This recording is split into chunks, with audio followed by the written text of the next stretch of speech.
Fenghou had been mentally prepared to come into contact with the Akatsuki organization. But I didn't expect them to come so soon.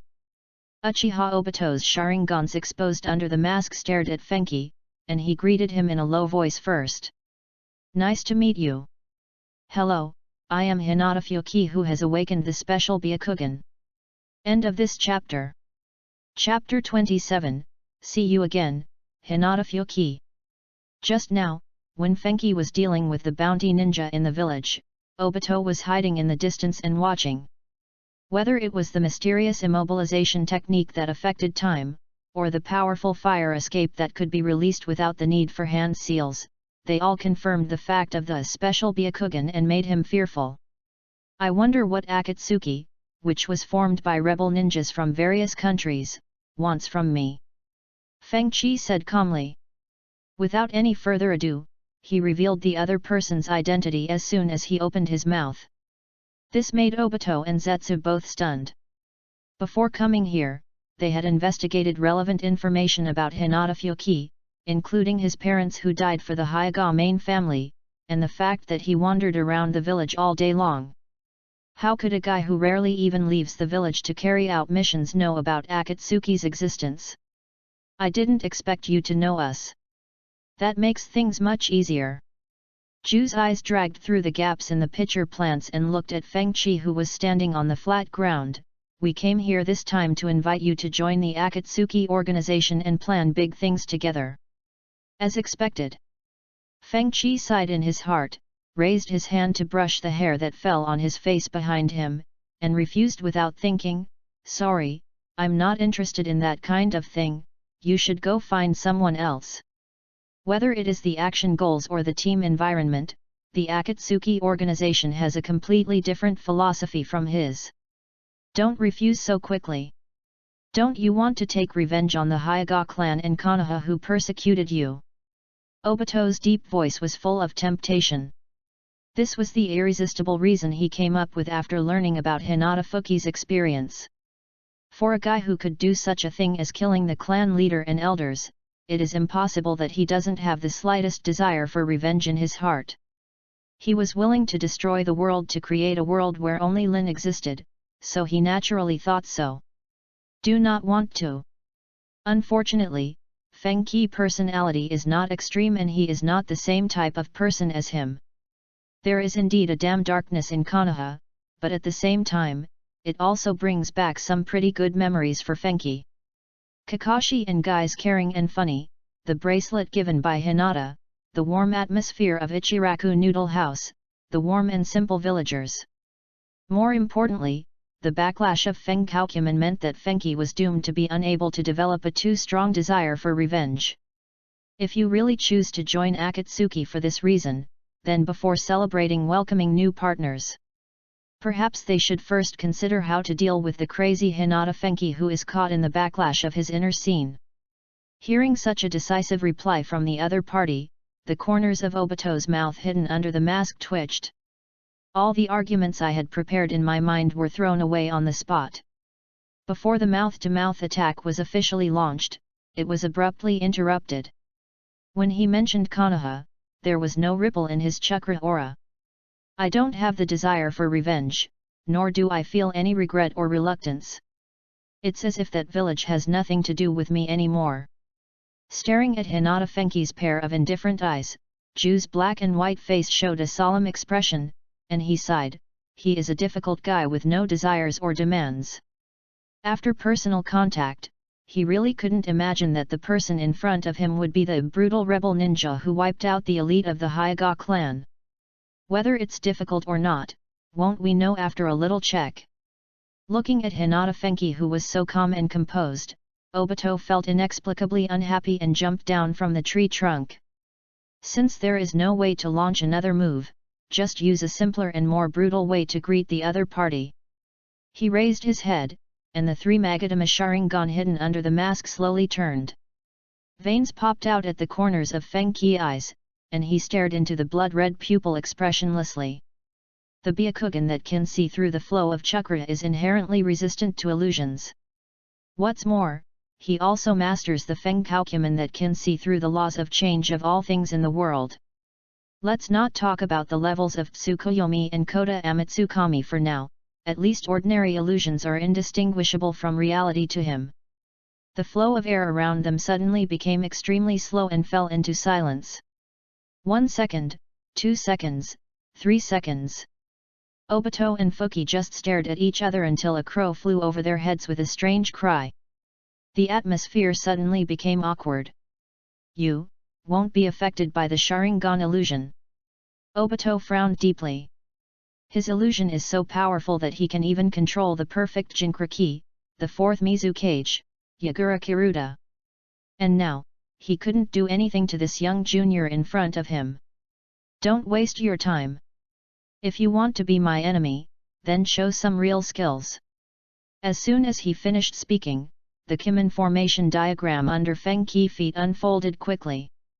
Although his current strength is not enough to compete with the entire Akatsuki organization, he will not be afraid if the two people in front of him insist on taking action.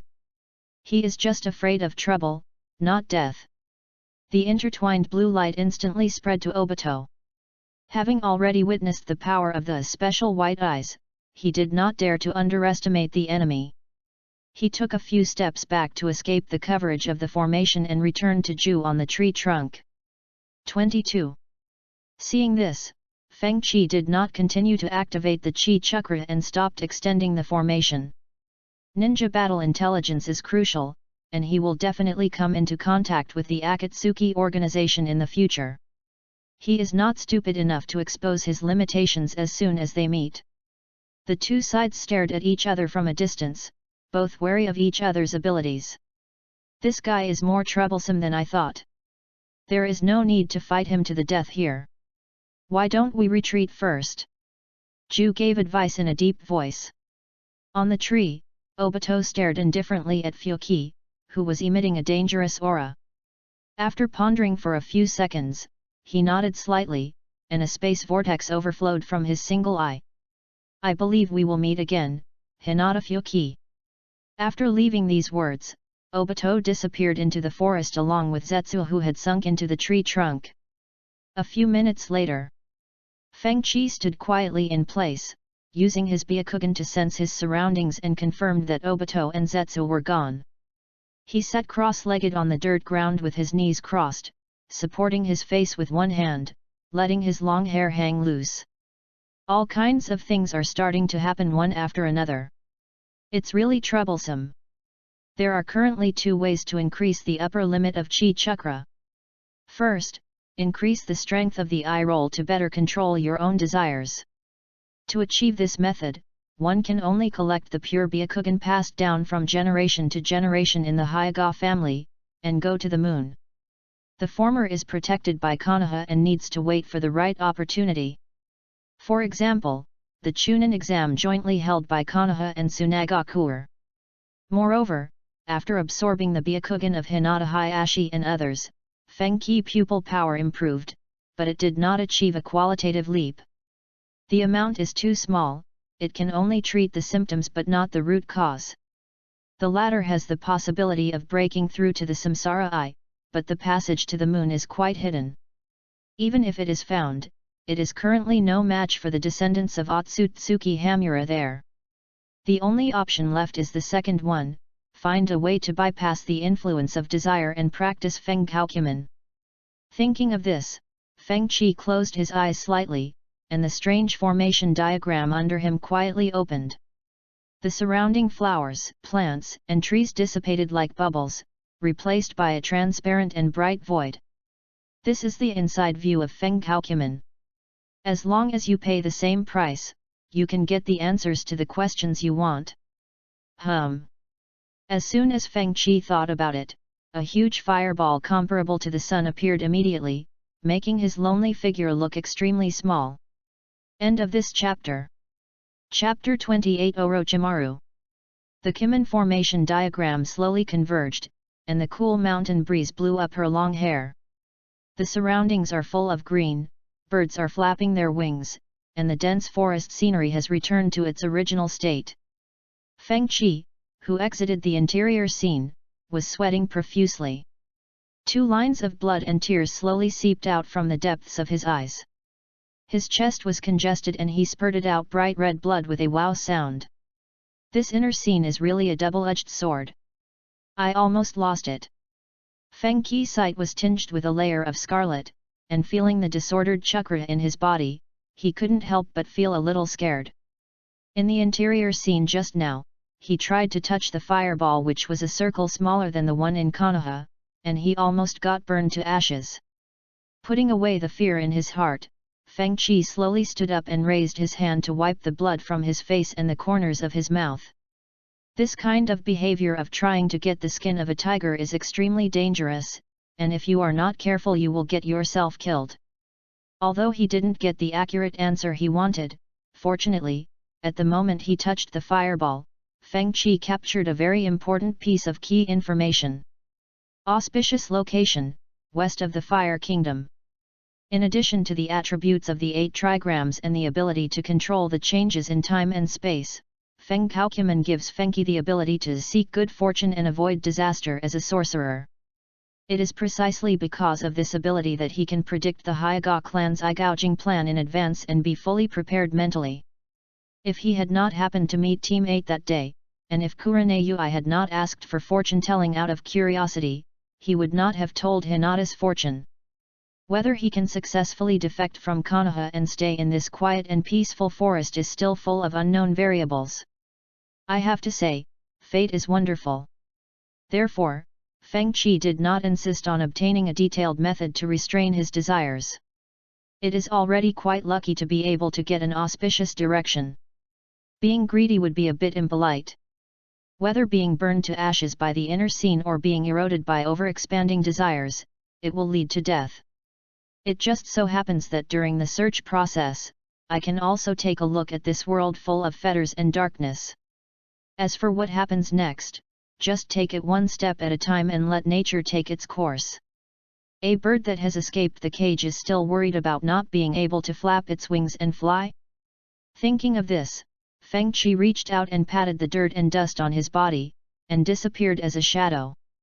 Before following the guidance of the interior to the west, he decided to go to the capital of the bird kingdom to get some money to change his clothes.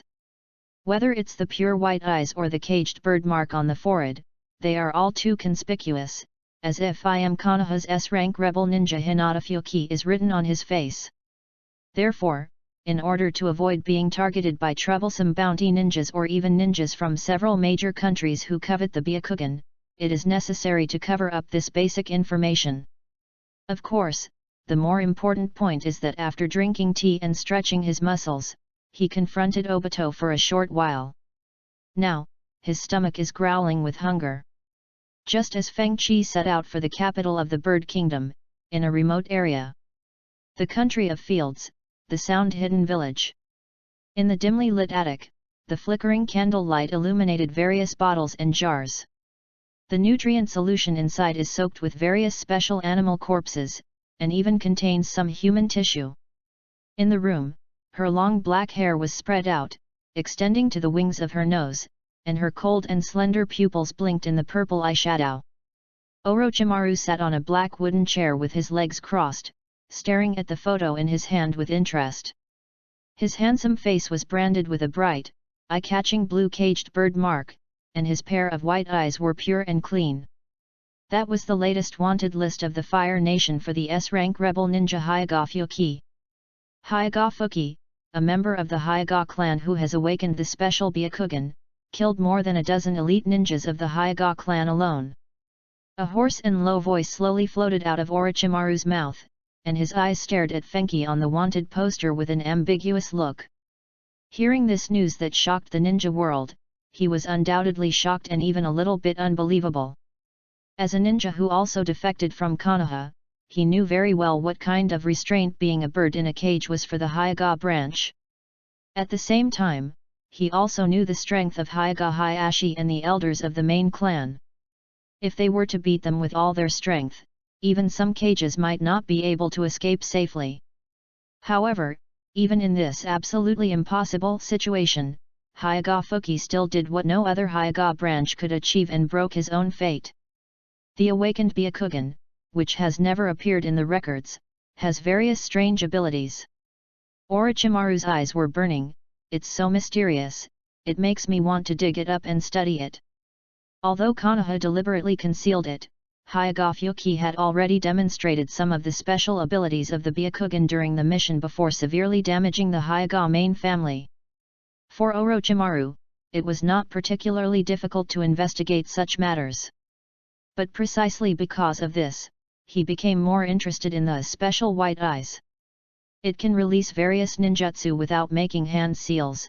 The formation is different from the Hyuga soft fist Bagua formation, it ignores attribute restraint, and similar to the wood release of the first Hokage. This alone made Orochimaru, who had been studying Hashirama's cells, extremely excited, and every cell in his body was trembling. I wonder which one is stronger, the special Byakugan or Uchiha's Manjiki Sharingan. Orochimaru's eyes gradually became greedy. As the two strongest and oldest families in Konoha, both of which are known for their eye power, Orochimaru naturally compares the special Byakugan with the Manjiki Sharingan. This reminded him of some very bad memories. Uchiha attack his damn eyes. At this moment, the tightly closed door was slowly pushed open. Lord Orochimaru, all preparations for the surprise attack on Konoha have been arranged. Now we just have to wait for the Chunin exam to arrive. The handsome boy with a pale face and cold eyes knelt on one knee towards Orochimaru. Thank you for your hard work, Kimimaro. Orochimaru glanced at the other person casually and folded the wanted photo in his hand. Taking advantage of the opportunity to destroy Konoha during the Konoha Chunin exam was an action he had planned long ago.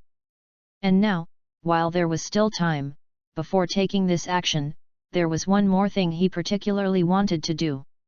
Investigate this person's whereabouts. I want to meet him. Orochimaru licked it with his long, sticky tongue, then handed the Hyuga Fyoki wanted list in his hand to Kimimaro. Yes. As a crazy follower of Orochimaru, Kimimaro didn't ask any questions. He took the photo without thinking, responded, and turned away. The room fell into cold darkness again. Orochimaru leaned back in his chair, looking at the research instruments in the room. The corners of his mouth slowly rose, and he let out a cold, crazy, and creepy sneer. Haha! I really hope you can bring me enough surprises. Hinata Fyoki. The second update will be later. End of this chapter. Chapter 29 Fortune Telling for Money. 23. A prosperous area surrounded by dense forests is the capital of the Kingdom of Birds. Feng Qi put his hands in his pockets, walking on the busy street with a hint of embarrassment on his handsome face. His plan was to fill his stomach, get a set of clothes that could conceal his appearance, and continue moving westward. There is nothing wrong with this, but he overlooked a very important piece of information. Along the way, the little money I brought with me when I defected has been spent. Alas, even the wisest man can make mistakes. I should have asked Obito and Zetsu for some money earlier. Feng Qi scratched his hair and couldn't help but let out a heavy sigh. As an extremely dangerous S-rank rebel ninja, he still has to worry about the problem of eating. Sad. Just when Feng Qi was pondering whether he should use his old fortune-telling profession to earn some living expenses, several stout and ferocious-looking wandering ninjas suddenly surrounded him. There appeared a round man. Ha ha ha, how lucky! I didn't expect to meet the recently famous S-rank rebel ninja of Konoha in a place like this. A ninja with a hideous scar on the corner of his eye said with a smile, "Excuse me, are you Hinata Fyoki? Not to mention, he's quite polite. Since you know me, you dare to come over so openly. You guys are very brave." Feng Qi stopped and glanced at a few people with his eyes slightly raised. He did not sense any strong murderous intent from them, and the flow of chakra in his body was also very stable. "Aren't you here to give me some dumplings? It's really you." The leading wandering ninja showed surprise on his face. "To be honest, after hearing the news about you, we brothers have developed a sense of respect for you." "Yes. It's fate that we meet here," another wandering ninja with an untidy beard echoed. The inexplicable enthusiasm in his eyes made Feng Qi a little confused. No, shouldn't you capture me and exchange me for money? Wandering ninjas with no sense of rules are similar to bounty ninjas. If he doesn't take action like the ones in the tea house, it will be extremely difficult for him to deal with him. No, no, no. You misunderstood Master Fuki. Only a fool would be so stupid as to attack a Konoha S-rank rebel ninja. As soon as the leading wandering ninja opened his mouth, he whipped the corpse of the bounty ninja who died in the Fenghou purgatory flames. After exchanging glances, these wandering ninjas bowed deeply to Feng Qi at the same time. Rather than living an ordinary life like this, we would rather make a name for ourselves. Please become our boss, Master Fenghou. We are willing to serve you at your service. Their strength and talent are quite mediocre, and on average they are just at the level of ordinary chunin. They would be cannon fodder on the battlefield and can only do low-level bounty missions to survive. But these people are quite smart and know how to get on top of things. This is the S-rank rebel ninja from the most powerful hidden village, Konoha. No matter how young he is, as long as you can hold him, it will be good. If you are lucky, you may even get some rare ninjutsu secrets. This is the fundamental reason why they want to follow Fenghou. If they knew that this man was about to die of starvation, I wonder what kind of expression they would have. Hearing this, Feng Qi frowned slightly and became even more troubled. As the saying goes, don't hit a smiling person, especially when they come to you for help. Being famous is not a good thing. If you want me to tell your fortune, that's fine. As for following me, you'd better give up the idea of seeking death. Feng Qi waved his hand and walked past these fanatical wandering ninjas. In the cruel world of ninja, especially as a rebel ninja, a person's power is always quite limited. Ever since he defected from Konoha, he had been thinking about finding some reliable partners, following the path of a refined group like the Akatsuki organization, to help him deal with the ensuing troubles. And it is obvious that these ugly guys who came out of nowhere are not qualified at all. Wait, Master Fenghou, we really want to join you. The wandering ninja followed closely, unwilling to miss this precious opportunity to soar into the sky.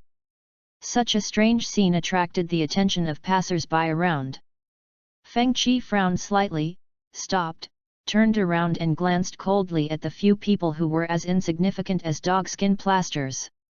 The meaning expressed in that fierce look was already quite clear: if you follow me again, don't blame him for being rude. No matter how clumsy he is still a ninja after all. The wandering ninjas were all shocked and truly felt Feng Qi hostility. The moment they were stared at by that pair of white eyes, they felt as if they had fallen into an ice cellar, and a chill swept through their bodies. It was not until this time that they suddenly realized, the other party was a vicious and brutal rebel ninja. Suddenly, a wandering ninja thought of something and recalled what Feng Qi had just said. He stammered, well, Master Feng Qi, the fortune-telling you just mentioned.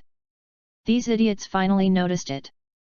Seeing that someone had noticed the message he had deliberately left behind, Feng Qi's brows relaxed, the terrifying aura on his body subsided, and the corners of his mouth raised to reveal an approachable and gentle smile. Well, that's easy to say. Whether it's your future, marriage, or good or bad fortune, as long as you give me some ideas, I can tell you everything. The wandering ninja certainly did not believe this nonsense, which was comparable to a scam, or at least was skeptical about it. But think about it, the other party is a powerful S-rank rebel ninja, maybe he really has something? And more importantly, it can also help you get closer to the other person. Let me do it, Lord Fenghou, can you help me calculate whether I will get rich in the future? The leading wandering ninja came forward first. Feng Qi casually glanced at the middle-aged man with scars all over his face, counted with his fingers, and sank his consciousness into the inner scene. Just like when he was fortune-telling for Yui Kurane and others, he had very clear principles and would not make up stories. The main theme is sincerity, anyway, these minor characters have very little weight in the world and basically won't have much impact on themselves. If you want to get rich, then you should reduce the blood on your body. Finding a field to grow crops is a good choice. Ah! Farming. The leading wandering ninja was confused. Although it's true that he is good at earth escape, farming is too outrageous. Can this make you rich? It's a sincere offer. 1,500 taels. Fengchi ignored him and stretched out his arm with his 5 fingers spread out. This, okay. Looking at his kind face, the wandering ninja could only pay the money obediently. After winking at his companion beside him, the latter immediately understood and stepped forward and said respectfully, "Master Fengqi, please calculate for me as well." Without waiting for Fengqi to speak, he offered the coins on his own initiative. "No. Are all of you wandering ninjas so rich?" Fengqi was surprised for a moment, then said calmly, "You also want to ask about wealth?" The wandering ninja nodded heavily. Fengqi began to calculate immediately. Compared to before, there was a fleeting change in his expression this time. "You have been very lucky in gambling these past 2 days. Perhaps you can give it a try. It would be best if the person you are betting with is a mature woman." End of this chapter.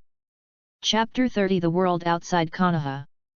The capital of the Kingdom of Birds, with busy streets full of people coming and going. Fengqi was wearing a plain grey cloth robe and a metal forehead protector without the symbol of the ninja village. He was sitting in front of a simple stall supported by sandalwood merits. Next to the stall, a flag with a bagua pattern printed on it was propped up at an angle. It was written in black letters on a white background, "Knowing the changes of all things in the world, his magic and fortune-telling are comparable to those of a half-step god."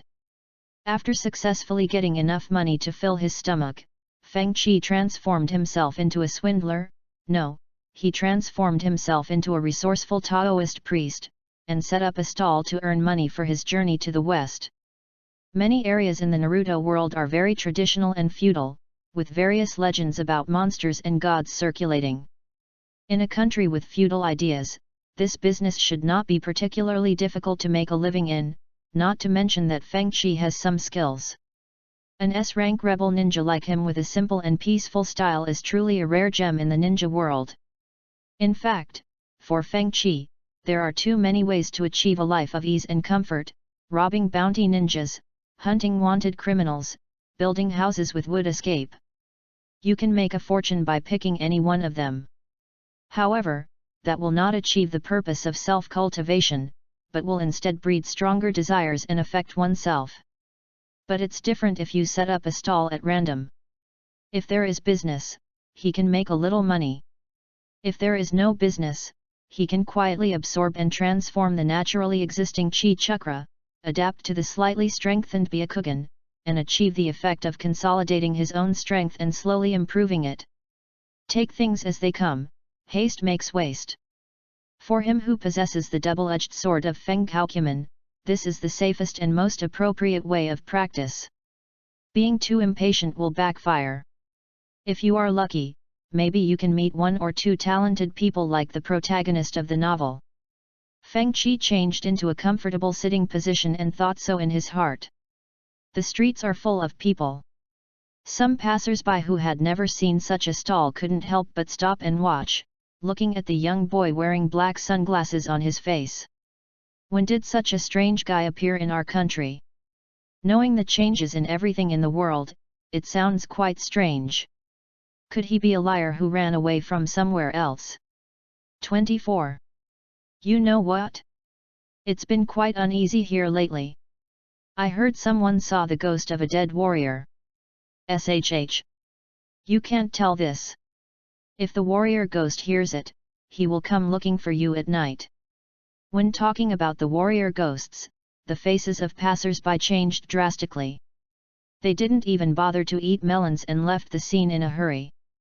During this period, a few people who couldn't resist their curiosity came to consult, but they all retreated because of Fengqi's high bid. They are different from wandering ninjas with special purposes. Ordinary people can barely make ends meet and definitely don't want to spend this wasted money. Feng Qi was quite open-minded about this. After all, it was a matter of equal exchange and it all depended on fate. Time passed quietly, and in the afternoon, the fortune-telling stall welcomed a special customer, a fat boy dressed in luxurious clothes. "Hey! Do you know everything? Can you tell me how to get the girl I like?" Feng Qi, who was lying on the chair with his head resting on his arms, opened his eyes and came out of the state of comprehending Qi chakra. He casually glanced at the fat boy in front of him who came from a well-off family and was only 6 or 7 years old. "Sorry, I'm a fortune teller, and your question touches upon my blind spot of knowledge," Feng Qi said slowly. "What? You don't even know this kind of thing, and you still have the nerve to say that you know how everything in the world changes?" Xiao Pang curled his lips in disdain and sneered at the flags beside the stall. "Because usually there are only a bunch of girls running after me, and I really haven't experienced the situation you mentioned." Feng Qi's casual words immediately broke Xiaopeng's defense, and his face turned red and he started swearing. "Showing off, this guy who doesn't look serious is definitely showing off. But I can tell you about your luck with love." Feng Qi put his arms away, smoothed the hair that was scattered on his face behind him, and slowly sat up straight. "I don't want it. Others are only interested in my money, but she is different." Xiao Pang clenched his fists and looked determined.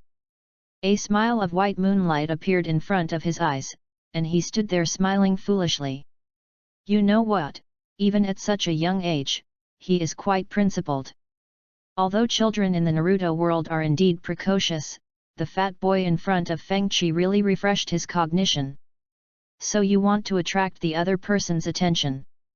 Feng Qi asked. "That's right. Is there any good solution?"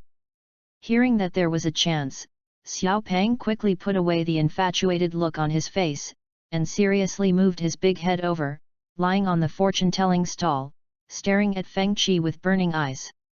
Feng Qi looked up and down at the boy who was as fat as a stone pillar and gave him some pertinent advice. "Women all admire strong men. Your appearance is probably hopeless. You can try to become stronger." Xiao Pang. It's too depressing that the appearance is hopeless. Although he was given the direction to become more attractive, he really couldn't be happy. "Then what can I do to become stronger? I don't have the talent to be a ninja," he asked gloomily. After thinking for a while, Feng Qi raised a finger and said, "Do 100 push UPS, 100 sit UPS, 100 squats, and a 10-kilometer long distance run every day. Persevere in this way for more than 3 years and you will get the results you want." "Hey! That's so much, and you still have to keep going for 3 years." Xiao Pang was completely blinded and almost fainted from fright. Born in a wealthy family, he developed the habit of being lazy and gluttonous since childhood. Not to mention exercising, he even had to be carried by servants to go to places a little further away. Just a 10-kilometer long distance run could cost him his life. "I see. It seems that your love is just words." Feng Qi made himself a pot of tea and said with a hint of sarcasm. "But, damn it! I'll prove it to you." "No, it's just exercise." Xiaopeng's fighting spirit was completely ignited. Thinking of Bai Yueguang's healing smile, there seemed to be an unyielding flame burning deep in his eyes. A brat is always a brat. Feng Qi took a sip of tea leisurely. Seeing that the burning little fat man was about to turn around and go back to fight for love, he called out to him, "Wait. So there must be another way, right?" "What? You're not as annoying as you look." The little fat boy ran back happily, his eyes full of hope. "No, I just want to tell you that emotional counseling also costs money." Grass. Looking at the fat man's figure gradually going away, Feng Qi folded the 2,000 tael bills and put them away. The world outside Konoha is not that difficult. End of this chapter. Chapter 31 Shocking Tsunade, the most bizarre S-class rebel in history. Feng Qi spent the next few days in the bird kingdom. After hearing that the bounty ninjas in the nearby village were burned to ashes, the wandering ninjas were tactful and did not reveal Feng Qi's identity. At least no one has come over to make trouble for themselves so far. Here's the thing. The man who got the great luck in gambling from Fenghou went to the casino and gambled against mature women. At first he was a little skeptical and acted quite conservatively. It was not until he won several games in a row against the blonde woman and earned several thousand taels that all the wandering ninjas were stunned. Seeing this, the leader of the gang tried to follow Feng Qi's advice and returned to his hometown to reclaim the abandoned fields using earth escape. As luck would have it, several gold coins were dug out from the thick layer of soil. These two things made the other wandering ninjas who received guidance from Feng Qi no longer able to remain calm. They all threw themselves into their own plans to make money, and they all reaped rewards. As its reputation spread, the fortune-telling stall's business gradually became prosperous through word of mouth from some residents whose fortunes had been fulfilled. The title of Mr. Fortune Teller has even reached the ears of the nobles and daimyo of the bird country. Just as Feng Qi had expected at the beginning, the fortune-telling industry actually has some potential in the feudal-minded Naruto society. If he didn't have the identity of a traitor ninja, which could bring him trouble and danger at any time, he would have wanted to just stay there in the land of birds. That day, after calculating his marriage fate with a fat woman with dark spots all over her face, Feng Qi began to pack up his stall. He had earned almost enough money for the trip, and had completely adapted to the flow of Qi chakra in his body. Power was gushing out continuously. And his physical condition was almost perfect. Next it's time to continue our journey westwards to find something to curb our expanding desires. As if he was waiting for something, Feng Qi closed his stall very slowly and leisurely. Just as he slowly folded the flag and put it into the small box he carried with him. In the reflection of the setting sun, two slender shadows extended from the end of the street and slowly approached this side. The crunching sound of sandals stepping on the ground came from far away, and a heavy feeling of oppression followed. "Excuse me, can you, the fortune teller who is called a half-immortal by the townspeople, also help me calculate my fortune?" Feng Qi slowly put the small box back where it was and looked up in the direction of the low and sexy voice. Her long, light blonde hair, braided into a large ponytail, fluttered in the breeze, occasionally covering the blue-purple mark on her forehead. A mature, fair face, bright brown eyes, light red lips, and quite eye-catching red nails. This is a sexy woman who will subconsciously become depressed at a glance. She wears a tea-green long gown with black edges, a loose sleeveless top similar to a kimono, a black cloth belt around her waist, and dark blue cropped trousers. Behind the woman, an ordinary woman holding a pink ninja pig in her arms followed slowly. The talented young talent that was expected did not show up, but a big fat sheep showed up instead. Feng Qi retracted his gaze, looked into the other person's eyes, waved his hand, and said calmly, "Customer, I'm very sorry, I have closed my stall. If you want to have your fortune told, please come back tomorrow." Alas, I thought changing places might change my luck, but I keep losing these past few days. That damn wandering ninja. The mature woman ignored Feng Qi's words, scratched her hair roughly, and said to herself, "Hey, do you have any tips for changing your luck? Or when will my gambling luck be better?"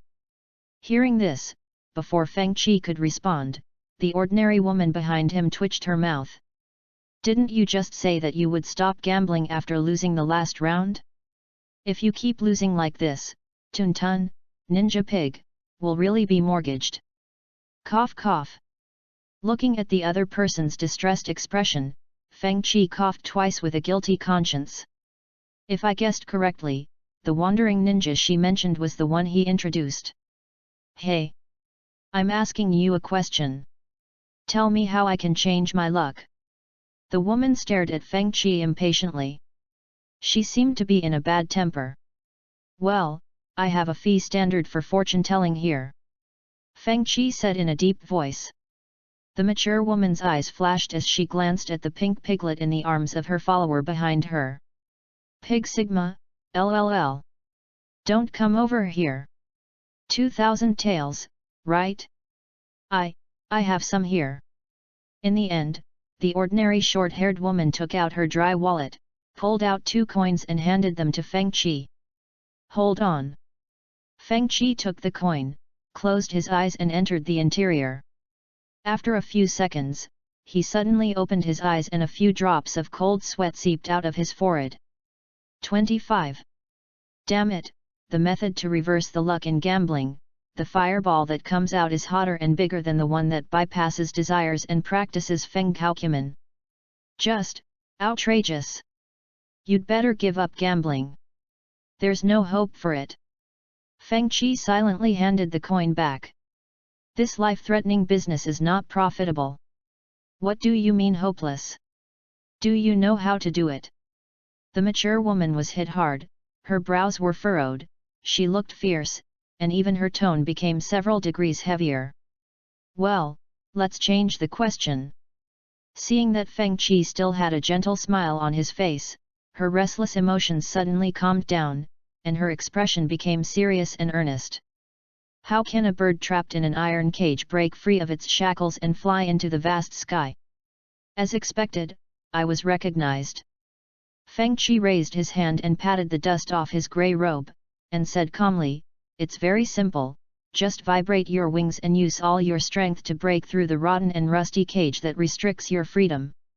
Is this the reason why you killed the clan leader and elders of your own clan, Hinata Fuki? Tsunade's voice became a little colder. Following her direct reveal, the atmosphere around her suddenly became tense and depressing. The breeze blew, lifting Fengqi's long flowing black hair and making his robe rustle. I am the fish and others are the butcher. If I want to take something for granted, I should be prepared to be pierced by the fish bone. Feng Qi looked directly into Tsunade's eyes that were full of oppression, and said slowly, as one of the 3 famous ninjas in Konoha, you should be very clear about this, right, Lady Tsunade? Sunan, I haven't heard this title for a long time. Tsunade sighed in a low voice. She was not particularly surprised that Hinata Fuki knew her. After all, his reputation in Konoha is there, and it would be strange if a villager like Fenghou didn't know about it. An S-rank rebel ninja who wiped out a large number of high-ranking members of the Hyuga clan actually came to a small country like the Land of Birds to set up shop. If the old man heard this news, he would probably be furious. Looking up at Feng Qi, who looked calm and composed, Tsunade crossed her arms over her chest and couldn't help but sigh. Not to mention the 3rd generation of Konoha's high-ranking officials, even she herself was really shocked when she accidentally learned the relevant information from the wandering ninja. Before coming here, I made a bet with Shizun that the so-called fortune teller couldn't be Hinata Fuki. The result was obvious, she lost miserably. I'm afraid that even if you look through the entire history of the ninja world, you won't be able to find such a weird S-rank rebel ninja. End of this chapter. Chapter 32. Why not report to the Hokage? As one of the 3 ninjas, don't you just wander around doing nothing all day, Tsunade-sama? Compared to you who are giving away money everywhere, I am actively making money with my own ability. Listening to Fengqi's words, which she wanted to refute but was unable to refute, Tsunade's mouth twitched, and she rolled up her sleeves and clenched her fists on the spot. What does it mean to spread money everywhere? Her desire to win the bet is stronger than anyone else's. I'm so upset. I really want to tear the mouth of this Hyuga brat apart. It was Jingyan who was quick to act and grabbed the furious girl. Standing there and taking a few deep breaths, Tsunade finally suppressed the urge to fill her chest. She still had some questions to confirm with Hinata Fuki. Although the answer to this question has been speculated. You have awakened the special Byakugan, and you are clearly the most talented young generation in the village. Why do you insist on embarking on this road of no return? Tsunade looked at the boy in front of her seriously. Or to be more precise, he was observing the flow of chakra around the other person's body, trying to use it to determine the authenticity of Fenghou's next words. Those high-handed fellows are willing to use the caged bird curse to seize the excellent talent you mentioned and take my Byakugan for themselves. It's a pity that they are so self-righteous that they don't know that a bird in a cage can't trap a soul that yearns for freedom. Fengchi crossed his hands on the back of his head, raised his eyes to glance at the setting sun in the distance, and stated the facts calmly. He did not elaborate on the situation, opting for a vague statement. Even if Tsunade does not show any hostility now, the Fenghou cheat must not be leaked. Letting the outside world take it for granted that it is the ability of special white eyes is both misleading and can become a trump card for a Jedi comeback in certain circumstances. Tsunade looked through the dark sunglasses, silently observing the pure Byaku eyes hidden inside. The chakra aura around him was calm. Is it really because of his endless greed that a lazy guy who was passive even in his missions committed such a bloody and brutal act? Looking at Hinata Fyoki, a rebel ninja who was selling things on the street in a foreign country, Tsunade, who was used to all kinds of darkness in the ninja world, sighed heavily. Why don't you ask the Hokage for help? Maybe things can turn around. She asked subconsciously. Before this happened, I went to look for Sarutobi Hiruzen. Since his identity had been exposed, Fengchi simply took off his sunglasses, his eyes indifferent. He said that this was an internal matter of the Hyuga clan, and even the Hokage had no right to interfere. As a result, after I killed all those guys including Hyuga Hayashi, they immediately sent a large number of Anbu ninjas to chase me and listed me as an S-rank criminal who betrayed the village. Seeking help from the Hokage, don't you think this is a very ridiculous thing, Tsunade-sama? These words left Tsunade and Shizune on the opposite side speechless. Teacher, he has changed after all. Tsunade's 10 white fingers were tightly intertwined together, and she lowered her head with a gloomy expression, but she didn't see her toes. This is actually the reason why she has been wandering outside for many years and is unwilling to return to the village. Being a medical ninja but suffering from hemophobia is one thing, but the more important point is that she has an inexplicable aversion and disgust towards war and government affairs. She hates political games and hates bloody battlefields even more. Such a battlefield destroyed her beloved brother and lover. Even until now, she has not been able to get over the pain of the past, has not been able to face reality, and can only numbly waste the rest of her life relying on gambling and drinking. There was a brief silence around. Fengchi raised his eyes and glanced at Tsunade, whose face was full of emotion. So you plan to take me back, Lady Tsunade? What happens in the village has nothing to do with me anymore. Tsunade shook her head slightly, her light yellow hair brushing across her heroic eyes. Hearing this, Fengchi did not feel relieved. Instead, his nerves tensed up slightly, and the flow of chakra in his body gradually became active. The look in his eyes doesn't seem like he'll end this encounter like this. But, just as Fyoki had judged, Tsunade clapped her palm with her fist, a smile of fighting spirit rising from the corner of her mouth. I don't know why, but I'm not happy with you, Hyuga Fyoki. Boom. As soon as she finished speaking, Tsunade suddenly attacked, bending her legs and jumping high like a beast. The hurricane that was created caused the tea-green gown on her to rip apart, making a rustling sound. After reaching the highest point, with the help of gravity, Tsunade raised her right foot and stomped hard towards where Fengchi was.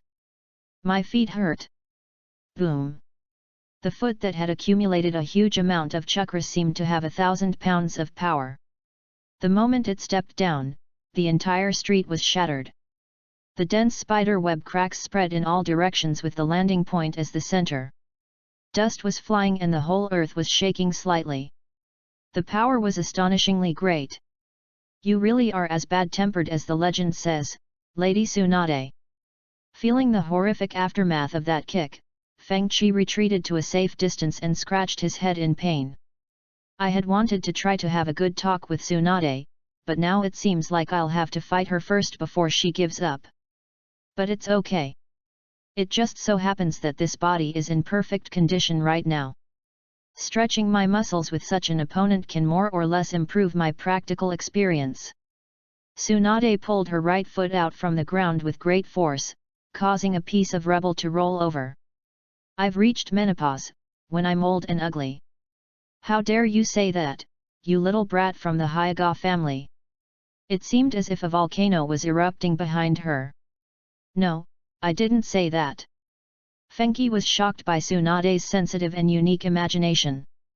Jingyan, who was standing far away and watching the battle, sighed heavily and covered her face with her hands, unable to bear to watch. The next second, Fengqi suddenly put away the relaxed expression on his face and looked solemn and serious. Luanjin Tuo. With his low shout, the flow of time around him was forcibly moved, causing ripples that could not be captured by the naked eye. At the end of the ripples, Tsunade, who was about to continue her attack, frowned deeply and stood there motionless. It was a strange feeling I had never experienced before, as if the time around my body was infinitely stretched and delayed. It could not be broken by mobilizing a large amount of chakra like the immobilization technique.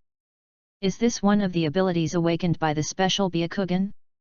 Tsunade raised her eyes and looked at Fenghou, who was holding up 2 fingers and had beads of sweat on his forehead. After taking a deep breath, she let out a low roar, and the chakra accumulated in her body raged wildly, pouring into her limbs without reservation. Blue veins are visible under the fair skin. Using this extremely violent method, Tsunade began to break free from the influence of Ranjinju. Although her steps seemed slow and stiff, she was indeed getting closer to Fenghou step by step. End of this chapter. 26. Chapter 33, Fuki vs Tsunade. After all, it's a bit of a stretch to use the Rankinju against someone of Tsunade's level. A heavy feeling of oppression was gradually approaching, but Fengqi was still pondering secretly in his heart. In addition to hard conditions such as strength, whether the Golden Watch can completely control people, things, and events also depends on the other party's weight in the entire world. Obviously, Tsunade, who will become the 5th Hokage in the future, walk at the forefront of the ninja world war, and influence countless lives, is far more important than ninjas of the same level. While Fenghou was collecting information through Tsunade so that he could better use the Ranjinju in the future, a shadow spread upwards little by little from the soles of his feet, bringing with it a strong sense of danger. Tsunade has come close and raised the fist with superpower that makes the ninja masters shudder. It's a pity, Fenghou, your pupil power doesn't seem to be able to completely restrict my actions. After saying that, Tsunade's eyes fixed, and she swung her fist straight at Fenghou's chest. Untie! Fengqi immediately untied the golden ring that was used on Tsunade, took a horse stance, and stretched out his arms like a dragon towards the oncoming fist. He placed one hand on Tsunade's right arm and used the other hand with 5 fingers spread out to block the fist. The slender cuffs of the grey robe fluttered slowly, drawing a flowing Tai Chi pattern in the air. Fengqi mobilized the joints of his whole body and brought the Tai Chi of using softness to overcome hardness to the extreme. While steadily retreating, he continued to unload the strange power contained in Tsunade's punch. Boom! With the last heavy kick that crushed the ground, Fenghou stopped his retreat and locked Tsunade's fists tightly with both hands. It was like he was poking a ferocious monster. He had to use 13 hands to barely offset the impact. What a terrifying power, Lady Tsunade! Fengqi maintained the power output of his arms and flicked at the series of deep footprints he left on the ground. Although he had long known that Tsunade was incredibly strong, facing her head-on still far exceeded his expectations. You're not bad either, Hinata Fuki. Tsunade on the opposite side also had a strange look on her face. You know, if it was just the Hyuga family's soft fist, it would be absolutely impossible to achieve this level. The moment of contact, he will be blown away by the power of his fist. Thinking of this, Tsunade, who was absolutely confident in her own supernatural power, exerted force from her waist, and chakra surged wildly throughout her body, turning into a hurricane that swept across the entire place. Fengqi, who was at the center of the chakra storm, had his long hair blown into a mess, and after a violent trembling of his two palms, they were forcibly broken open by Tsunade with brute force at full power. Facing Tai Chi cloud hands, Tsunade's response was very simple and brutal: "I don't care whether you use clever strength or not, I will just use violence to solve it." Whoosh! Although he made a blocking move in the first moment, Fenghou was still knocked back repeatedly by Tsunade's punch. Motor! Tsunade didn't intend to give him a chance to catch his breath. She caught up with him at an even faster speed, clenching her right fist to accumulate tremendous strength. Veins appeared at the corners of Fenghou's eyes, and he decisively rolled his eyes. After catching Tsunade's attack trajectory, he turned his steps and slightly moved sideways in advance. A dangerous fist with strange power brushed past his face, and Fenghou's skin was slightly cracked by the wind from the punch, with several abrasions oozing blood. While successfully dodging the attack at the cost of minor injuries, Fenghou did not stand there stupidly and continue to get beaten. Instead, he put two fingers together and aimed at Tsunade's Death Gate A cup ointment. If you can succeed, the outcome of the game will be revealed. Unfortunately, Tsunade obviously had experience fighting against the Hyuga clan's gentle fist masters, and she guarded the key acupuncture points on her body very carefully. She just slapped out with her backhand, pushing away Fenghou's acupoint pressing hand, and her slender white right leg drew a graceful 180-degree arc in the air, kicking towards Fenghou's head from bottom to top. Fenghou narrowed his eyes slightly and raised his arms across his side to block. Puff! A muffled sound was heard. Fenghou was completely no match for Tsunade in the confrontation of strength. Almost at the moment of contact, he was kicked away by Tsunade. Back to the days. Fenghou flew out horizontally and rotated his body at high speed, counteracting the terrifying force kicked out by Tsunade by rotating in the opposite direction within a small range. As the rotation speed slowed down, the grey robe fluttered slowly, Fenghou landed gracefully without any harm, and the bagua formation diagram under his feet was faintly visible. The long black hair hung down, covering the handsome and free-spirited face, revealing a messy handsomeness. "With that kick just now, I intended to at least make you bleed, but you managed to deflect it so easily." Tsunade slowly retracted her thigh that was suspended in the air, looked at Fenghou who was standing on the bagua not far away, and couldn't help but admire, "You are quite capable. Lady Tsunade, please stop joking. My whole arm is still numb." Fenghou shook his slightly trembling arm. The confrontation between the two just now seemed long, but in fact it happened in a flash. "If you are not careful at all, you will suffer a miserable defeat. I can only say that they are worthy of being the three ninjas with rich practical experience. They are much stronger than those Hyuga elders who have been hiding in the rear all year round. It's a rare opportunity to stretch your muscles. Get ready, Fenghou. The second round is about to begin." Tsunade had a faint smile on her face as she took off her tea-green gown and casually threw it to Shizun who was not far away. Shizun took the robe and looked at Tsunade's fist palm start. Her brows furrowed and she reminded him with a worried look. "Well, Lady Tsunade, that's enough. This is the land of birds. If we destroy anything, we'll have to pay for it." She knew Tsunade too well and knew that she had lost her temper. If the fighting continued like this, the entire capital of the bird country might be torn to pieces. "Don't worry Jing-Ian, this kid has money to compensate. He made a lot of money by setting up a stall." Tsunade pointed at Fenghou on the opposite side as a matter of course. Fenghou's mouth twitched. "Why can you say such words without blushing or beating your heart?" "Ha ha ha. Because I lost all the money I brought with me." Tsunade scratched her head carelessly. "Fenghou, Jing-Yin. Well, it's settled happily." After saying this, Tsunade, who was wearing a sleeveless top, clapped her hands and without giving Fenghou a chance to refuse, she turned into a shadow and rushed forward. Fenghou used the enhanced characteristics of his Byakugan to the extreme, and assumed the starting stance of Hyuga's soft fist, ready for battle. Soft fist technique Bagua 128 palms. The moment Tsunade stepped into the attack range, Fenghou took the initiative to attack, and his palms turned into the sharpest and fastest blades, hitting various acupuncture points on Tsunade's body like a storm.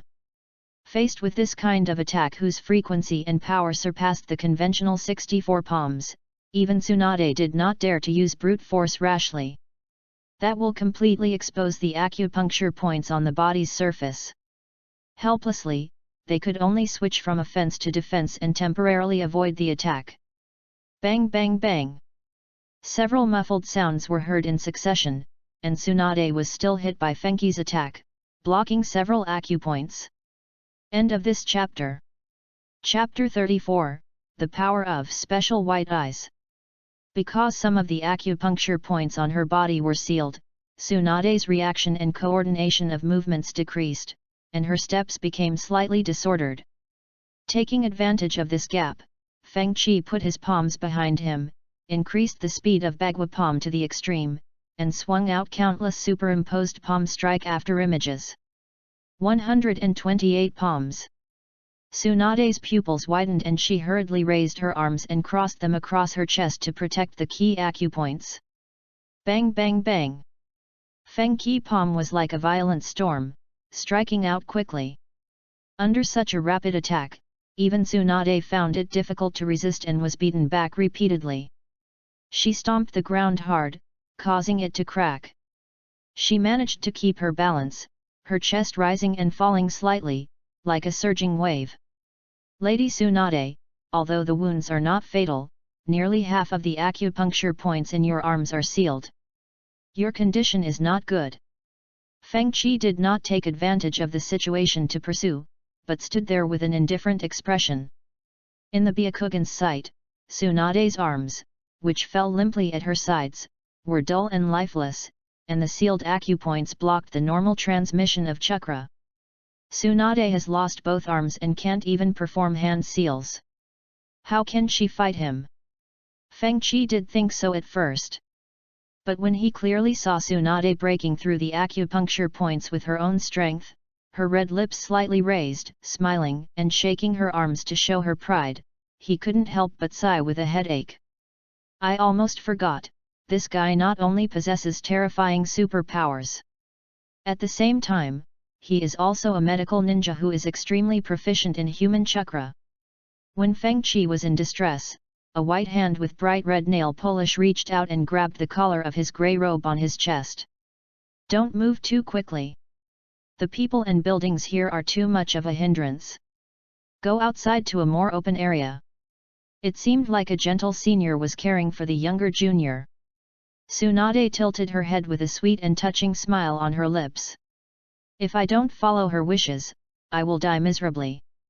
Fenghou's mouth twitched, and he got goosebumps all over his body.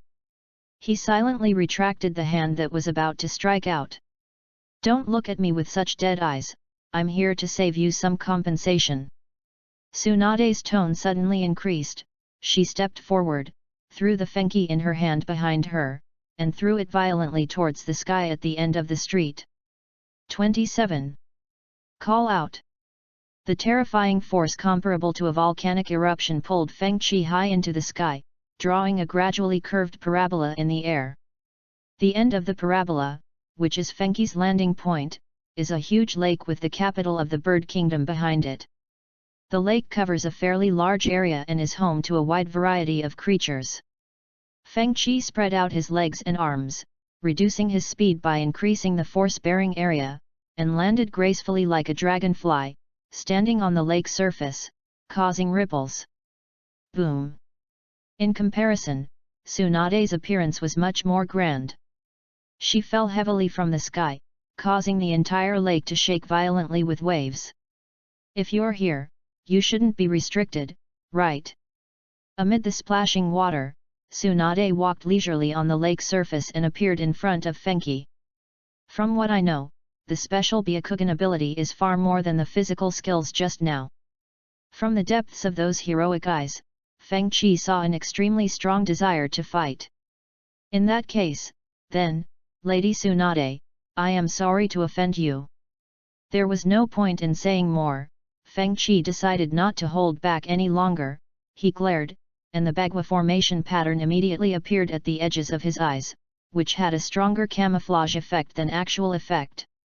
The Fenghou formation diagram quickly unfolded on the lake, covering Tsunade and Chizun, who had hurried over and was standing by the lake. Fengchi held up a finger in front of him and said calmly, the word "Qin," angry dragon, and raging waves. Boom boom boom. In an instant, the calm lake surface became turbulent, and two giant water dragons with scarlet eyes slowly raised their heads behind Fengchi, exuding a terrifying sense of oppression. Water dragon bullet technique? No, this is not an ordinary water dragon bullet. Even though she had heard about it before, Tsunade was still deeply shocked when she saw with her own eyes that Fengchi could really perform ninjutsu without any hand seals. Especially the two water dragons summoned by the opponent. For some reason, they always have a very dangerous aura. Roar! The two water dragons roared angrily and rushed towards Tsunade from the left and right from tricky angles. Tsunade got into a stance and unleashed a series of punches and kicks without any fancy moves, completely dispersing the two water dragons that were attacking from the front. From this point of view, it seems to be similar to ordinary water dragon bullets. Wait! Tsunade, who sensed something was wrong, turned around suddenly and saw that the water splashing everywhere condensed into the shape of a water dragon again, turned its head, opened its bloody mouth and pounced on her. Seeing this, Tsunade subconsciously jumped to the side. Boom! The water dragon rushed over and crashed into the bottomless lake, causing waves. The next second, the bubbles bulged and then burst, turning into even larger and more numerous violent water dragons. Damn it! What kind of water escape is this? Tsunade cursed, facing the overwhelming water dragons. Even she, who was straightforward, did not dare to fight head-on. The chakra flow of the arm that had just shattered the water dragon became chaotic. That is special water vapor that invades the surface of the skin and flows throughout the body driven by the blood. Fengchi seemed to have the ability to control that kind of water vapor. If she hadn't discovered it in time and forced it out of her body with her huge chakra, the consequences would have been disastrous. Thinking of this, Tsunade clenched her right fist, and swung it with all her strength the moment the group of water dragons covered her, forcibly breaking open a safe hollow passage. Tsunade leaped out of the passage and stood on the forest canopy far away from the edge of the lake. She bit her nails lightly, looking quite solemn. Tsunade-sama, are you all right? A dark shadow moved, and Chizun came over, holding the pink pig. She was used to seeing Tsunade defeat her opponents with absolute crushing violence, but this was the first time she saw Tsunade with such a tricky expression. It's okay, the special Byakugan is indeed a mysterious and powerful ability. Tsunade murmured in a low voice. On the opposite side, Fengchi was strolling leisurely, moving slowly on the lake. After accurately locking onto Tsunade's position through his Byakugan, he continued to attack as he walked. Kunzai, Dohiche. Buzzing. Countless deep cracks immediately appeared on the ground, and mud trains rose from the ground, carrying destructive force and crashing into Tsunade and Chizun in the treetops from all directions. Ah! Please wait a moment, we haven't left yet. Chizun's face was full of despair. Woof woof woof. Tuntun's eyes popped out and he barked loudly and abruptly out of fear. Fortunately, Fengchi's earth-moving cart did not cause any substantial damage to the flatbed piglet. Before that, Tsunade jumped high with her fist raised, breaking all the barriers with one force and smashing the surrounding dump trucks into pieces. Fengchi had long guessed that this would be such a simple and crude way of dealing with the situation. Putting aside other aspects, Tsunade's fighting methods were really too simple. The word Dui means phantom mud hand. As the low voice fell, the broken soil that was violently dispersed by Tsunade began to twist and squirm, turning into a pair of sticky and disgusting black hands. End of this chapter. Chapter 35, The Hyuga Family's Innately Rude Kid.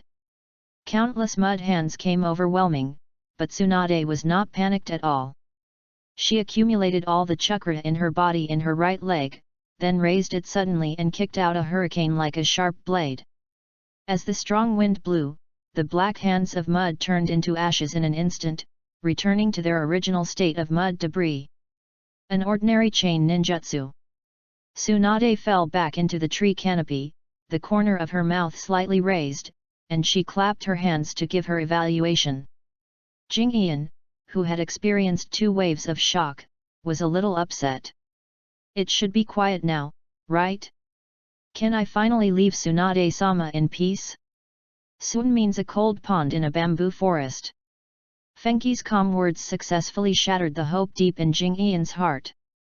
The dirt fragments that had been kicked to pieces by Tsunade and scattered on the leaves and branches were shaking violently. At a certain moment, a green light bloomed, and then bamboo shadows covered the sky. Tender and crisp bamboo shoots emerge from the soil and grow at a speed visible to the naked eye, forming an endless and quiet bamboo forest in an instant. Tsunade predicted the chain reaction that Fenghou had laid in advance, but she didn't know that within the Fenghou domain, all changes in everything were controlled by the user's consciousness.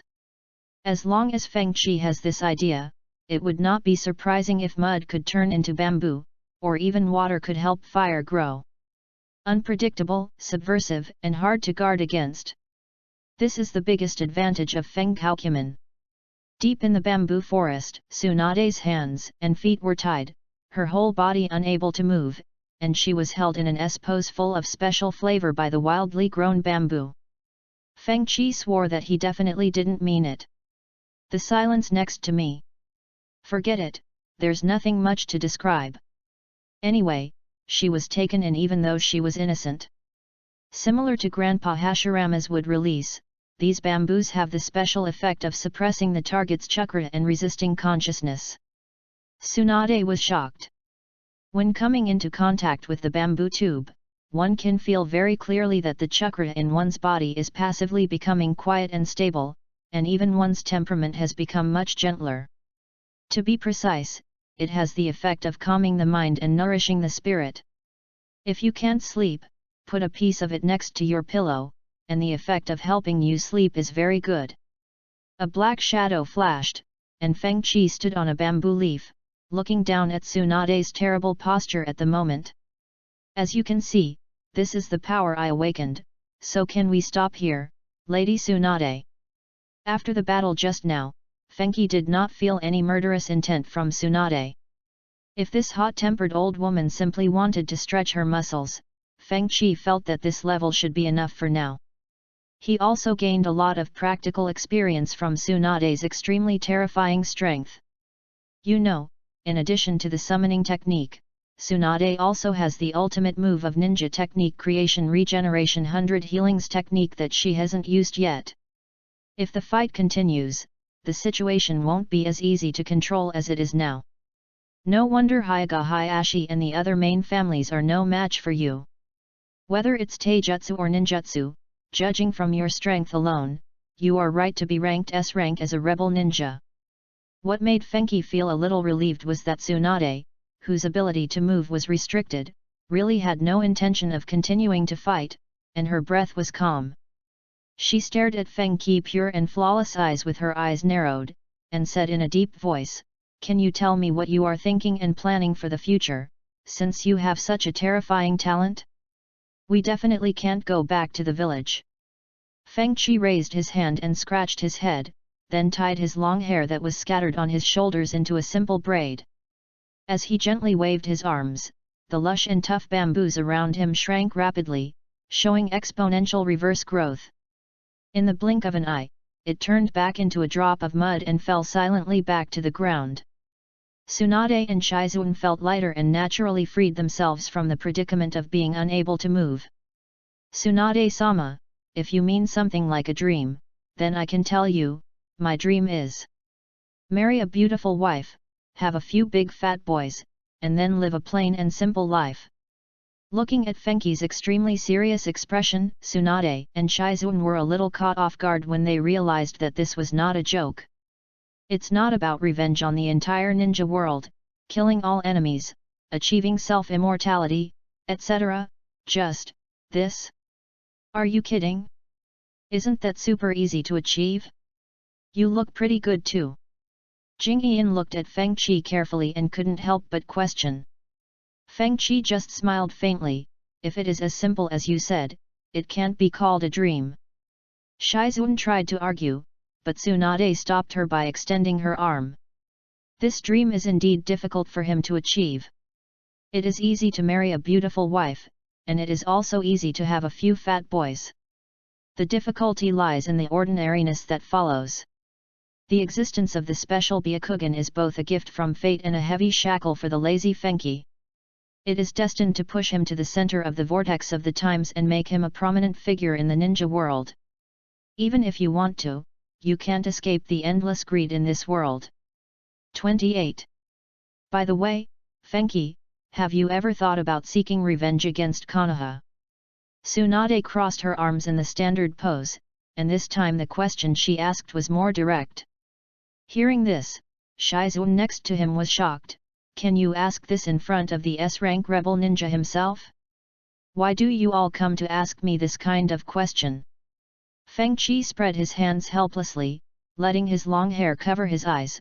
To be honest, I am not interested in boring things like revenge. If any fool wants to come and ask for trouble, just raise your hand and send him off. Tsunade suddenly caught the keywords and asked suspiciously, has anyone asked you a similar question before me? Judging from the combat capability Feng Qi has shown so far, the guy who is qualified to ask him such a question should not be a simple person. Yes, they are members of the Akatsuki organization, and they want to invite me to join. Feng Qi said calmly. Hearing about the Akatsuki organization, Tsunade's expression suddenly changed. She ran over and grabbed Fengqi's shoulders without caring about her image, and shouted, Akatsuki! No! You absolutely cannot join. The ideas and behaviors of this organization are too mysterious and dangerous. Be gentle, Granny Tsunade, be gentle. Feng Qi's body was almost shaken apart. He raised a trembling finger and pointed at himself. If I agree to join, can you still see me now? Right. Tsunade suppressed her overly excited emotions, but before she could calm down for 2 seconds, she realized a certain sensitive word, and her chakra instantly burned, erupting into a hellfire visible to the naked eye. You're such a rude kid from the Hyuga family, what did you call me just now? With a kind look in her eyes, Tsunade formed seals with both palms without hesitation, and the prismatic dot on her forehead turned into a black line, spreading all over her body. Ninja Law, Creation and Regeneration, Baihao Technique. End of this chapter. Chapter 36 Rules of the Ninja World. In the Bird Kingdom, a brightly lit tavern. Ha ha ha. I told you, Jing Yian, that brat Fenghou isn't as bad as we thought. He even thought of treating us to drinks and food. Tsunade had no image at all. She reached out and grabbed the peanuts on the table and threw them into her mouth. After that, she took a sip of the special shaku from the bird country, her face full of joy. After a series of disastrous defeats in the casino, she hadn't drunk as much as she did now for several days. Forward. Jing Yian, who was sitting next to her, twitched her lips twice, and her pretty face was full of embarrassment. Using the Forbidden 100 Healings technique to threaten the younger generation is really a bit shameful. At the same time, Shizun frowned and looked worriedly at Tsunade as she filled her glass with a smile. It goes without saying that the following night will be another busy and frustrating one. It's a rare opportunity to spar with Tsunade-sama, one of the Sunin. Compared to this, a meal of wine is nothing. Across from him, Feng Qi smiled and picked up the wine glass in front of him and took 2 sips. What a sorcerer is best at is seeking good fortune and avoiding danger. Although he is confident that he can fight against or even defeat Tsunade, who has activated the 100 Healings technique, that requires a certain price and risk. He didn't know how many pairs of eyes were secretly staring at his Byakugan. There was no need to fight to the death with Tsunade, who had no intention of killing him just because of a boring desire to win. Since it could be solved with the money for a meal, Feng Qi was naturally quite happy to do so. In this way, you can also take advantage of the situation to do Tsunade a small favor. Sumimasen, red bean paste sumimasen. Seeing Feng Qi being so polite and gentle, Jingyan felt even more ashamed and bowed her head deeply to apologize. Seeing this, Feng Qi waved his hand casually, "It's just a drink, Senior Jingyan, there's no need to be like this." "Hey! Jingyan, Fengqi is right. Don't worry about it. Let's drink first and talk later." Tsunade stretched out her arms and hugged Shizun into her extremely broad chest, pretending to feed Shizun some wine. Shizun shook her head and hastily pulled away. In this situation where Lady Tsunade was bound to get drunk, she, who had a poor alcohol tolerance, didn't dare to drink at all. "Tch, that's really boring." Tsunade, who was still sober, curled her lips and picked up the bottle of wine to fill up Fengqi opposite her. Feng Qi tapped the table lightly with his palms a few times, but he was not in a hurry. He picked up the wine glass and clinked it with Tsunade, then drank it all in one gulp. He could drink quite well, at least enough to face Tsunade. Fenghou gave him the ability to stay calm at all times, and it was basically difficult for him to get drunk unless he completely removed all his body defenses. "Lady Tsunade, I answered many of your questions just now at the lake." While Tsunade seemed to be still sober, Feng Qi put down the empty wine glass and asked seriously, "Now, can you help me answer the doubts in my heart? Tell me about it." Tsunade waved her arms without thinking. Although she appears to be straightforward and reckless on the surface, as an excellent medical ninja, she is naturally very thoughtful. After such a battle, she already knew what kind of person Hinata Fuki was. If, Lord Tsunade, you become the Hokage, what will you do to me?" Feng Qi's eyes were firm, and no matter how you looked at it, he didn't look like he was joking. Hearing this, Tsunade's pupils shrank suddenly. She had never expected such a strange question. "Aha, I thought you wanted to ask me if I have any beautiful wives to introduce to you." After a half-joking sigh, Tsunade, who was propping up her face with one hand and crawling on the table with two huge bodies, glanced at Fengqi with a gradually solemn look. "Feng Qi, the only thing I can tell you clearly is that I will never become some boring Hokage." Her tone was extremely firm. "That's why I said if. As a ninja, there will always be times when you can't control yourself, right?" Feng Qi chuckled. Why does this guy seem to have predicted that I will become Hokage? Tsunade noticed the subtle change in Fengqi's expression and couldn't help but frown deeply. She lowered her head, staring blankly at the bowl of wine in her hand that she had not yet finished. "I think my decision might be the same as the third generation's."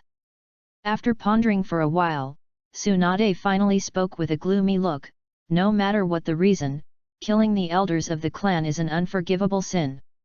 This is the cruel and ruthless rule of the ninja world. From the perspective of the Hokage, who is the head of the village, it is necessary to give priority to dealing with the rebellious ninja who poses a potential threat. Especially in Konoha, where all the major families and forces are complicated and intricate, countless eyes are watching in the darkness. Any slight flaw will become an extremely fatal political handle. And this is the fundamental reason why Tsunade is very determined that she will not become Hokage. It is difficult for her to be as cold and ruthless as Sarutobi Hiruzen and Shimura Danzo. This is a very contradictory problem for Tsunade." "Oh, I understand then." Feng Qi nodded silently. "Nothing." Tsunade clapped her hands, stretched out her arm across the table, and directly pressed Fengqi's head and rubbed it. "Hinata Fuki, as for myself, I don't hate you," she said with a smile. "Haha, it's my honor." Feng Qi also smiled back. He looked back at the street outside the tavern shrouded in darkness, and after getting the answer, he slowly stood up.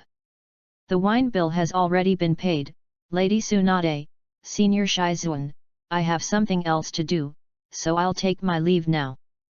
Fengqi was not particularly interested in Tsunade's crazy giving out benefits after drinking. Although Tsunade's strength and reputation are impeccable, she is an excellent candidate to be recruited as a partner. However, after careful consideration, Feng Qi gave up this dangerous idea. Let's not talk about whether Tsunade, who is in a completely bad mood at the moment, will agree to become a partner with the Konoha rebel ninja. Even if she really agreed for the first time, her hot temper that would lead to a fight at the slightest disagreement would definitely cause a lot of trouble. His current action plan is still based on stability and is not suitable for a big move. Tsunade and Shizuan were stunned for a moment, and just watched quietly as Fenki's back gradually went away until he disappeared around the corner of the dark street. "You're so mysterious, you actually said I'll become Hokage, how is that possible?" Tsunade complained with a confused look on her face as she poured more wine for herself. Judging from Hiruzen's current physical condition, it is not a problem for him to serve as Hokage for another 3 to 5 years. Even if he really has to abdicate, there are still such outstanding younger generations in the village who can be trained to take his place. Danzo Shimura has coveted this position for many years. Where is I needed? Really, I have already decided not to go back to the village, why am I still thinking about these trivial things? Tsunade suddenly realized the problem, shook her head helplessly, and drank in silence. End of this chapter. Chapter 37, Warrior Ghost. Tsunade-sama, is this really okay? After all, he is still a traitor in the village. Jingyan held the pink little pig in her arms and looked into the distance in the direction where Fenki disappeared. Shizuan, do you think that guy is an extremely vicious and dangerous S-rank rebel ninja? Tsunade asked back. Hearing this, Shizuan shook her head slightly and fell silent. This one really doesn't exist. Putting aside his infamous identity as a traitor ninja, Feng Qi gave her the feeling of being just a normal ninja. If I have to say something different, it would be that he is too easygoing and does not have the brutality and cold-bloodedness that a ninja should have. To be honest, in my long life, this is the first time I've seen an S-rank rebel ninja set up a stall to make a living. At this point, Tsunade covered her face with her hands, her tone full of helplessness, and sighed, that guy, obviously has a terrifying power far beyond his peers. Lady Tsunade, is it possible for his ideal to come true? Shizuan remembered the dream that Fenki had mentioned before. 29.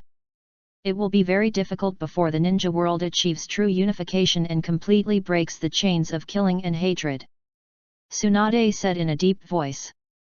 Even a player like her who was only interested in playing badly would have a fleeting greed after seeing the special power of Fenki eyes, not to mention those dangerous elements who were craving for power. In Tsunade's opinion, the potential of the special Byakugan is no less powerful than the Uchiha clan's Mangeki Sharingan, and it is of great strategic value. Absolute peace does not exist, so Jingyan, to be honest, I really envy that brat for being able to be so casual and free in such an environment. Perhaps, this is the fundamental reason why he was able to awaken his special Byakugan. Tsunade shook the wine glass in her hand, her expression becoming somewhat gloomy.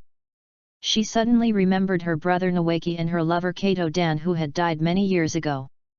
Tsunade-sama. Shizuan stood nearby, watching Tsunade, who couldn't even lie on the table, pouring wine sadly, and didn't know what to say for a moment. All she could do was to stay by his side as she had done in the past. On the other side, Feng Qi, who had just left the tavern, met a group of warriors from the bird country holding torches and weapons. There are no ninja villages in this country, and the defense force is mainly composed of samurai. As for the ninjas living here, they were all the same wandering ninjas that Feng Qi had encountered before. They had no fixed place to live, and their identities could not be recognized here. That undead warrior ghost floated away from the street on the left. Quick! Hurry! We must catch it today. But how can we chase it? It's flying in the sky. The warriors passed Feng Qi with great momentum and a strong attitude, but in the end it was of no use, and they didn't even touch a hair of the warrior undead. Feng Qi raised his eyes slightly. At the end of my sight, I saw a monster wearing a ghost mask, warrior armor, and holding a halberd floating in the air. In a flash, it disappeared at the end of the long dark night. I didn't expect to see this by chance. The legendary warrior ghost. Feng Qi sighed softly and watched the other person leave indifferently without even rolling his eyes. Some time ago, the former daimyo of the Kingdom of Birds, Lord Osajai, died suddenly, and his son Master Seigi and Hongming, who had always served as his counselor, were both nominated as candidates for succession. The counselor Hongming opposed Lu's appointment to the position of daimyo because he was too young.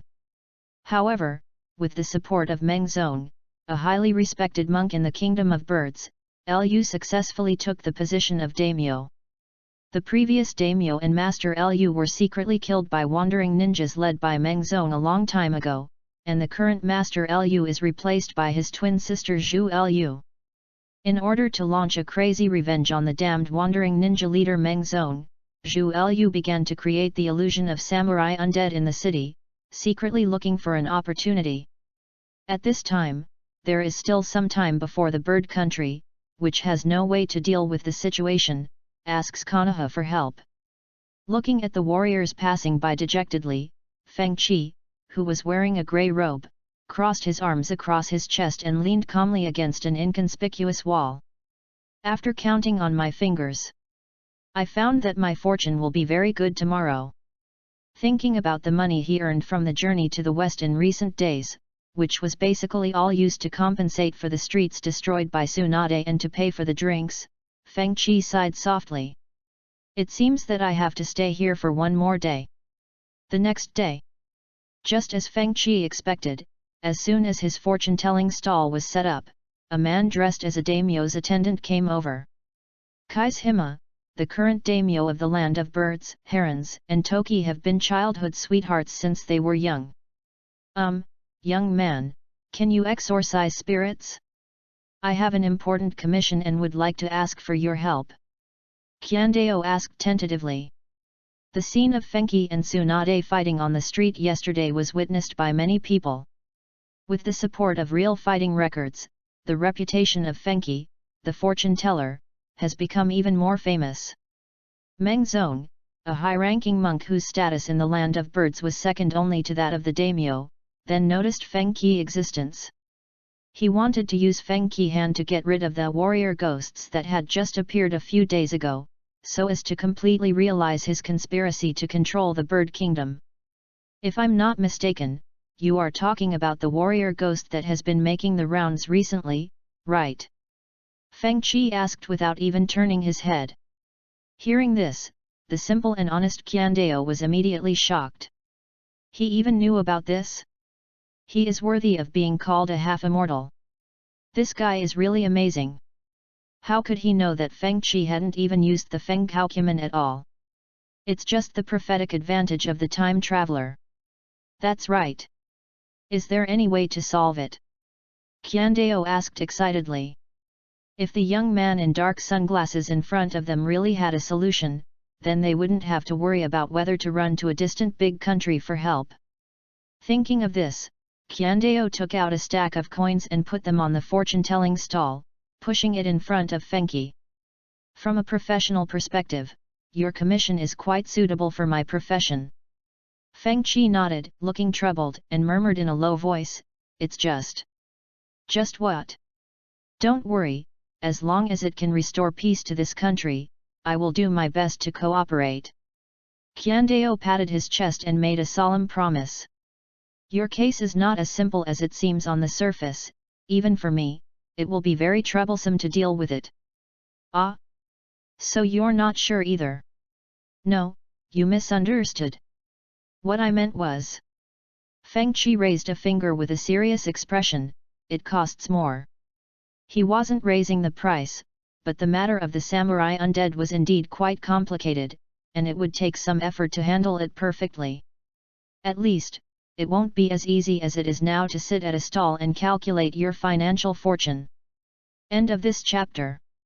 Chapter 38, The Gambler Loses Everything in the End. Ah? Well, to be honest, the treasury of the bird country is very short of money, and the economy is in a bit of a pickle." Kaishima stood there with a troubled look on his face, looking very embarrassed. It is indeed a bit unreasonable that as a country, it cannot afford the normal commission remuneration. The main reason for this phenomenon is the current unstable situation in the bird country. A young daimyo has just taken over. On the surface, his counselor Hongming is trying every means to regain the position of daimyo. Secretly, the high monk Meng Zong, who is controlling the wandering ninjas, is waiting for an opportunity to act. In order to establish a good image in front of officials, Meng Zong even became famous for his thriftiness. He had a very good reputation in the bird kingdom and had many staunch supporters. Seeing that the fortune teller opposite him was unmoved and didn't look like he would compromise at all, Qiandao lowered his head with a gloomy look. After pondering for a few seconds, he gritted his teeth and finally made up his mind for the sake of the bird kingdom and for Master Lu, with whom he had grown up. "If that's the case, then I can only commit seppuku." Qiandao looked extremely serious. He pulled out a sharp long knife from his waist, lifted the collar of his shirt at the abdomen, and stabbed the tip of the knife forward without hesitation.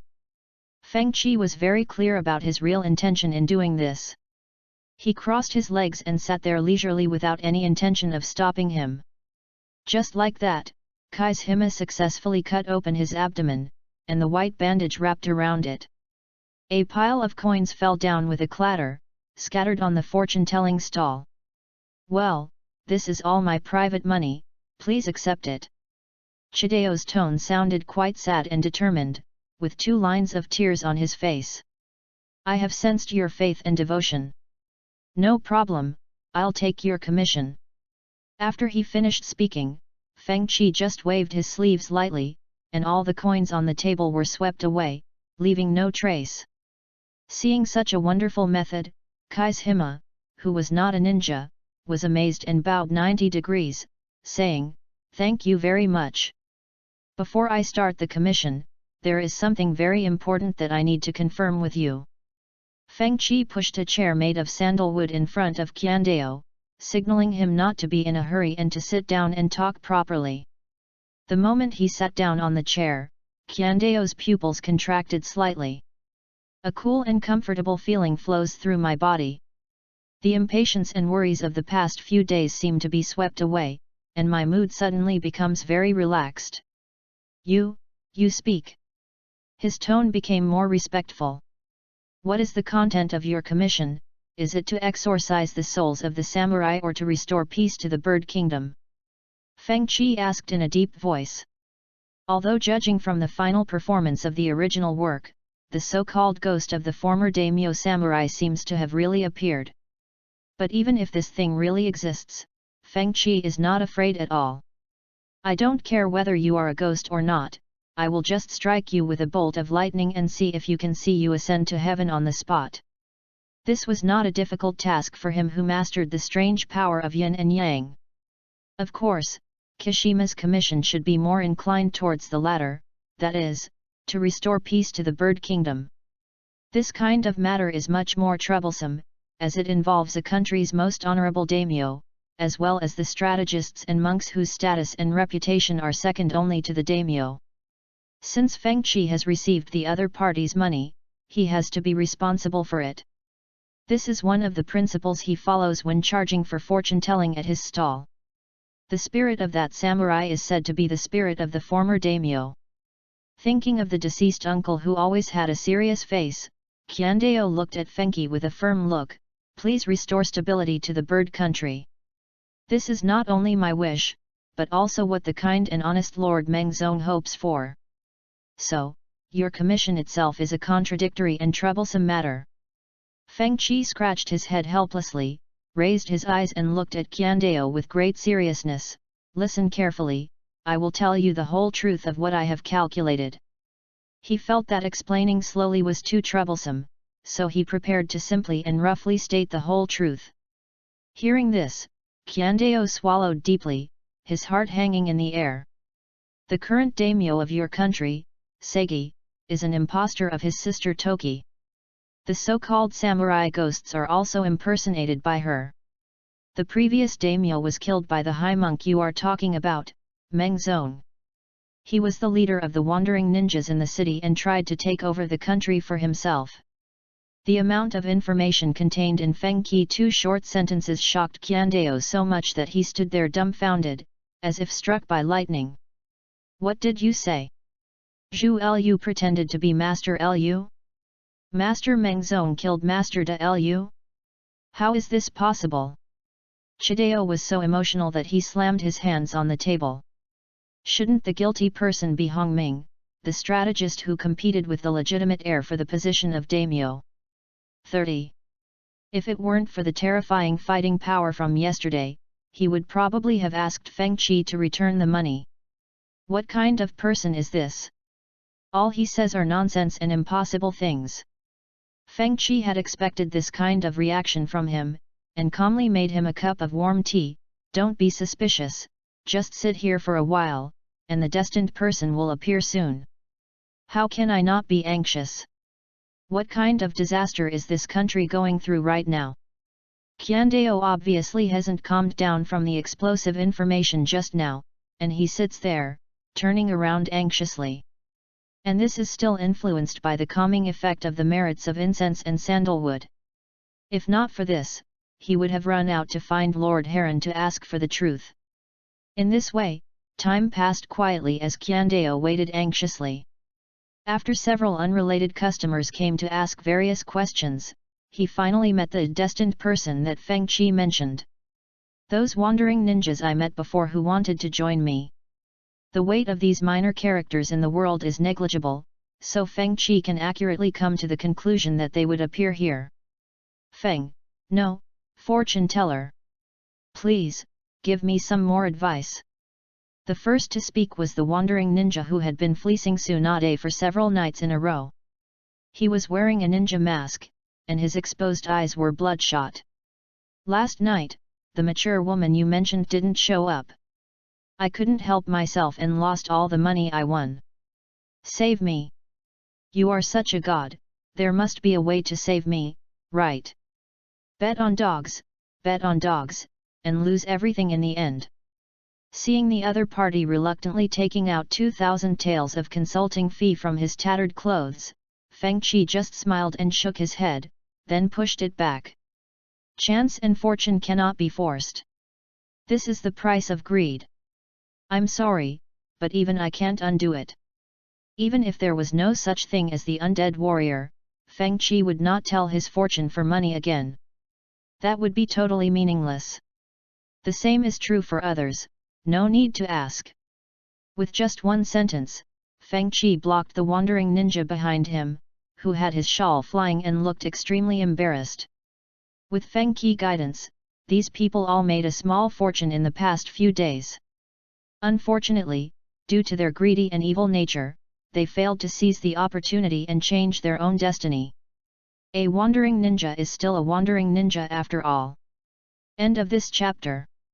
Chapter 39, the monk breaks the defense and sends a commission to blow up a living father. Ah! Even you can't do anything about it. No, that can't be, you are the legendary Master Fengqi. Money. I still have money, please calculate it for me again. Having tasted the feeling of changing their fate once, the wandering ninjas were all unwilling to give up and clenched their fists tightly. If they were not deeply afraid of the terrifying and strange power of the S-rank rebel ninja Hinata Fuki, they would probably have used tough measures to force him. I have an opportunity here. If you can seize it, you may be able to settle down in this bird country in the future. Fengqi slowly extended the temptation.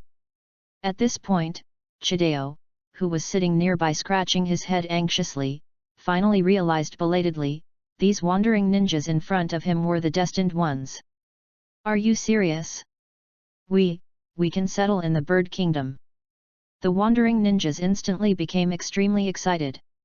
For them who have no place to live, having their identity recognized has almost become an obsession.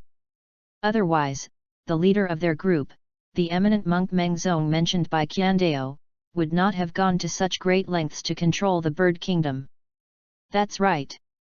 You just need to stand up and point out that the monk Mengzong killed the former daimyo and the daimyo's successor, and make amends for your crimes.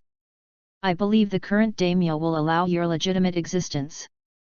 Feng Qi said calmly. Upon hearing this, the faces of those wandering ninjas changed drastically. Although they were also wandering ninjas from the land of birds and had participated in the assassination of the former daimyo, they were not the core subordinates of the high monk Mengzong and could only do small marginal tasks in the hope of gaining some benefits in the future. Feng, Master Fengqi, what are you talking about? How can a wandering ninja like us who don't even have an identity know Mengzong, the famous monk of the bird country? Ahaha, you really love to joke, we don't know anything about the monk Mengzong. Several wandering ninjas were all panicked and kept denying it. In the world of ninja, betrayal is a very normal thing and can happen to anyone at any time and anywhere. The fundamental reason why these wandering ninjas were so nervous was that they remembered the powerful strength and brutal nature of Mengzong and his subordinates. If I betray that group of people, I will definitely die a miserable death. Living under the shadow of Mengzong for so many years, they seemed to have overlooked one fact: there was a big thick leg sitting in front of them. You guys, are you sure you want to let go of this opportunity? Feng Qi raised his head slightly, revealing half of his pure white pupils that were hidden by his dark sunglasses, flashing with an inexplicably strong sense of oppression. A wandering ninja was the first to react. He looked excited and tremblingly shouted, "Me!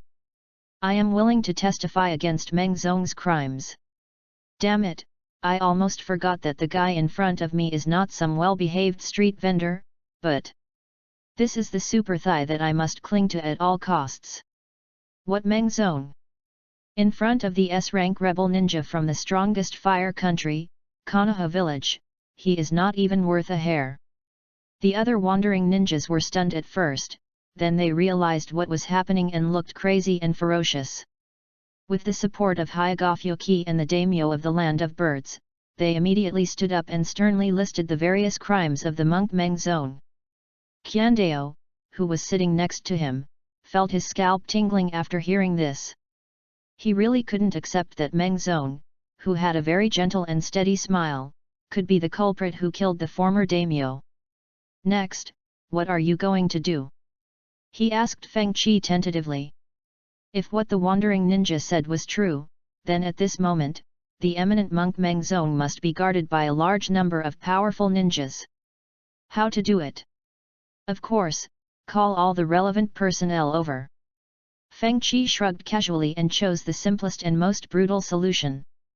The people involved in this incident were either the most important daimyo in a country or high-ranking officials whose status was second only to that of the daimyo. Under normal circumstances, in order to avoid causing adverse effects, ordinary ninjas and even ninjas from the 5 major countries must maintain the highest level of respect and submission and must not offend. We can only work hard to obtain relevant permissions and conduct investigations slowly, during which we may even be obstructed by various force majeure factors. However, Hyagofyoki has already been labeled a traitor, so he naturally doesn't need to abide by these boring rules. Are you offended and want to cause trouble for Konoha? That's a good relationship. Thinking of this, Feng Qi no longer hesitated. The chi chakra in his body surged and transformed into the Fenghou formation diagram, which unfolded on the ground beneath his feet and covered the surrounding streets. Soon, he locked onto the counselor Hongming, the monk Mengzong, and the current daimyo Zhu Lu who was dressed as a man, who were in different mansions. The formation diagram slowly rotates, and the 4 symbols and 8 trigrams echo each other from afar. A space vortex quietly emerged behind the 3 people who were completely unaware of the situation and forcefully sucked them in. Corresponding to the Luan Jin Tuo representing time, there is the 8 gates transport which has the function of space transfer. In Daimyofu, the land of birds, there is a quiet courtyard that is listed as a forbidden area that ordinary people cannot set foot in. Hongming, Mengzong, Zulu, Qiandao, and the wandering ninja who suddenly appeared here sat in a circle. They were staring at each other in confusion and stupidity, totally unaware of what was going on. Good afternoon everyone, I'm Hinata Fuki, an S-rank rebel ninja from Konoha. I have been asked to find the so-called undead warriors. Please cooperate with me. Feng Qi stood in the center of the circle with his hands behind his back. His long black hair was casually scattered, covering his handsome face, but it couldn't hide his clear white eyes. Kai's Hima. What's going on? Didn't I ask you to entrust the fortune teller who just arrived in the city? Why did you bring an extremely dangerous person like Hinata Fuki here? The eminent monk Meng Zong was the first to break down and shout, completely changing his usual simple and easygoing appearance. As a ninja, especially a parallel ninja who was good at copying the bloodline limits of the major families in Konoha, he had naturally heard about the recent incident of the Hyuga clan elders being exterminated, which had been widely circulated in the ninja world. Those terrifying, deep white eyes, those clearly visible blue curse marks, and that handsome face, there was no mistaking him. The person in front of him is the culprit of this shocking incident, Hinata Fuki. This damn guy Kyandeo, he was asked to go out to issue commissions in order to take the opportunity to get rid of the guy who was in the way. Why did he blow this living father out? At this moment, Meng Zong looked at Kyandeo with eyes full of regret and murderous intent. Seeing the other party's uncharacteristically ferocious appearance, Kai's Hima was so scared that he hid behind the current daimyo Toki. Kai's Hima, what is going on?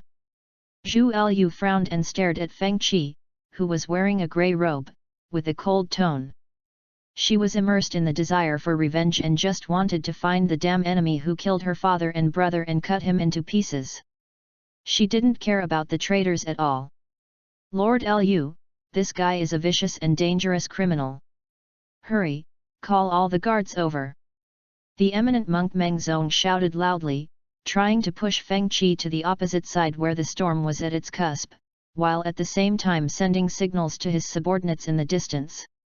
Whether it was Kashima's eyes full of fear and something was wrong, or the stray ninjas in the corner staring at him viciously, they all made him feel that something was wrong.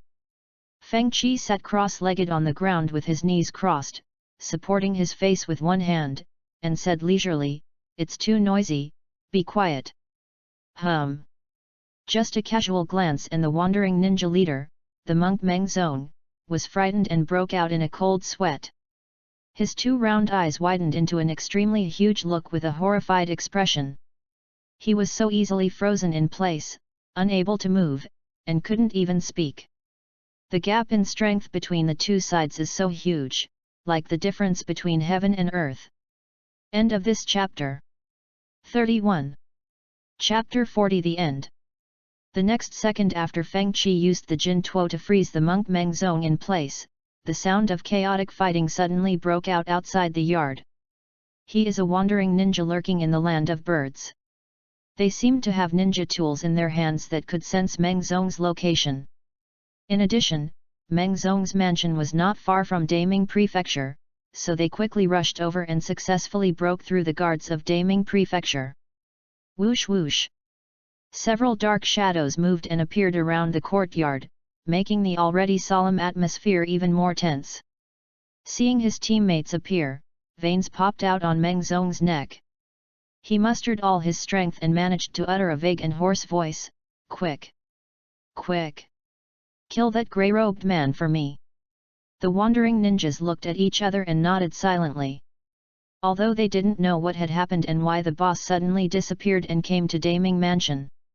But as the leader who could lead them to control the country, they did not hesitate at all to the orders given by Meng Zong. They either reached out to touch the ninja tool bag, or slowly approached Feng Qi, or quickly formed seals with their hands. Their reactions were quite quick. The execution ability is very good, but the eyesight is a little weak. This group of wandering ninjas didn't see anything unusual in Feng Qi's pure white eyes. That is an extremely dangerous signal. It's over, Lord Meng Zong. No, this guy Meng Zong is really a wandering ninja leader with evil intentions. The wandering ninjas surrounded them aggressively, and Kai's Hima, who had never seen such a scene before, was really scared. Although there was a powerful fortune teller by his side, the two had only known each other for less than a day, and he obviously could not trust him unconditionally. However, even in this situation, the trembling Kaizhima still stood firmly in front of Ibis, almost subconsciously wanting to protect this childhood sweetheart who he had grown up with. "Qiandao, you bastard!" Zhu Lu, who was still dressed as a man at this time, stared at Qiandao's back in a daze. Her eyes flickered a few times, and then she sighed heavily.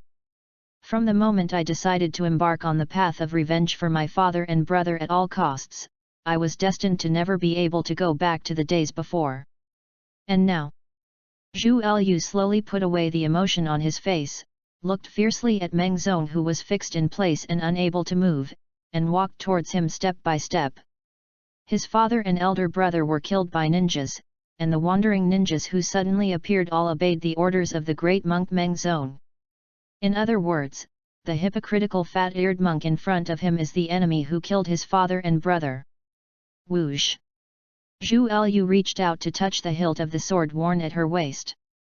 As she slowly pulled it out, the sharp blade reflected a cold light, which just happened to shine into Meng Zong's eyes. Meng Zong was so frightened that he was sweating profusely and shaking his body desperately as if it was put in invisible shackles. If it were a normal situation, with his means, killing the opponent would be as easy as crushing an ant.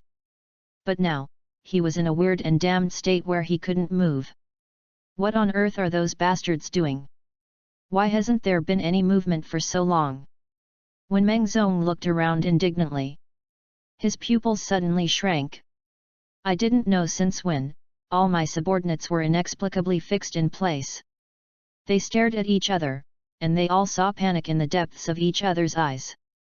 What the hell is this technique? Even the shadow binding technique of the Konoha clan requires the entanglement of shadows to achieve binding, and it will not be so strong that even struggling becomes a luxury. "Lord Lu, I really hope that the bird country can get better and better, and I have been working hard for it. You must not be deceived by the evil people with ulterior motives." The ever-enlarging sharp blade was reflected in the depths of Meng Zong's pupils. This evil man who assassinated the daimyo finally began to get scared. His muscles twitched violently and he tried like crazy to break free from the restraints of Luan Jinchuo. However, how could he, who had little influence in the world, possibly shake Feng Qi? The facts are before us. If you have anything else to say, go to the underworld and have a good talk with your father who you killed. There was murderous intent in Zhu Lu's eyes. He raised the sharp blade high and pointed it at Meng Zong's head, whose eyes were bloodshot from fear. Seeing this, Feng Qi sighed softly and reached out to grab Ibis's back. "Call out!" He effortlessly picked up Zhu Lu, who was blinded by hatred, and threw her back to Qiandao, where she fell on the muddy ground in the yard, covered with bruises. "What's the hurry, Lord Daimyo?" Feng Qi scratched his head and spoke in a lazy tone. "This is a matter between me and them, you." Zhu Lu didn't care about the scratches and bruises on his body at all, and roared angrily as he was about to attack the monk Meng Zong again. Then, she was also fixed in place. "Whatever hatred you have between you has nothing to do with me. Once I complete the commission, I can tear it up as I please." Feng Qi shook his hands expressionlessly, not caring at all that the other party was the daimyo of the bird country. "I see. I have finally figured it out. Meng Zong, did you instruct the wandering ninja to kill Lord Osajai, the former daimyo?" The strategist Hongming, who had been dumbfounded the whole time, took a step forward and finally understood the whole story. After recovering from this shocking inside story, he turned to look at the fallen Ibis and said, "I don't know whether you are Lord Ibis or Lord Ibis, but no matter what, you can't just kill Meng Zong like this. How can a guy like you who wants to compete for the position of daimyo understand how I feel at this moment?" Zhu Lu said, gritting his teeth. Hongming turned his head and glanced at Meng Zong and the wandering ninjas around him, his eyes flashing with a calm and indifferent look. "If you kill Meng Zong here, Lord Dalu, you will really die in obscurity. After all, he is a national strategist, and his perspective on issues is much more profound than that of Zhu Lu, who only wants revenge. After being reminded by him, the egret seemed to be struck by lightning and squatted on the ground in a daze. She seemed to realize how foolish and reckless she had just been. Heron, Lord Zhu Lu, Mr. Hong Ming is right. Before the execution, we must make Meng Zong's crimes public. Qian Dao followed. His emotions were filled with worry about Ibis and anger towards Meng Zong. Feng Qi walked to Zhu Lu with a calm face, raised his hand to untie the random gold taku. Then turned to look at Qian Dao next to him. Now that you are here, your commission related to the undead warriors is completed. Listening to the sound of guards coming to support outside the courtyard, Feng Qi continued, as for how to execute these people next, it is your own internal matter and has nothing to do with me. End of this chapter.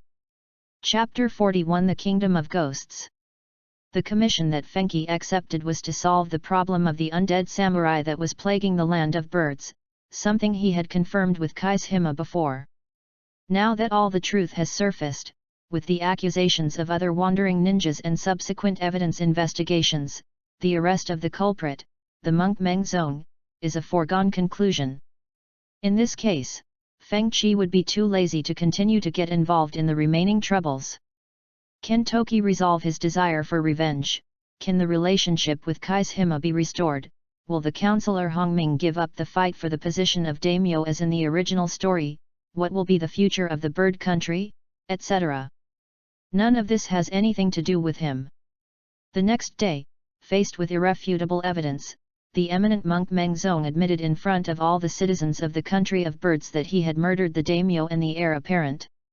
A highly respected monk turned out to be a vicious thug who killed the daimyo. The people were all shocked and at a loss for words, unable to believe the sudden news. The eminent monk Meng Zong incident had a significant impact on the bird kingdom, and many officials and nobles were involved. However, the turmoil was soon quelled by the dual tactics of the strategist Hong Ming, who used both kindness and power. For some unknown reason, he finally chose to help the young daimyo govern the country wholeheartedly, just as he had assisted Osajai before. As for the wandering ninjas who stood up and identified Meng Zong, they successfully obtained the right to settle down in the bird country. The crested ibis, who showed his true face, also regained some vitality, and with Kishima's company, he gradually adapted to his high-ranking and powerful identity as a national daimyo. If there is one difference, it is that in the bird kingdom, there is a legend of a fortune teller. Zhu Lu and Qian Dao have not forgotten Feng Qi's kindness. In order to repay this benefactor who left without saying goodbye, Zhu Lu ordered people to compile Feng Qi deeds in the capital into a book and circulate it in the kingdom of birds. Apart from several folk anecdotes that are always accurate, the most eye-catching one is naturally the Taoist priest with white eyes exorcises the ghosts of samurai warriors. Through merchants, relatives, and other channels, Feng Qi's Taoist booklet gradually spread to neighboring countries. Because the novel and interesting story is quite fascinating, and has some ghost elements, the sales are quite good, and it even surpassed the Intimate Paradise series for a while. Of course, Feng Qi was unaware of this at the time. After 5 days and 4 nights of leisurely journey to the west, he passed through the Bear Country and part of the Wind Country, where special chakra meteorites fell from the sky, and killed several teams of ignorant bounty ninjas during the journey. Finally, we arrived at a country with a long history. The auspicious position shown by the hexagram I peeked into from the interior before should be here. Feng Qi stood on a cliff with his arms folded across his chest, looking down at the entire city with a calm expression. A light breeze blew across the cliff, lifting the cuffs of his long, flowing grey robe and blowing away the hair on his forehead, revealing the unusually conspicuous caged bird curse mark. So, this is the country of ghosts. Speaking of the neutral demon country, it is different from ordinary countries in that it has a shrine system with daimyo as the ruling power. What impressed Feng Qi the most was naturally the alien monster that had an irreconcilable feud with this country, the Wu Yang that claimed to have the power to destroy the world. Many years ago, Wu Yang once led a large army of puppet-like soldiers to attack the ninja world, causing countless ninja casualties. With the joint efforts of ninjas from different countries, in the end, the first generation witch of the Demon Kingdom forcibly separated the soul and body of the monster, and sealed it in the underground palace of the Demon Kingdom and the temple of the neighboring Swamp Kingdom. From then on, successive priestesses of the Demon Kingdom have been fulfilling this important responsibility, preventing the resurrection of the monsters at any cost.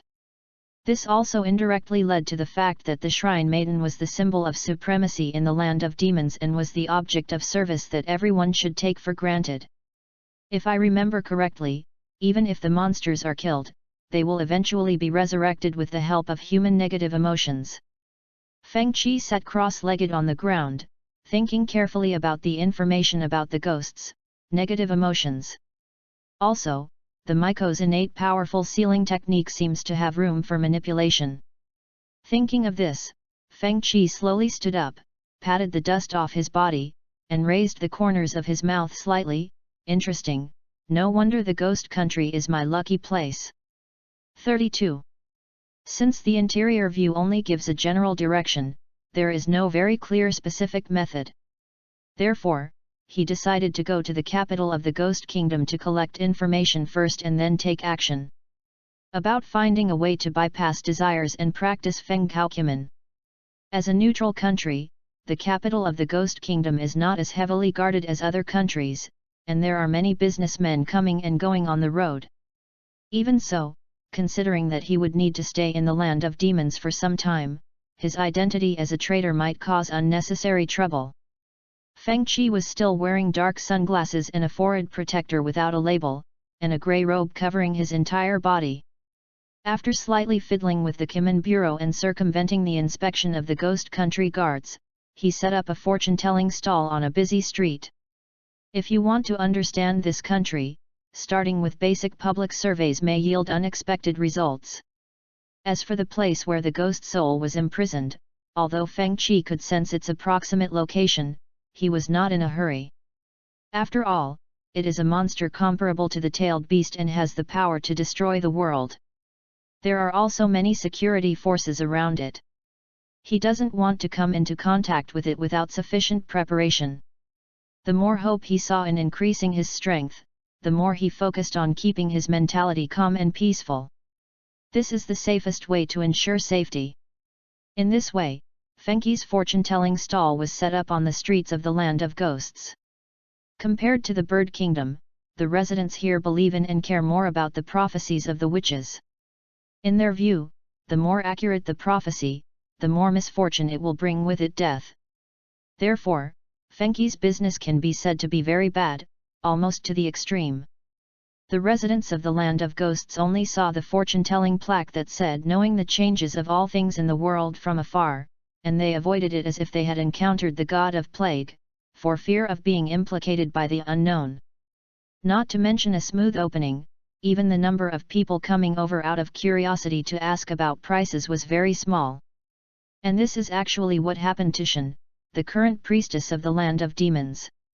All those who are marked with the death prophecy by Shen, whether they are willing or not, will have only one final outcome, which is to welcome the arrival of death in fear. Because if that person doesn't die, the one who will die is the Shrine Maiden, who is of noble status and shoulders heavy responsibilities. This is something that no one in the Land of Demons can accept. Feng Qi had expected this kind of treatment and was not panicked at all.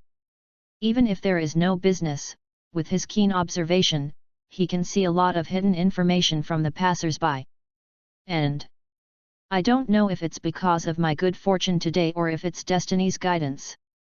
Not long after Feng Qi set up his stall, a white-haired, light-eyed girl walked slowly over under the protection of his personal attendants and stopped in front of Feng Qi, who was lying on a bench with a grass root in his mouth.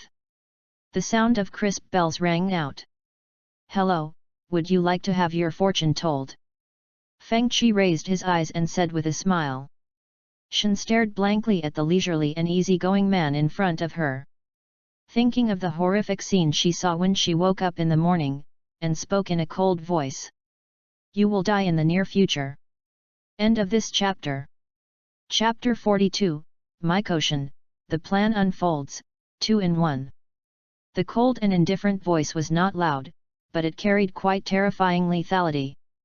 Citizens passing by stopped and looked at Feng Qi from afar with sympathetic eyes.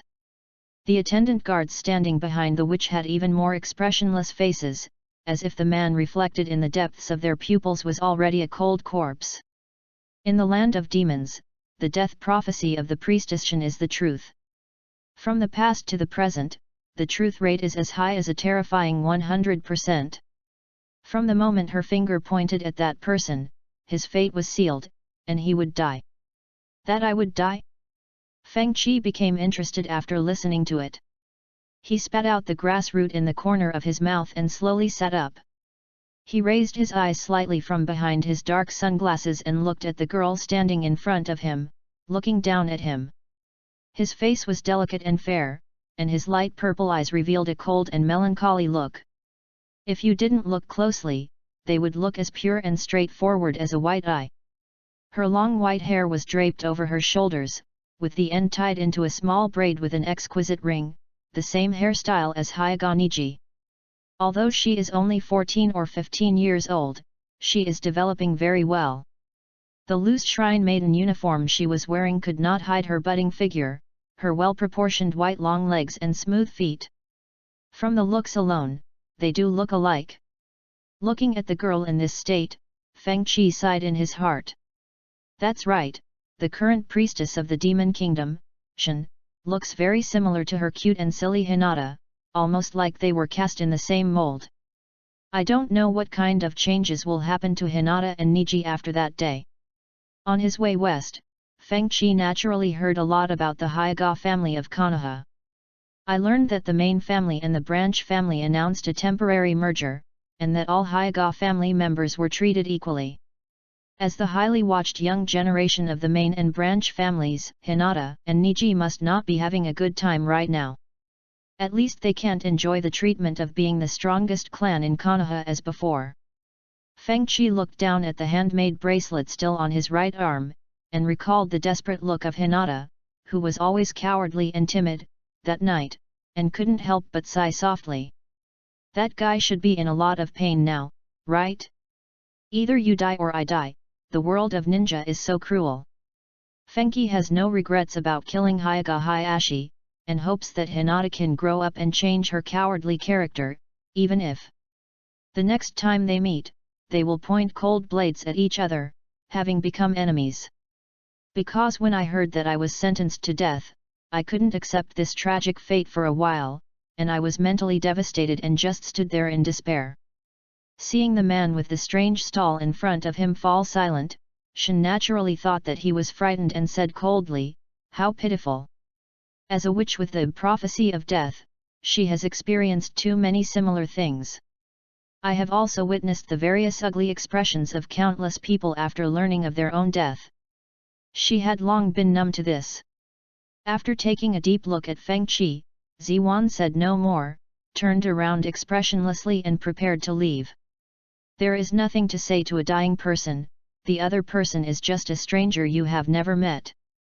Hey, after coming here out of nowhere to announce someone else's death, are you planning to leave like this? Feng Qi casually played with the bagua plate in his hand, and said to Shen's back without raising his head, "That's too rude, Miko-sama from the land of demons." As expected, upon hearing these words, Ziwan frowned deeply, stopped and looked sideways at Feng Qi. "I'm sorry, I have nothing to say to a dying person like you." Her voice is very nice, with a hint of childishness. But that cold and stinky face really makes people lose interest. Arrogant, overbearing, self-willed, cold, and ruthless, this is the character that Shen shows to the outside world. She wanted to use this disguise to cover up her deep inner fragility and the fear and sadness of speaking the date of someone else's death in person. The experience of being isolated and treated like a monster in her childhood made her, who should have been kind and enthusiastic, gradually put on a mask of hypocrisy. This is the fate of the priestess of the land of demons. A fate that cannot be resisted or escaped. Feng Qi smiled, put down the bagua plate in his hand, supported his knees with his hands and slowly stood up. Although he doesn't look strong, with a height of nearly 1.7 to 1.8 meters, he is definitely tall and mighty in front of Shen, who has not yet fully grown. Seeing this, the followers wearing samurai equipment at the back immediately became alert, reached out to grasp the hilts of the samurai swords at their waists, and took a step forward to protect Shen firmly behind them. There have been cases in the past where people who were sentenced to death were filled with resentment, ignored the rules passed down from generation to generation in the land of demons, and brazenly attacked the honorable priestess. Of course, the ending was that he was isolated by the transparent bell that Lady Shen carried with her, and he escaped unharmed. However, after experiencing such a thrilling attack, these loyal guards who were willing to die for the priestess at any time became extremely cautious. The reason is simple: the witch is related to the safety of the ghost country and even the entire world.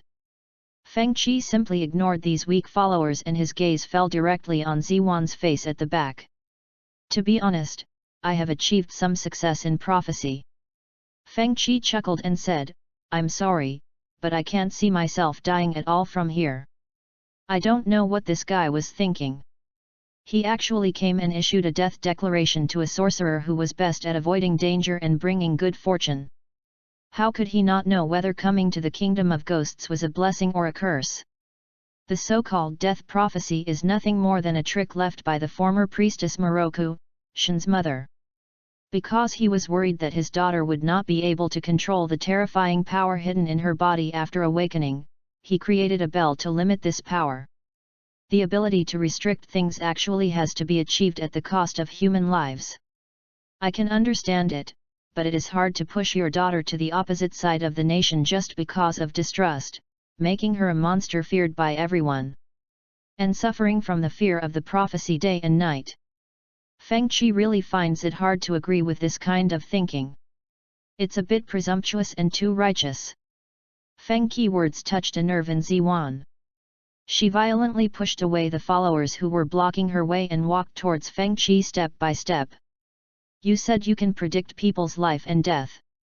Ziwan stared at Feng Qi with burning eyes, trying to see through the eyes hidden behind the dark sunglasses and verify the authenticity of his words. The fate of the tailed beast Jinchuriki is usually quite miserable, but like Naruto and Gaara, there are at least people in the world who bear the same fate as themselves. Even if they were just people who shared the same suffering, it was still an unattainable luxury for Shen, the only shrine maiden in the land of demons. And now, someone actually claims that he also has the ability to predict the future. Shen could hardly hide her excitement. Good. Feng Qi moved one step away. The Bagua flag with the words "Know the changes of all things in the world" printed on it immediately caught Shen's eyes. 33. Ziwan looked at the strange Bagua flag with suspicion. She was very sure that she had never seen such a thing in real life, but she felt that the words on it were inexplicably familiar. It seems like I have seen the same content somewhere. Shen held her delicate and flawless chin with one hand, frowned slightly, tilted her head slightly, and let her long white hair fall. The confusion and doubt in her heart were all shown on her pretty face. At this moment, she looked a bit like a young girl of 14 or 15 years old, rather than a witch who was burdened with the fate of death and full of hatred. After a few seconds, Ziwan clapped his hands and suddenly realized, that's right. It's the white-eyed Taoist priest. Could it be that you are the white-eyed Taoist priest who defeated the strange creatures like the warrior undead? What did you say? Taoist priest with white eyes. This time it was Feng Qi turn to be a little confused. Isn't it you? I see your sign is almost the same as the one in the Taoist with white eyes. As she spoke, Shen pulled out a warm little notebook from her bosom. The cover of the notebook showed the back of a man in a grey robe. Witches, seals, monsters and goblins. These things that have been with her since birth have made Shen feel suffocated all year round. Therefore, when she saw the Taoist priest with white eyes by chance, she was deeply attracted by the plot of fierce battle between warriors and undead in it. She carried the book with her and read it at any time, looking forward to the day when the monsters, which are also monsters, would be punished. This is one of the few things that can be called fun in her boring life as a witch. Fengchi curiously took the book from the girl, flipped through a few pages, and the corners of his mouth began to twitch uncontrollably. In the past few days after leaving the Bird Kingdom, in addition to leisurely traveling, he also rested his mind and spent nearly half of his time in the uninhabited forests and mountains. Moreover, White-Eyed Taoist has just spread from the Bird Kingdom. The first batch is very small, and it is difficult for ordinary people to get access to it. Currently, it is only circulated among the nobles of the neighboring countries. This resulted in Fengchi not knowing that all the things he had done in the Bird Kingdom were recorded in the strange books. Among them, it even includes the method of training that the professor taught Xiao Pang to lose his hair, oh no, to become stronger. Fengchi calculated with his fingers, and with only a small cost, he easily got the general idea of what happened from his inner vision. He was a man of good character and couldn't help cursing in his heart. The bird country is full of troubles. Damn it, I helped you get rid of the cancer Meng Zone, and this is how you repay me, right? Afraid that others don't know that the handsome guy who runs the fortune-telling stall has a pair of white eyes, don't they know that he is the S-rank rebel ninja Hinata Fuki? In fact, if you think about it carefully, Zhu Lu and Chideo should know that Fuki is a traitor of Konoha, so they deliberately used the obscure name Bian Taoist priest. Their original intention should be to create a positive image of the white-eyed Taoist priest through propaganda, thereby covering up the brutality and violence of the rebellious ninja. From this aspect alone, they did try their best. After all, the Bird Kingdom is far inferior to the powerful Fire Kingdom. Only, getting help without asking can be quite a headache. No wonder bounty ninjas have appeared so frequently in recent days. Fengchi, who just wanted to set up a fortune-telling stall quietly, sighed deeply and silently took off the dark sunglasses on his face. Now this disguise seems a little redundant. The soft sunlight shines on the pure white eyes, reflecting a bright and energetic glow. Those are a pair of eyes that can easily make you fall in love with them at a glance. Yes, I am the Taoist priest with white eyes. Fengchi put his hands behind his back and admitted it casually and frankly. At this moment, he is in a good position. Good, so handsome. Shen raised her head and stared blankly at the pair of white eyes that were shining with a clear luster. Pure, elegant, casual, and clear, she swore that these were definitely the most beautiful eyes she had ever seen in her life. She stared at him like this for several seconds, and suddenly, realizing that she had lost her composure, Shen buried her head in his chest again, her cheeks flushed in a faint red. Fengchi, who had seen the girl's expression clearly, felt troubled and raised his hand to scratch his hair. Now that you know my deeds, there's no need to explain so much. After handing the book back, his eyes flashed with a strange light, and he asked in a deep voice, "Tell me, how did I die in your prophecy?" Hearing this, the shyness on Shen's face instantly disappeared. 3 days later, you will die in the underground palace that imprisons the spirits of the monsters, and your flesh and blood will burst like a balloon that has reached its limit. The oppressive feeling of having the heavy shackles of fate strangled his throat came over him again and flowed through his body. Recalling that bloody and horrifying scene, Shen's body trembled violently, her expression filled with fear and panic. She was fully aware of the meaning of her prophecy, and did not think that she would be spared just because the target was the Taoist priest with white eyes. The story itself contains some fictional and exaggerated elements. Perhaps it was because of her yearning for the white-eyed Taoist priest that she foresaw the miserable death of the stranger in front of her. Even her cautious thoughts would be ruthlessly crushed, this was the damn fate she bore. Ha ha ha, death by explosion? That's a novel way to die. Fengchi patted the dust on the corner of his clothes and laughed. His goal in the land of demons is now quite clear. In addition to the priestess who possesses powerful potential and sealing techniques, there are also the monsters who have the power to destroy the world. To be honest, there is some truth in Shen's prophecy. After all, the opponent is a monster that once left the ninja world helpless. In order to ensure that everything is foolproof, many subsequent actions related to controlling desires require personal investigation and contact to obtain detailed intelligence. In this case, it is reasonable to accidentally die at the hands of monsters. But think about it the other way around, in order to ensure the accurate realization of the witch's death prophecy. The superstitious and blindly loyal servants of the Ghost Kingdom will most likely take the initiative to invite him into the underground palace where the souls of monsters are imprisoned. This way, we can save ourselves the trouble of secret infiltration. Aren't you afraid of death? Ziwan looked puzzled. How can someone smile knowing that he is about to die? I'm afraid. Of course I'm not. I just don't believe in your so-called prophecy. Feng Qi said calmly. Rather than the so-called prophecy which was itself influenced by the bell of the previous witch, he believed more in the Fenghou Cumin in himself. Everyone I predicted died without exception. Shen's eyes returned to their initial coldness and indifference. This is a fate that cannot be changed. I'm sorry, I've already shattered destiny once. A light breeze blew, lifting the hair hanging on Fengqi's forehead, and the strange and special curse pattern became clearly visible. Looking at the brilliant smile of the man in front of her exposed to the sun, Shen's pupils widened and she stood there in a daze. End of this chapter. Chapter 43. We are good people. The reason why fate is called fate is because it is something that cannot be changed by human power. Shen's eyes flickered with a gloomy look, and she sighed, if you really achieve the change, I can only say that it is definitely not fate. While speaking, she was secretly standing on tiptoe, trying to make sure that her eye level with Fengqi was level. At least, not to the extent of looking up.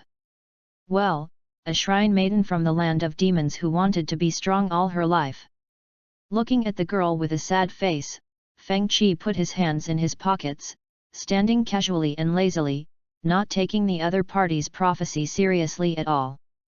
Several strands of black hair fell down, adding a few messy lines to the pure white eyes. In 3 days, I will enter the underground palace you mentioned and walk out alive. It is impossible to convince this spoiled priestess who has accepted her fate with just words.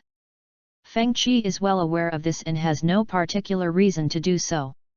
The reason for saying this is mainly so that you can naturally enter the underground palace where the ghost souls are imprisoned and have a good communication with this legendary monster. If the other party doesn't understand human language, he knows a little bit about fighting. According to the performance of the monster in the original movie, it only has a soul and has no ability to break free from the seal. Even if ordinary people want to sacrifice themselves voluntarily, they cannot possess it as a container and need to rely on special means to achieve it. For example, Huang Chuan, a devout follower of Wu Yang, masters the dark medical ninjutsu. Judging from this information, if it is just a simple encounter with the ghost soul, the danger level should not be that high. Moreover, no matter how Feng Qi calculated, he could not see any sign that he would die suddenly on the spot. If that kind of thing can really be achieved, perhaps it will be a good result. Ziwan sighed deeply. This time she no longer tried to tiptoe, nor did she argue with Fengqi about the so-called fate. If the death prediction fails, I, as a witch of the demon country, will die. Shen has lived under the shadow of fate for many years. Although she appears to be indifferent to the continuous deaths of people around her, she is suffering from torment and torture in her heart all the time. After all, she was still a young girl whose mind was not fully mature, and sometimes she would feel that it would be better if she could put down the burden of being a shrine maiden and die selfishly. Then you won't have to live in such pain. Do you know what you are talking about? The witch's death prophecy cannot be wrong. The follower dressed in the warrior costume of the demon country noticed the sadness revealed by Shen, and immediately stepped forward and shouted at Feng Qi. If the prophecy fails, the one who will die will be the witch. This is a huge disaster that the entire ghost country cannot accept. Feng Qi glanced at the other person and saw that it was a familiar face. Ashio, the personal bodyguard of the demon country's shrine maiden. In the monster revival operation that will take place in the future, he willingly chooses to impersonate Shen and die heroically for the future of the entire demon kingdom. Putting aside various objective factors, this guy's loyalty is absolutely impeccable. 34. At least he is not afraid of death at all. If you are worried about the safety of this idiot witch, there is no need to worry, because Feng Qi flicked his sleeves, raised his hand and pointed at Ziwan standing in front of him, and said calmly, I don't see any signs of death in her. Asshole, how dare you call me an idiot, who do you think you are? For some reason, seeing the other person so calm, Ziwan's anger instantly came out. She took 2 steps forward and grabbed Fengqi's collar at the chest. The transparent bells hanging from the hair swayed slightly with the movement, making a few crisp sounds. The opponent's strength was pitifully small, and the relatively tall Feng Qi allowed the frustrated girl to drag him like this. His deep gaze passed through the little face so close to him, and looked at the transparent bell that was emitting a special energy. It is this little gadget that seals Shen's innate powerful strength, and it also contains the spiritual will of the previous generation of Shrine Maiden Moroku. Maybe I can get the means to control my desires from the previous Miko. Thinking of this, a fleeting gleam of light flashed in the depths of Feng Qi's eyes, and the strange array diagram under his feet lit up quietly. He wanted to try to see if he could communicate with the transparent bell. The good news is that the transparent bell actually responded and flashed quickly.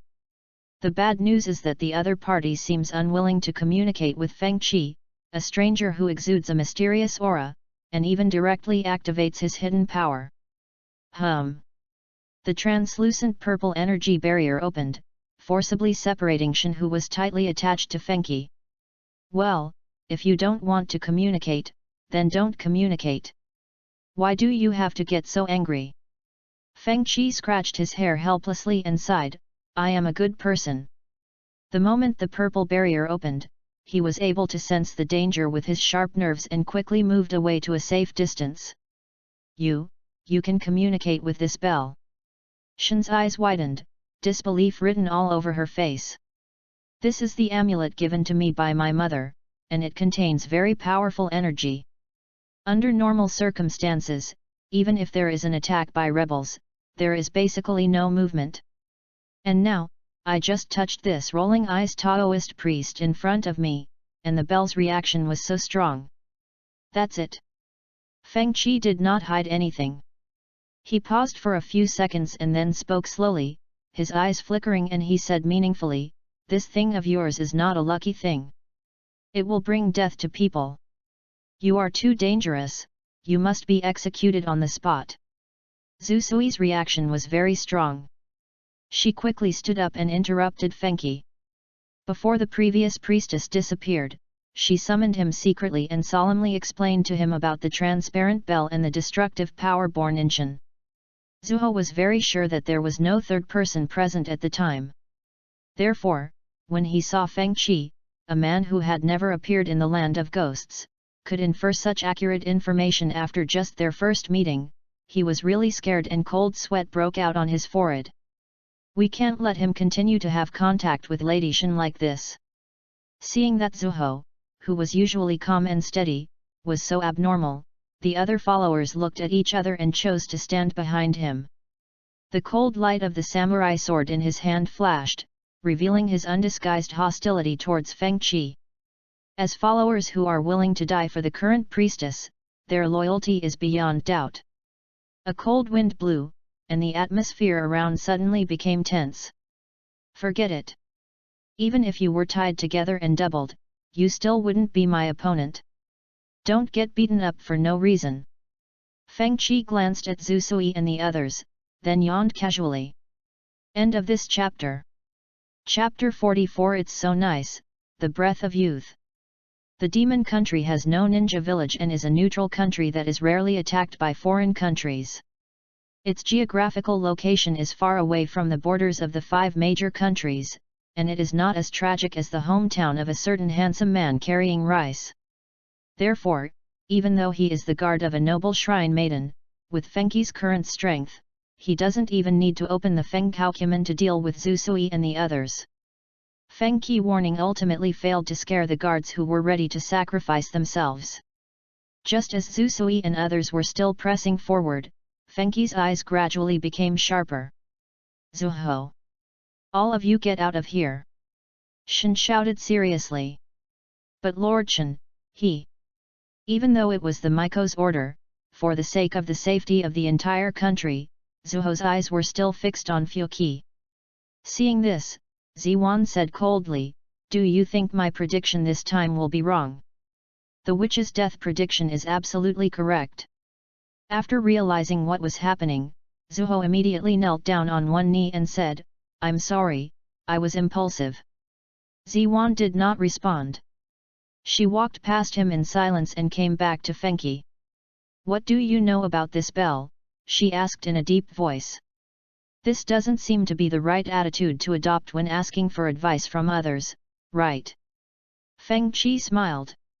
Hearing this, Ziwan, who was usually aloof, twitched her lips and almost couldn't help laughing. Thinking that every time the ringing sounded in the depths of his mind, he would see the death of the people around him, he couldn't help but clench his fists at his sides. She really wanted to know what use the items left by her mother had. "Please, can you tell me the secret of the bell?" After holding it in for a long time, almost until her face turned red, Shen finally blurted out these words embarrassedly. As a priestess from the land of demons, she never talked about manners. Feng Qi smiled and stepped aside, raised his hand and pointed at the fortune-telling stall behind him. "If you want to ask for divination, 2,000 taels.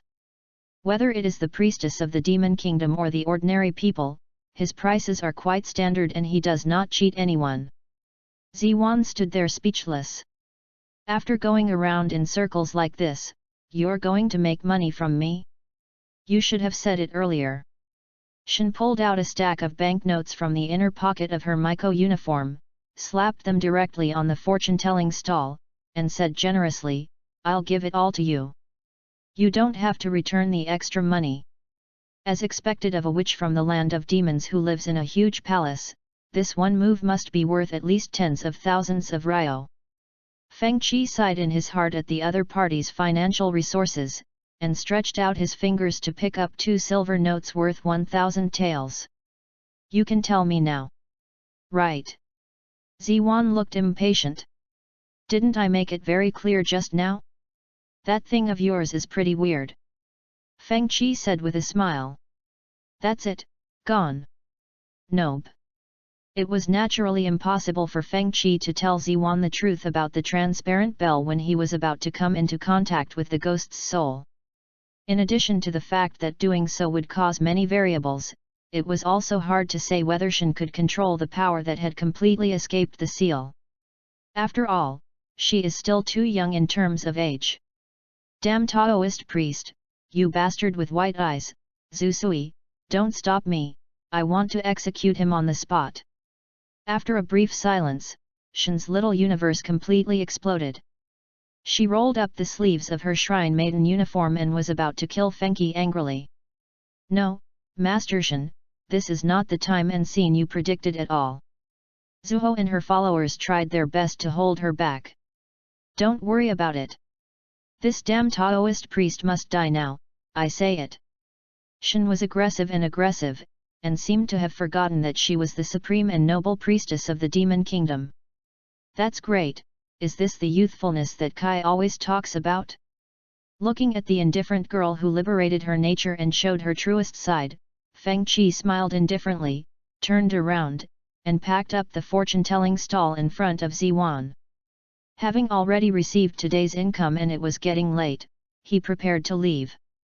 "Asshole! Don't run if you can, Zuho. I told you not to hold me, get out of here now." Seeing that the other party was about to walk away, Ziwan, who was being held tightly, completely ignored her image and kicked Fengqi in the air. With a swoosh sound, the wooden clogs carrying the girl's delicate foot odor drew a graceful parabola in the air and hit Fengqi back of the head directly. The angle is surprisingly accurate, and an ordinary person might get hit if it fell on him. However, For Feng Qi, who had a 359-degree field of vision, this was no different from throwing it in front of him. Feng Qi just turned his head slightly and avoided the girl's clogs that attacked from behind. After reaching out with his backhand to intercept it in mid-air, he casually swung his arm and threw it in the direction he wanted. Boom! The seemingly light action actually gave the clogs the power of an arrow, breaking through the hard floor tiles and nailing them next to Shin's bare feet. Compared to the sullen look you had when we first met, you're obviously much cuter now, Maiko. A light breeze blew, lifting Fengqi's long hair, revealing his handsome face. Hearing this, Shin's violent struggle suddenly stopped and she stood there with a dazed look in her eyes. It was only at this time that she realized it belatedly. The other party is really not afraid of the prophecy of his own death, and it's totally different from other people who look at themselves with fear and horror, like a monster. Be it ridicule or deception, communicating with others in an equal and normal manner, isn't this the life I have been dreaming about day and night? Sadly, he won't live long. 35. You're all going to die, but you're still doing unnecessary things. What an idiot! Shin cursed softly. She could feel Feng Qi's kindness and was grateful for it, but that was all. She still firmly believed in her own prophecy, and firmly believed that fate could not be broken. She was even more inclined to believe that Feng Qi would explode and die in the underground palace where the ghosts' souls were imprisoned in 3 days. The afterglow of the setting sun shone down, but it was unable to dispel the depressing atmosphere that enveloped the land of rice. Still in the cold and humid laboratory, Orochimaru, who had just completed an experiment, learned a very good piece of information from the report of his Otonin. Hinata Fuki, who has awakened the special Byakugan, appears in the land of demons. I finally found you, a little Hyuga brat who is full of secrets that I can't help but uncover layer by layer. Orochimaru slumped on the sofa like a nimble snake, with his signature long tongue hanging from his mouth and a look of excitement on his face. Lord Orochimaru, the Chunin exams of Konoha and Sand Village will begin in a few days.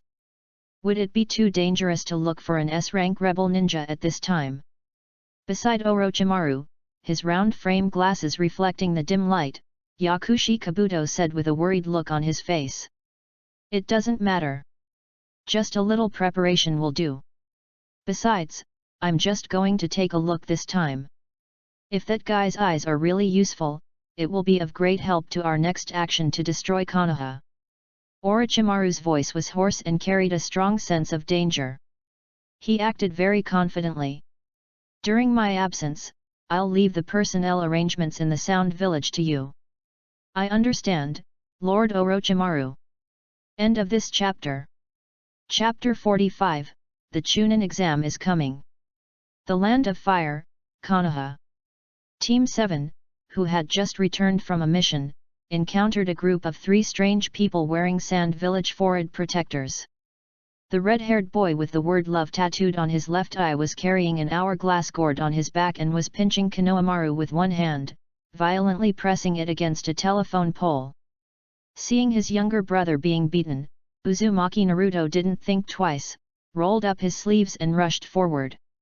As a result, before he even touched the other person, he was firmly bound to the spot by unknown puppet strings.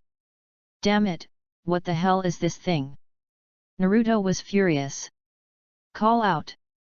A stone flew out at high speed, accurately severing the connection between the puppet string and its operator Kanjuro. Under a tree trunk not far away, Uchiha Sasuke, the only remaining boy of the Uchiha clan, came to the rescue. Before Sakura, with her heart-like eyes under the tree, started licking, Sasuke's pupils suddenly shrank and he slowly looked behind him, as if sensing some danger. I saw a black shadow hanging upside down on the tree, and Gaara, who was standing on the street just now, appeared quietly like a ghost. At the same time, the Hokage building. Many Chunin and Jonin including Hotaki Kakashi, Kurane Ui, Sarutobi Asuma, Irika, etc. gathered. Sarutobi Hiruzen, wearing a Hokage robe and a Hokage hat, sat in the main seat, biting an old-fashioned pipe with patina in his mouth and gently exhaling a smoke ring. "Well, let's talk about the candidates for the Chunin exam in 7 days. Sarutobi Hiruzen said in a deep voice. Hearing this, Kakashi took the lead and recommended Naruto, Sasuke, and Sakura.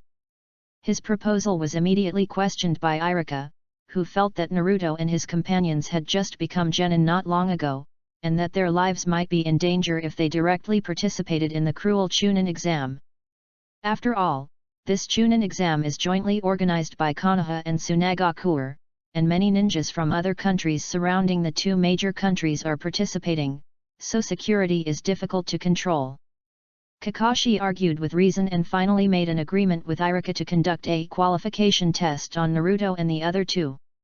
Yui Kurane, who was also a jonin, thought about it and decided to recommend Team 8, which she led.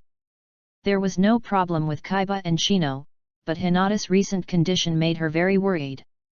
Since coming out of her self-isolated state, Hinata has become like a different person. She has been training like crazy, risking her life, and both her body and mind are in an extremely tense state. Hyuga Hinata? The incident some time ago dealt a severe blow to the entire Hyuga family. Are you sure there is no problem? Sarutobi Hiruzen expressed the same concern. Thinking of Hinata's extremely determined face, Yui Kurane finally said solemnly, I believe in the child's ability. This is also her own request. Is that so? Sarutobi Hiruzen raised his hand to straighten the Hokage's hat, and looked at all the senior ninjas present. The Hyuga clan is in a difficult situation right now. They are all villagers. During the Chunin exam, we must try our best to ensure the safety of the younger generation. Understood, Sandaime-sama, the ninjas responded in unison. With the recommendations of other jonin, the list for the Chunin exam was confirmed. After the meeting, everyone dispersed. On the way, Kai, dressed in youthful clothes, found Kakashi. Kakashi, have you heard that the little devil Fuki seems to have appeared in the land of demons? Kakashi slowly closed the Buntaoist priest in his hand that replaced the intimate paradise, and looked up at the vast cloudless sky. Even if they are from the Anbu, they don't have the authority to rashly intrude into a neutral country. That guy really knows how to choose a place. Recalling the scene of Hinata Fuki breaking through the dog earth flow wall that night, Kakashi shook his head speechlessly and sighed. As the most dangerous S-rank rebel ninja, he has to set up a stall all the way to the land of demons. I really don't know what he is thinking. Ha ha ha, that's how that guy always behaves. Kai struck a slightly shameful pose, his trademark teeth shining. Obviously, he also knew about Fenghou deeds recorded in the Taoist with white eyes. It's a confusing style. Kakashi put his hands in his pockets, thought for a few seconds, then laughed. It's definitely his style. For some reason, he always had a feeling that the next time he would meet his junior Hinata Fuki was getting closer. The Kingdom of Demons, located in the Miko Castle at the heart of the capital. The bell rang, and Shin, who was lying on the big bed, suddenly opened her eyes. Her long hair was disheveled, and her face covered with cold sweat showed fear and panic. She saw again the scene of Hinata Fenghou's death with his body exploding. The horrific image of blood and flesh splattering everywhere lingered in her mind. I have already broken fate once. Recalling the indifferent expression of the guy with pure white eyes when he said such words, Shin sighed heavily and raised his hands to cover his eyes. Will this prophecy really be broken? The gloomy-looking girl muttered to herself. On the other side, there is a spacious and bright villa in the Witch City, and a small pavilion with exquisite workmanship. The brute aster flower tea creates tiny ripples, and the fragrance of tea fills the air, bringing a refreshing atmosphere. Fenghou sat opposite the shrine maiden guard Zusui. Ever since being marked with a death prophecy by Shin, Fengqi, as an outsider, has been invited to temporarily live in the Miko City. The abilities and temperament displayed by Fengqi are too special.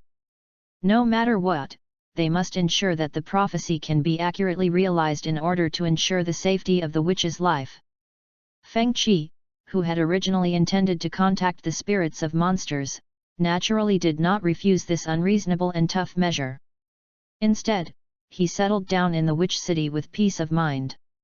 "I never thought you would be such a dangerous person, Mr. Hinata Fuki." With a serious look on her face, Zuho was the first to speak and break the silence. Just now, Konoha of the Fire Country sent an urgent notice to the Demon Country, focusing on explaining the dangers of the white-eyed Taoist priest and hoping that they could cooperate in the capture.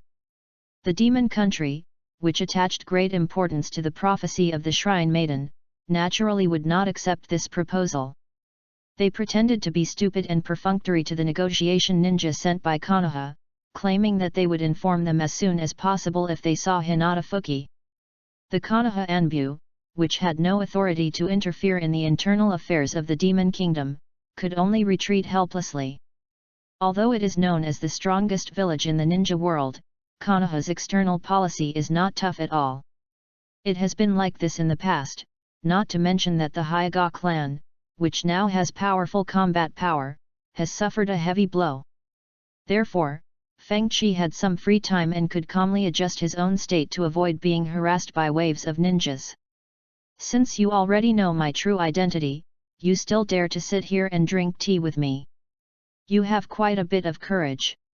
Feng Qi picked up the aster flower tea and savored it carefully. This scented tea, a specialty of the Land of Ghosts, was not overly strong in flavor, but had a light, refreshing fragrance that suited his taste quite well. "Even if it costs my life, I must ensure the safety of the witch and the accuracy of the prophecy. This is my mission." Compared to Feng Qi's indifference, Zhu Sui's expression was much more serious. "Besides, I don't think you are that dangerous. How could an S-rank rebel ninja sit quietly and drink tea and chat with me like this? That's not necessarily true. If I go crazy, your entire country will be finished." Feng Qi slowly put down the teacup and told the truth. "At least you won't do that now, right?" Zuho replied. A light breeze blew, lifting the fallen leaves in the courtyard. The atmosphere fell silent again. After pondering for a long time, Zuho couldn't help but asked in a deep voice, "Mr. Fengqi, do you really have a way to break the prophecy without hurting Lady Shen?" If it were someone else, he would definitely not ask such an impossible question. But the Hinata Fuki in front of him was an exception. In a fundamental sense, this young man who was able to kill the main Hyuga family of Konoha under the absolute suppression of a special curse seal had indeed broken the shackles of fate. Hearing this, Feng Qi just smiled without further explanation. The Bell Onshan's body requires a human life as the price, so as to suppress the terrifying power in her body and prevent it from going out of control. He already had a general idea of a similar method, but he needed to come into contact with the ghost souls before he could accurately judge its feasibility. 36. Feng Qi stood up leisurely, with a smile on his face. The secret of heaven cannot be revealed. Under the confused gaze of Zuho, he turned and left, leaving behind a mysterious figure. End of this chapter. Chapter 46, Fight Against Monsters. Time flies, and soon it is the day predicted by Shen. In the center of a deep concave pit surrounded by mountains on all sides, there is an old wooden house made of dark wood. This is the forbidden area of the Ghost Kingdom, the entrance to the underground palace where the souls of monsters and goblins are imprisoned. The blazing torches dispelled the depth and darkness of the night, and a large number of warriors from the Demon Kingdom gathered in front of the wooden house. Standing at the front of the team were the personal guards including Ashio, led by the Mycoshan. This scene is exactly the same as what I saw. Hinata Fuki, can that man really walk out of there alive? Shen, wearing a shrine maiden uniform, lowered her eyes and stared blankly at the wooden house in front of her. For some reason, every time she came here, she always felt an inexplicable uneasiness and could clearly sense the cold breath coming from deep underground. Lord Shen, please rest assured, there will be absolutely no problem with your prediction. Zuho said respectfully to comfort him. Having said that, his tone sounded slightly worried and unconfident. In Hinata-Fuki, the guard who had followed the previous shrine maiden, he saw something completely different from all the previous people who had been predicted. Maybe. Shin responded in a low voice. The cold night wind blew her long, smooth hair, and she subconsciously clenched her fists at her sides. Can he really break his fate? The girl, deeply bound and tortured by fate, asked herself this question in her heart. At the same time, Feng Qi walked into the wooden house, and after passing through a cold and damp passage leading underground, he successfully arrived at the underground palace with a wide view. Candle flames flickered all around, and the light in the entire palace was filled with a frighteningly dark atmosphere. However, this kind of environment, which is enough to make ordinary people distressed and worried, obviously cannot cause any trouble to the habit of rolling eyes. He walked slowly on the stone path made of cold bricks, his eyes focused left and right. On the ground on both sides of the stone road, there stood densely packed stone soldiers. These soldiers holding long axes and sharp blades have fierce or ferocious faces, and are arranged in a very neat manner horizontally and vertically. Standing on the stone road and looking down, you will have a very strong and shocking visual impact. Buzzing. At the end of the stone path, a blue beam of light penetrates the entire underground palace. A mysterious and strong energy flows to form a seal, ensuring that the evil spirits inside have no chance of escape. Feng Qi shook his sleeves, took light steps, and stopped in front of the ceiling light curtain. After a brief thought, he raised his hands, quickly formed seals with both hands, and then gently pressed them on the outer wall of the light curtain. The seal in front of us is not unbreakable. The dark medical ninja Huang Chuan in the original work can easily break it. Therefore, if you want to get the relevant cracking method, you only need to pay a small price, and you can get it by directly asking the inner scene. As chakra overflowed from Fengqi's palm and poured into the sealing technique, a gap immediately appeared in the airtight light curtain. Inside, a door filled with an ancient and dangerous atmosphere appeared before one's eyes. Boom! Just as Feng Qi stepped into the light curtain with a calm expression, the door suddenly opened. Deep inside the portal, a purple-brown vortex was spinning rapidly, and violent airflow burst out, making Feng Qi grey robe rustle. Who dares to come here and disturb my rest? A hoarse and low voice, filled with displeasure and tyranny, came from the back of the purple-brown vortex. The indescribable ancient aura made Feng Qi frown. Just the pure soul alone can give such a strong sense of oppression. It is indeed a terrifying monster with the power to destroy the ninja world. The one who came to wipe you out completely.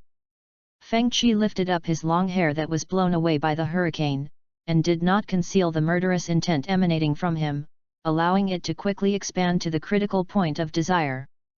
At the same time, veins appeared at the corners of his eyes, and he used his white eyes to check his own condition. This time, the chi chakra was not overly disordered, and his consciousness remained relatively clear, not dominated by the thought of becoming a king. It sure works. Feng Qi mouth corners slightly raised. According to the original authorship, the monster's Wu Yang will not die permanently.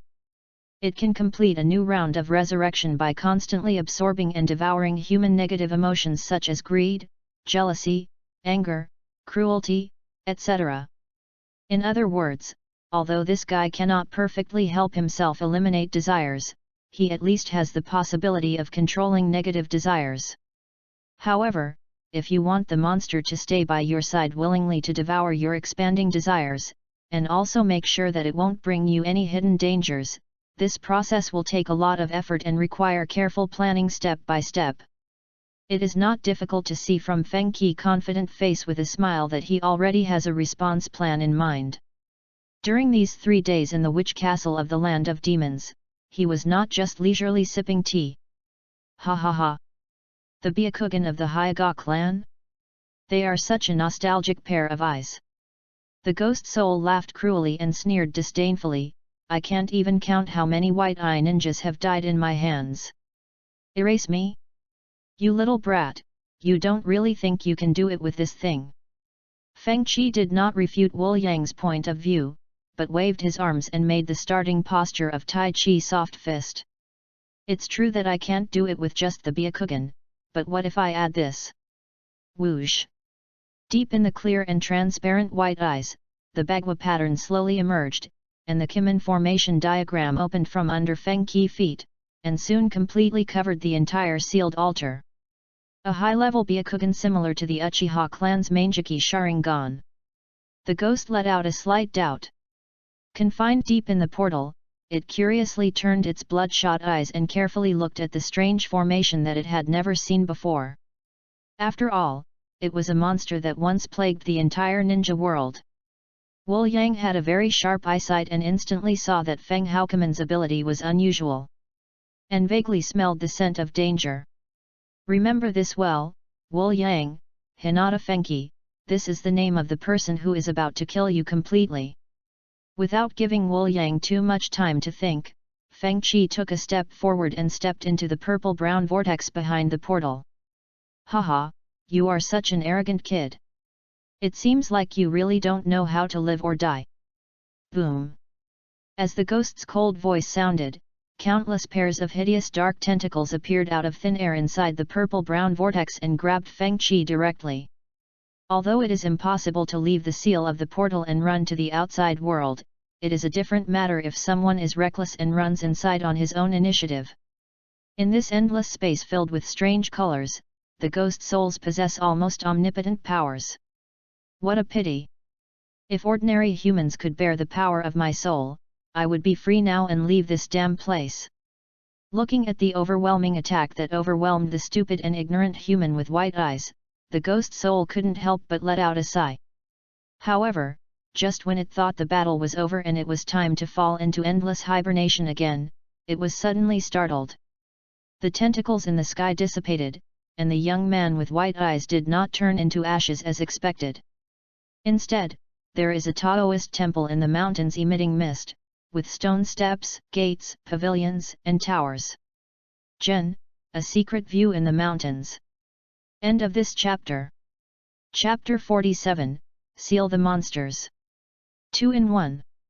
The slender blue stone steps extended upwards, and the Taoist temple emitting a hazy mist was looming, appearing extremely abrupt in the strange space where the dark purple light curtain was flowing. Deep inside the Taoist temple, Feng Qi, dressed in a grey robe, sat cross-kneed. With his eyes slightly narrowed, a white eyeball with a diameter of several meters was suspended above his head. From the perspective of the ghost, it looks like a pure and flawless perfect sphere. Is it an illusion? No, it's different from the Uchiha family's Sharingan. It's more like a real thing. Is it a unique ability of his eyes? The dark purple mist turned into a sticky human shape, which was the image of the ghost's soul after it was materialized. At this moment, the depths of its eyes, which were constantly flowing with purple liquid, were filled with surprise. From its birth to now, it has never encountered a white-eyed person as strange as the young man in front of it. Having lived for so many years, Wu Yang is naturally very cautious. Faced with Feng Qi eye technique, which it had never seen before, it decided to launch a wave of tests first to collect enough information and then make corresponding attacks. Whoosh whoosh! Under the control of the monster soul, the surrounding space was filled with dark purple smoke, which condensed into several dark purple giant snakes with scarlet eyes. The giant snake opened its bloody mouth, revealing 2 sharp fangs, and rushed towards Feng Qi, who was sitting in the Taoist temple at an extremely fast speed. The word leave means burning purgatory. Along with Feng Qi light humming, the Fenghou Kimen formation diagram quickly extended. The huge eyeball suspended in the air burst into blue light, intertwining and entwining to form the word Li in the center of the pupil.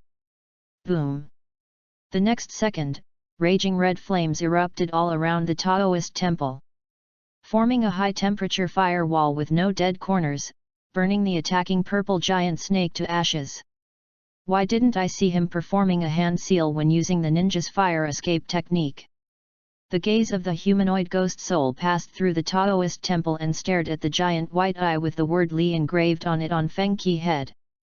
37. Zhen means thunder and lightning. Before Wu Yang could figure out what kind of bloodline limit this was, he saw the words on the giant Byakugan rotating clockwise and reaching the word shock. Zi la. Thunder containing terrifying destructive power rushed out from the depths of the Taoist temple, flashing with lightning, and its speed was so fast that it was difficult to capture. Before the humanoid monster could react, the raging lightning pierced through his body, leaving a shockingly large hole in his chest. However, in the space where the ghost soul is located, this fatal injury cannot hurt it at all. Soon it turned into dark purple mist and disappeared, sinking into the void and completely disappearing without a trace. Ha ha ha! Interesting, really interesting. I haven't met a kid like you in a long time. The hoarse and gloomy voice of the ghost kept echoing around, making it difficult to distinguish its exact location. As soon as the words fell, densely packed mud soldiers emerged, forming an overwhelming formation and launching a fierce attack towards the Taoist temple where Feng Qi was. Feng Qi sat there with no change in expression. Kin character, acid rain erosion. The characters of the giant white eye changed again, and extremely corrosive acid rain began to fall within the Taoist temple. The acid rain instantly melted all the unstoppable soldiers and mercenaries, turning them into pools of dead purple mud. After the fire thunder, there is another water-attributed attack. It's a good method, but it's useless to me.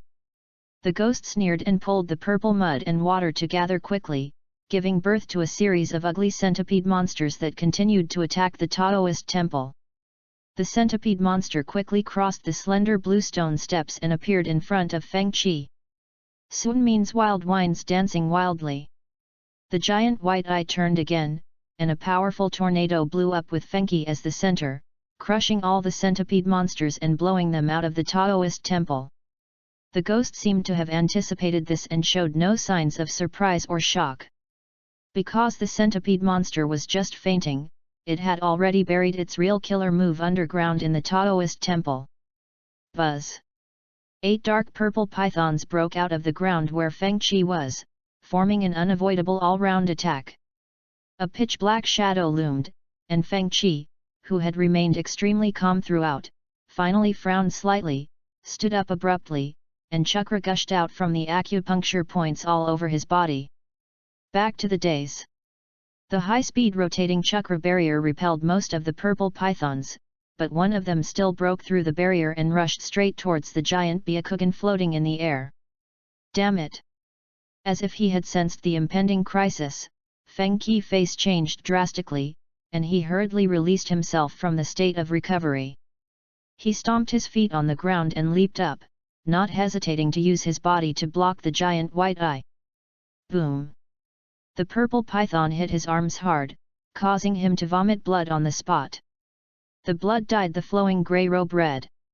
He still protected the giant white eye at the critical moment. Only a trace of purple mist so weak that it could be ignored invaded the interior of the giant white eye. I see. Haha, kid, that eye is really your lifeline. The black fog swirled, transforming into a human-shaped monster again. Standing outside the Taoist temple, its eyes were filled with cruelty and greed, as well as ecstatic. Although the purple mist that invaded the giant white eye was instantly wiped out by the other party, it still sensed a special sensation, that giant white eye was highly compatible with its own soul power. As long as it can find an opportunity to invade it, it can rely on the body of this little ghost in front of it and leave this damn sealed space. Hearing this, Feng Qi frowned, silently raised his hand to wipe the blood from the corner of his mouth without saying a word, but his expression was surprisingly solemn. Seeing this, Wu Yang became more certain of his guess, and the greed in his eyes became more intense. It has been sealed for too long and is extremely longing for the outside world.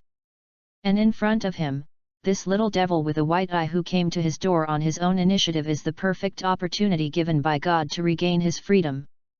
Thinking of this, Wu Yang could no longer suppress the madness deep in his heart. After letting out a strange cry that echoed throughout the entire sealed space, it no longer held back and summoned an overwhelming number of purple venomous snakes, giant pythons, centipedes, and endless huge mercenaries, launching a frantic and fierce attack towards the Taoist temple where Fengqi was.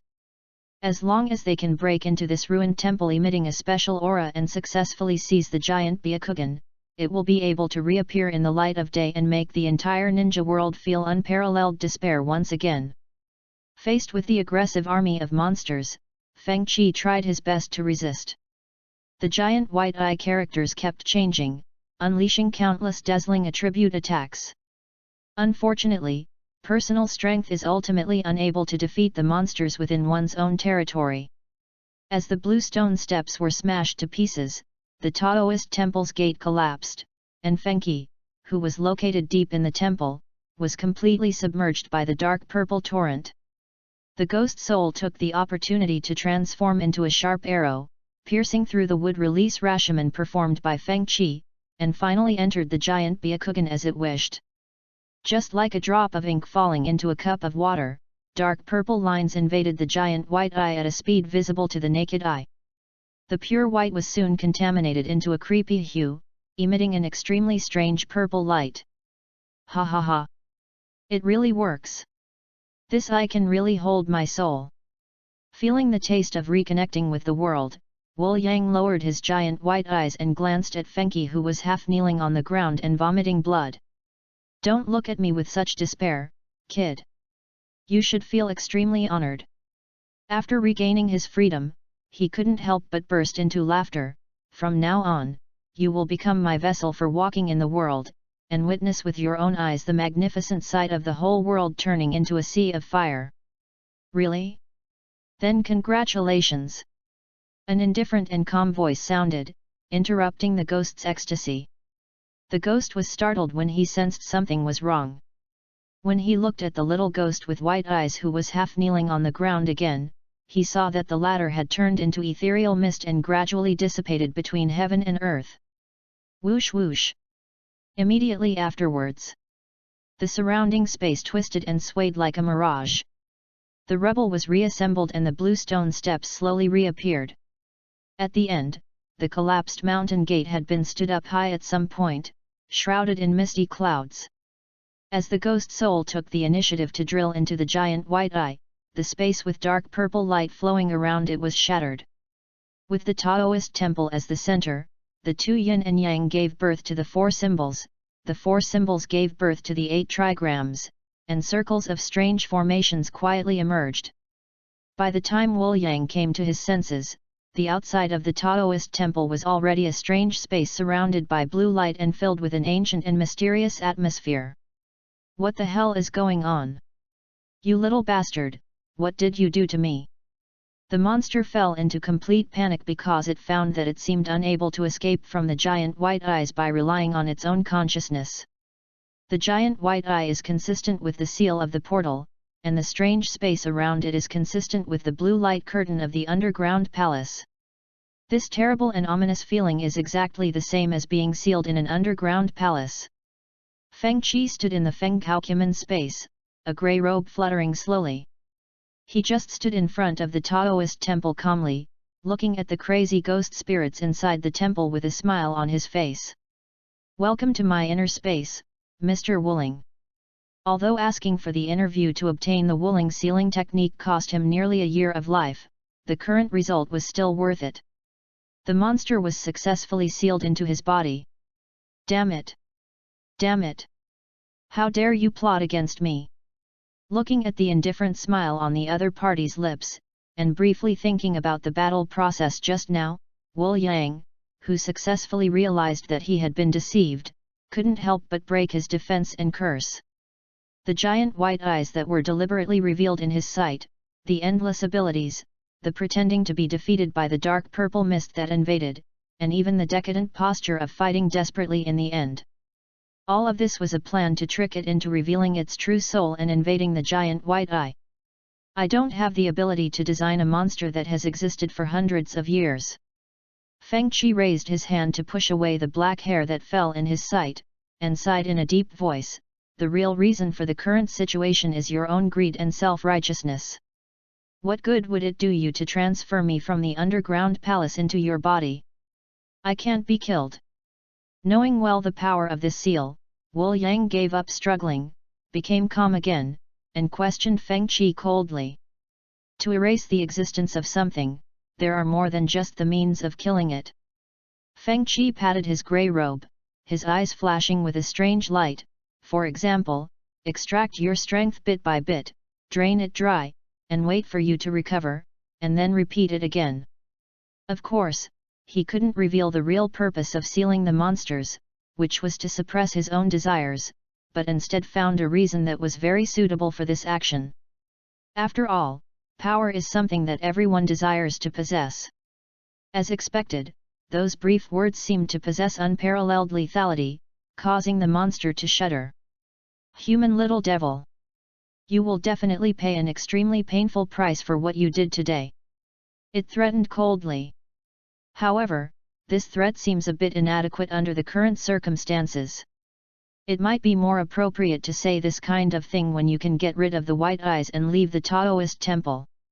After saying this, Feng Qi, having achieved the purpose of this trip, did not linger any longer and withdrew his consciousness from his inner world. When he left, he quietly left behind a Kimen diagram outside the Taoist temple, which recorded the incomplete Fenghou Kimen practice method. This is a necessary insurance. If the ghost soul really breaks through the seal of the Taoist temple, it will see the Kimen diagram at the first moment. Ordinary people will lose control of their minds just by looking at this picture, and fall into the dream of becoming the king, unable to extricate themselves, and may fall into a coma at the mildest, or go crazy at the worst. Not to mention the dangerous monsters like Wu Yang that have the intention of destroying the world. You will definitely explode if you just look at them. Even if the monster is not tempted by the Kimen diagram for the first time, its incomplete practice method can make it become insane and completely lose its threat. If the giant white eye and the Taoist temple are a closed steel cage, then the setting of the Kimen diagram is to add a security lock to the entrance of this cage to isolate all possible dangers. After the matter was settled, Feng Qi stepped out of the dull sealed portal, looked at the underground palace with flickering candlelight, and couldn't help but sigh. With the Wu Yang that can absorb negative emotions, his stagnant Qi chakra can finally go one step further and reach a higher level. Although for the Fenghou Kimen plug-in, this method can only treat the symptoms but not the root cause. But Feng Qi is just an ordinary person. If he hadn't traveled through time, he would have been a corporate slave who worked himself to death every day and had to endure all kinds of difficulties from his boss, and he would not be able to completely cut off his desires. This is the limit of what an ordinary person like him can do at present. 38. The path of cultivating one's mind will definitely have to be taken in the future, but this cannot be achieved overnight. It requires a very long period of accumulation before Fenghou Kimen can be pushed to its strongest and most invincible moment. But now, he is still an S-rank traitor wanted by the ninja world, and there are countless eyes staring at him in the darkness. It is too early to achieve a state of having no desires. It's been delayed for so long, it's time to go out. If I remember correctly, Konoha's Chunin exam should be coming soon. I have to go back to Konoha to finish the things I didn't have time to do before. Feng Qi raised his hand and touched the caged bird curse seal on his forehead.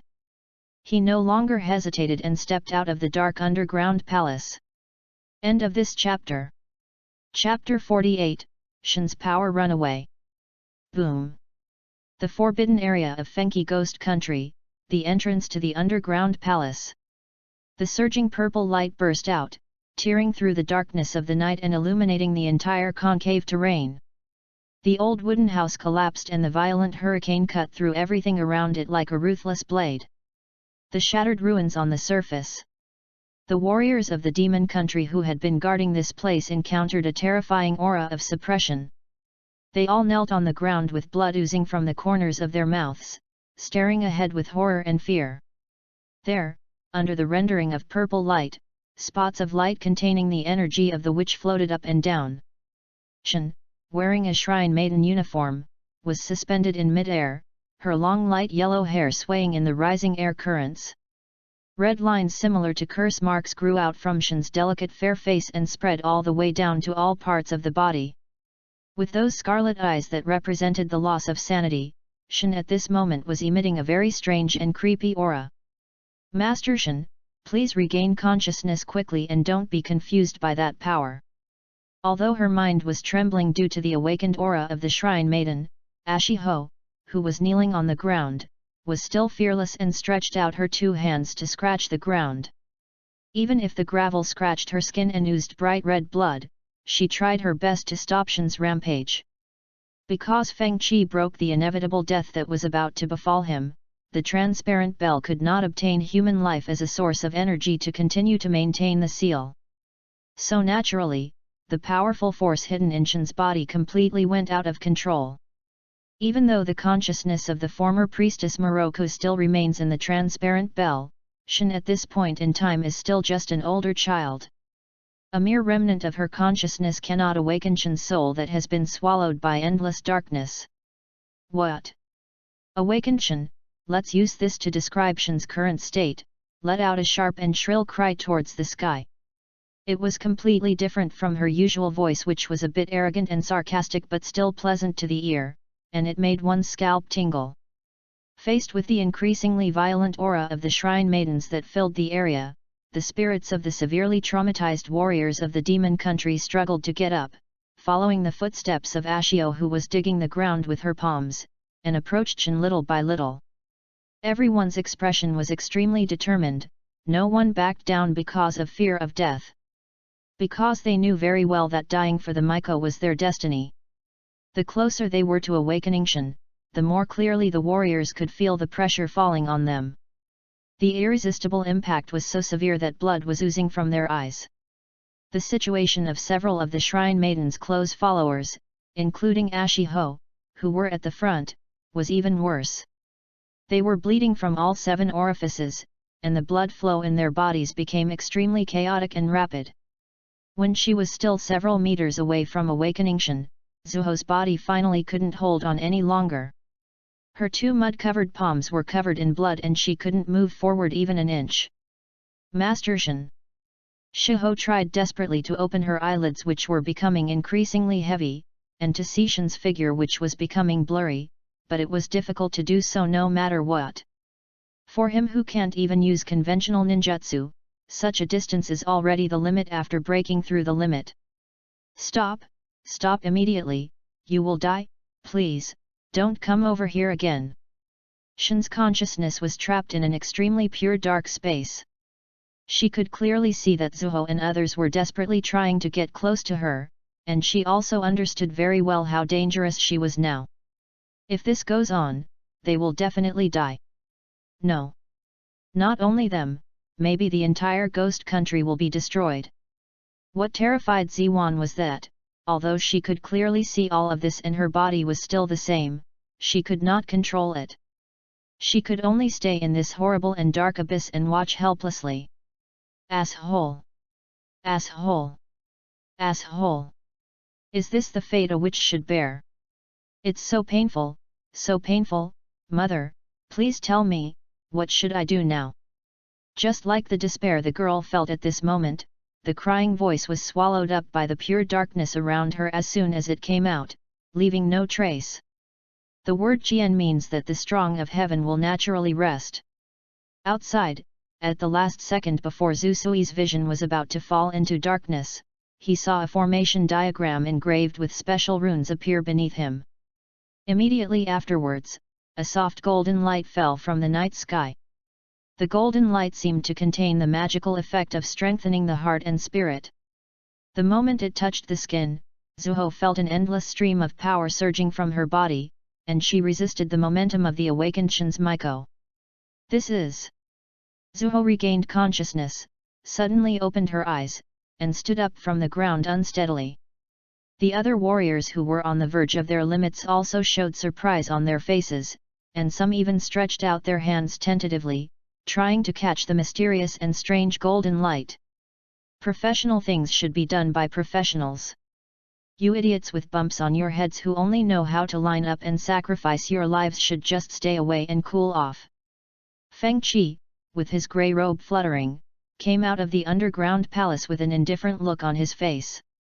He raised his hand to scratch his hair while leisurely passing among the warriors of the ghost country.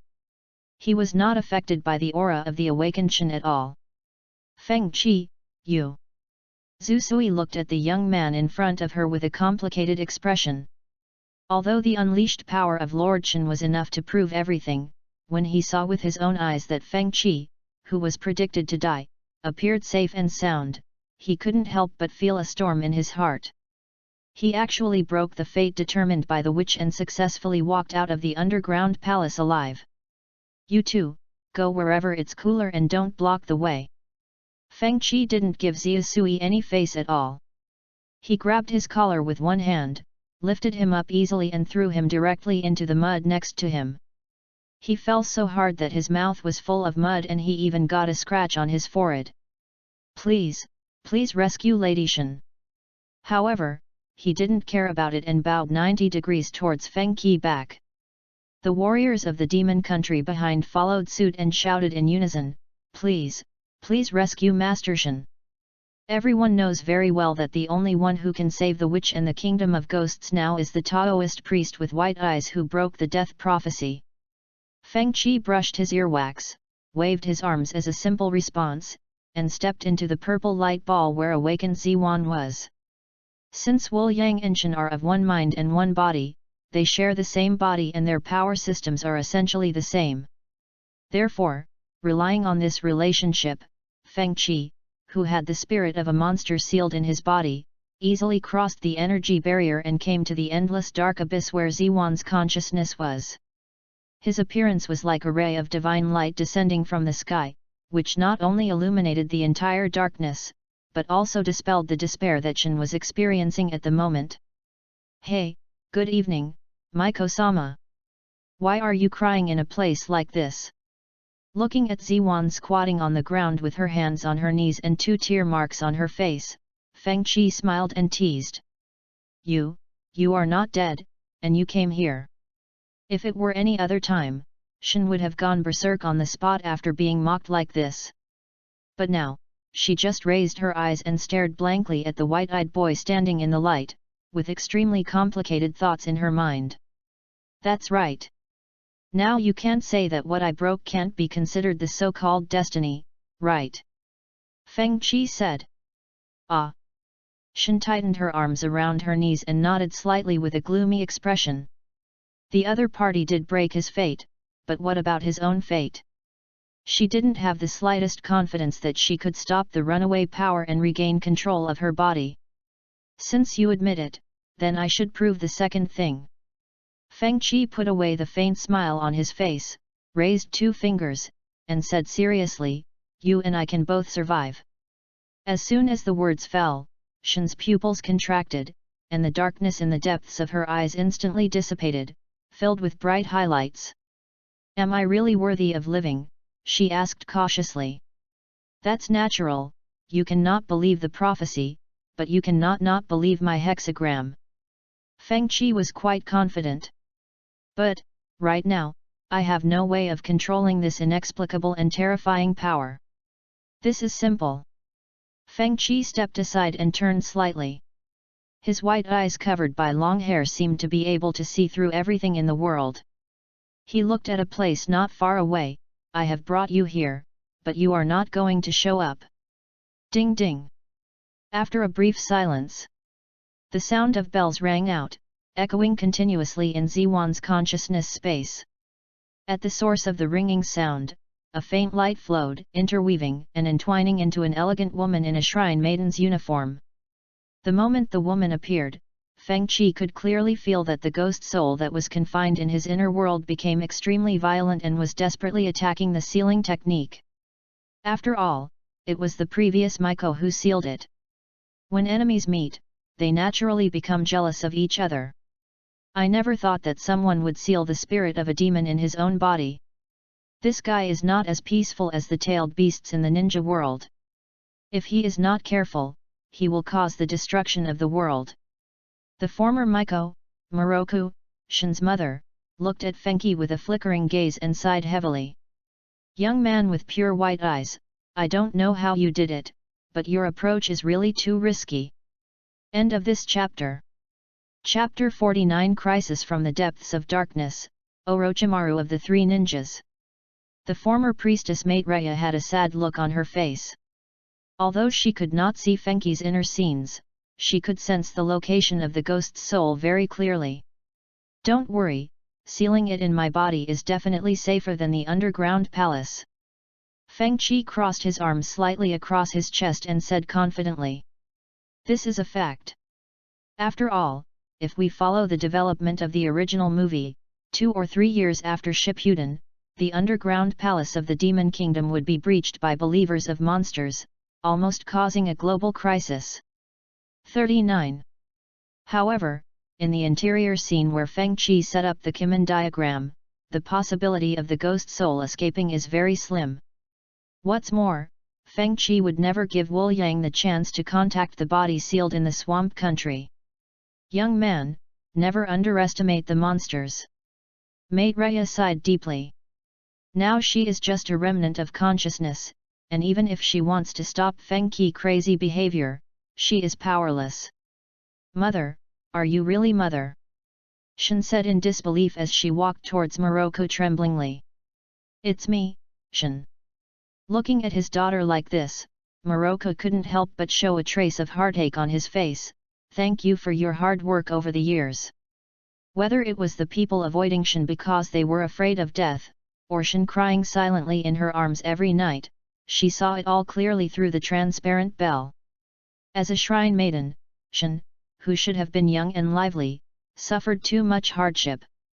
This is the fate of the witches of the Demon Kingdom for generations, and now. Moroku glanced at Fengqi who was yawning with mixed feelings. Does the appearance of the white-eyed boy who has sealed the souls of monsters mean that the fate of the witch will change? After receiving a positive answer, Shin could no longer remain calm.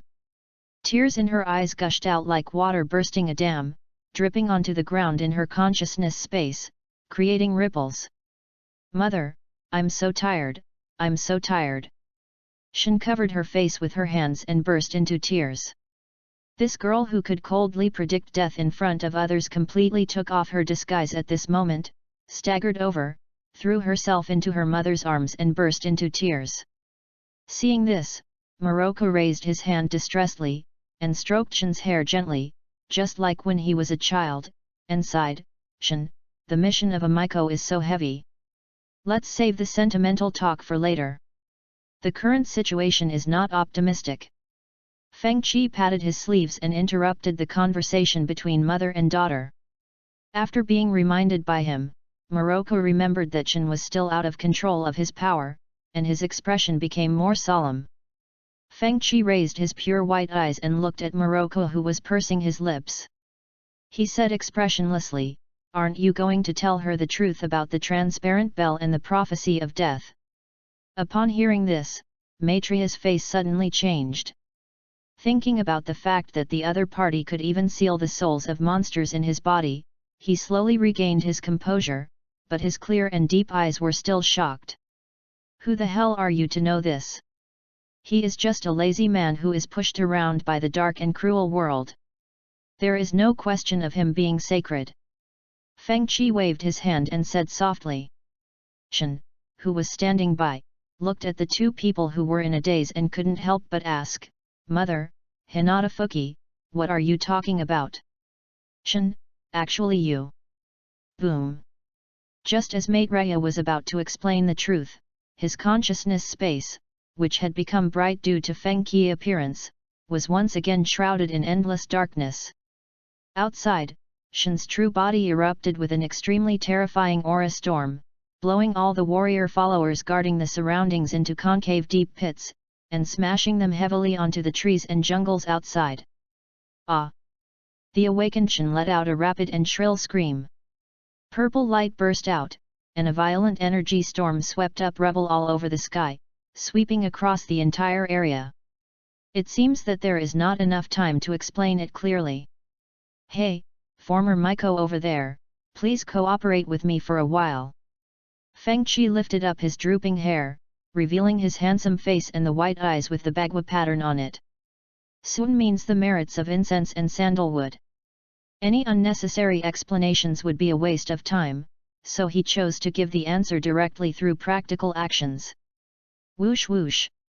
Outside the world of consciousness, under Feng Qi feet, a blue light broke through the purple storm, and then the strange formation diagram slowly unfolded, covering the entire concave basin.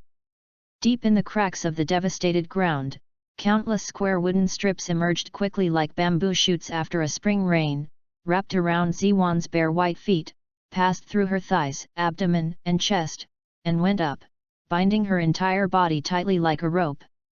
The effect of calming the mind and breaking evil was released, greatly suppressing the violent and chaotic airflow around Ziwan. The dazzling purple light that filled the entire area dimmed a little, and a gentle breeze blew, casting bright moonlight. Deep in the world of consciousness, trees grow, flowers bloom, and bright light once again dispels the darkness.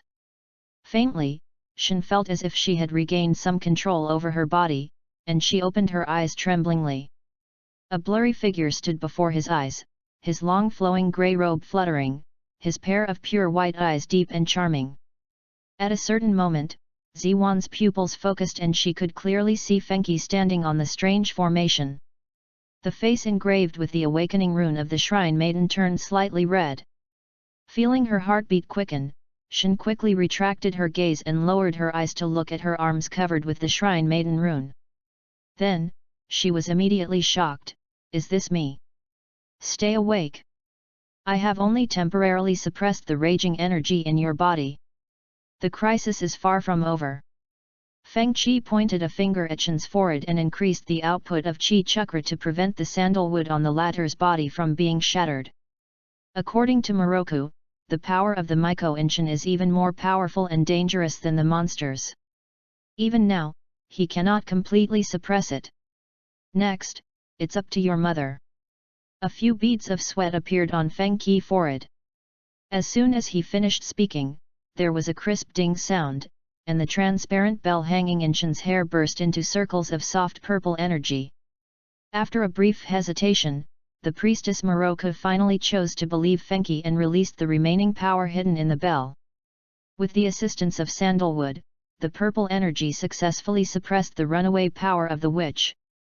The most obvious change brought about by this was that the Miko's curse pattern on Shen's body quickly dissipated at a speed visible to the naked eye, shrinking along the original path towards the chest, and finally condensing into a crystal-clear purple round bead. Feng Qi seized the opportunity, raised his hand and turned the Fenghou cumin, compressing the sandalwood wrapped around Ziwan's body to a high degree, and together with the transparent bell, it gathered towards the purple round bead. Compressed sandalwood passes through transparent bells and purple beads to form a wooden pendant with yin and yang tai chi patterns. At this point, Shen's runaway Miko power has been completely blocked. Shen, who was suspended in mid-air, returned to normal. As soon as her feet touched the ground, a soft purple light slowly bloomed. The purple light condensed, revealing the shadow of Maitreya. After using up the last bit of power imprinted in the bell, her consciousness would naturally dissipate. I'm sorry Shen, mother lied to you. The bell is not a talisman, but is to seal the destructive power that is innate in your body. As it gradually rose into the air, Maitreya's shadow dimmed. And this kind of seal requires human life as the price, so the people around you will die one after another. As it dissipated, she told Shen the whole truth of the matter. Ziwan was struck by lightning and stood there in a daze. The reason why the death prophecy befell the people around me was unexpectedly this. In this case, wouldn't it be that all those who cared about me and were close to me before died because of me? I thought those people were denied by fate, but in the end, I was the executioner. They didn't have to die. For a moment, Shen's breathing became rapid and her hands could not help but tremble. She could not accept such a cruel fact, and her spirit, which had finally recovered, was on the verge of collapse again. Boom! Feng Qi snapped his fingers and gave her a slap on the head. The sudden pain on the forehead woke Shen up instantly. Destiny is something that is predetermined from birth.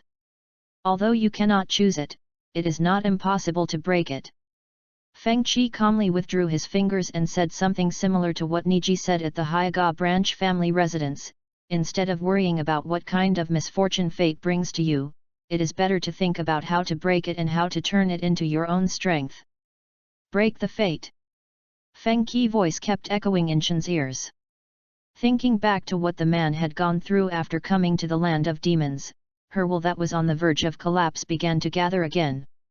He was right, and he had verified it himself, that fate is not absolute. Mother, I don't blame you. If it were me, I would probably do the same. After that, Shen shook her head again and said firmly, no, I will choose a more appropriate approach that does not bow to fate. Hearing this, Moroku, who had already floated in the air, was startled at first, and then 2 lines of hot tears flowed out of his eyes uncontrollably. Shen, that's great.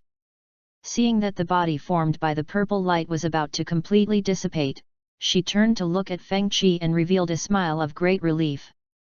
The magical boy with white eyes, Shen, I'm leaving it to you. Whoosh! The light went out completely and disappeared into the starry night sky. Shen's face turned red instantly, and she stood there twisting her hands, looking a little helpless. What a shrewd woman! She slipped away without even waiting for my response. Feng Qi scratched his hair, feeling troubled, and shook his head and sighed, it's quite troublesome to take care of a little brat. I'm not little anymore, okay. The shyness on Shen's face disappeared instantly, and her cheeks puffed up with anger. To be honest, this look is pretty cute. Well, compared to the cold and indifferent look of the one covered with witches' curse patterns.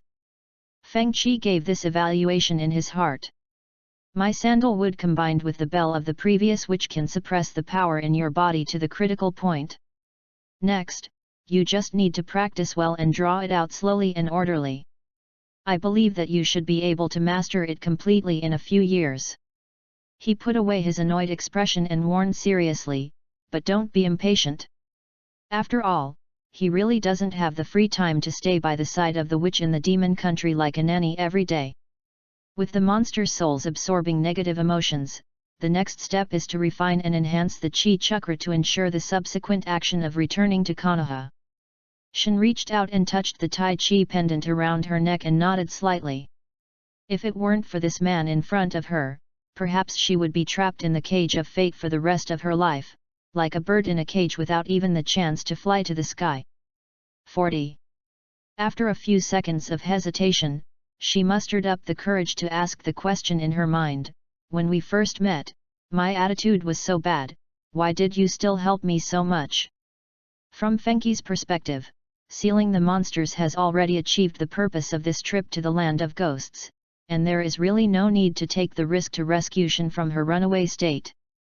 There are many reasons.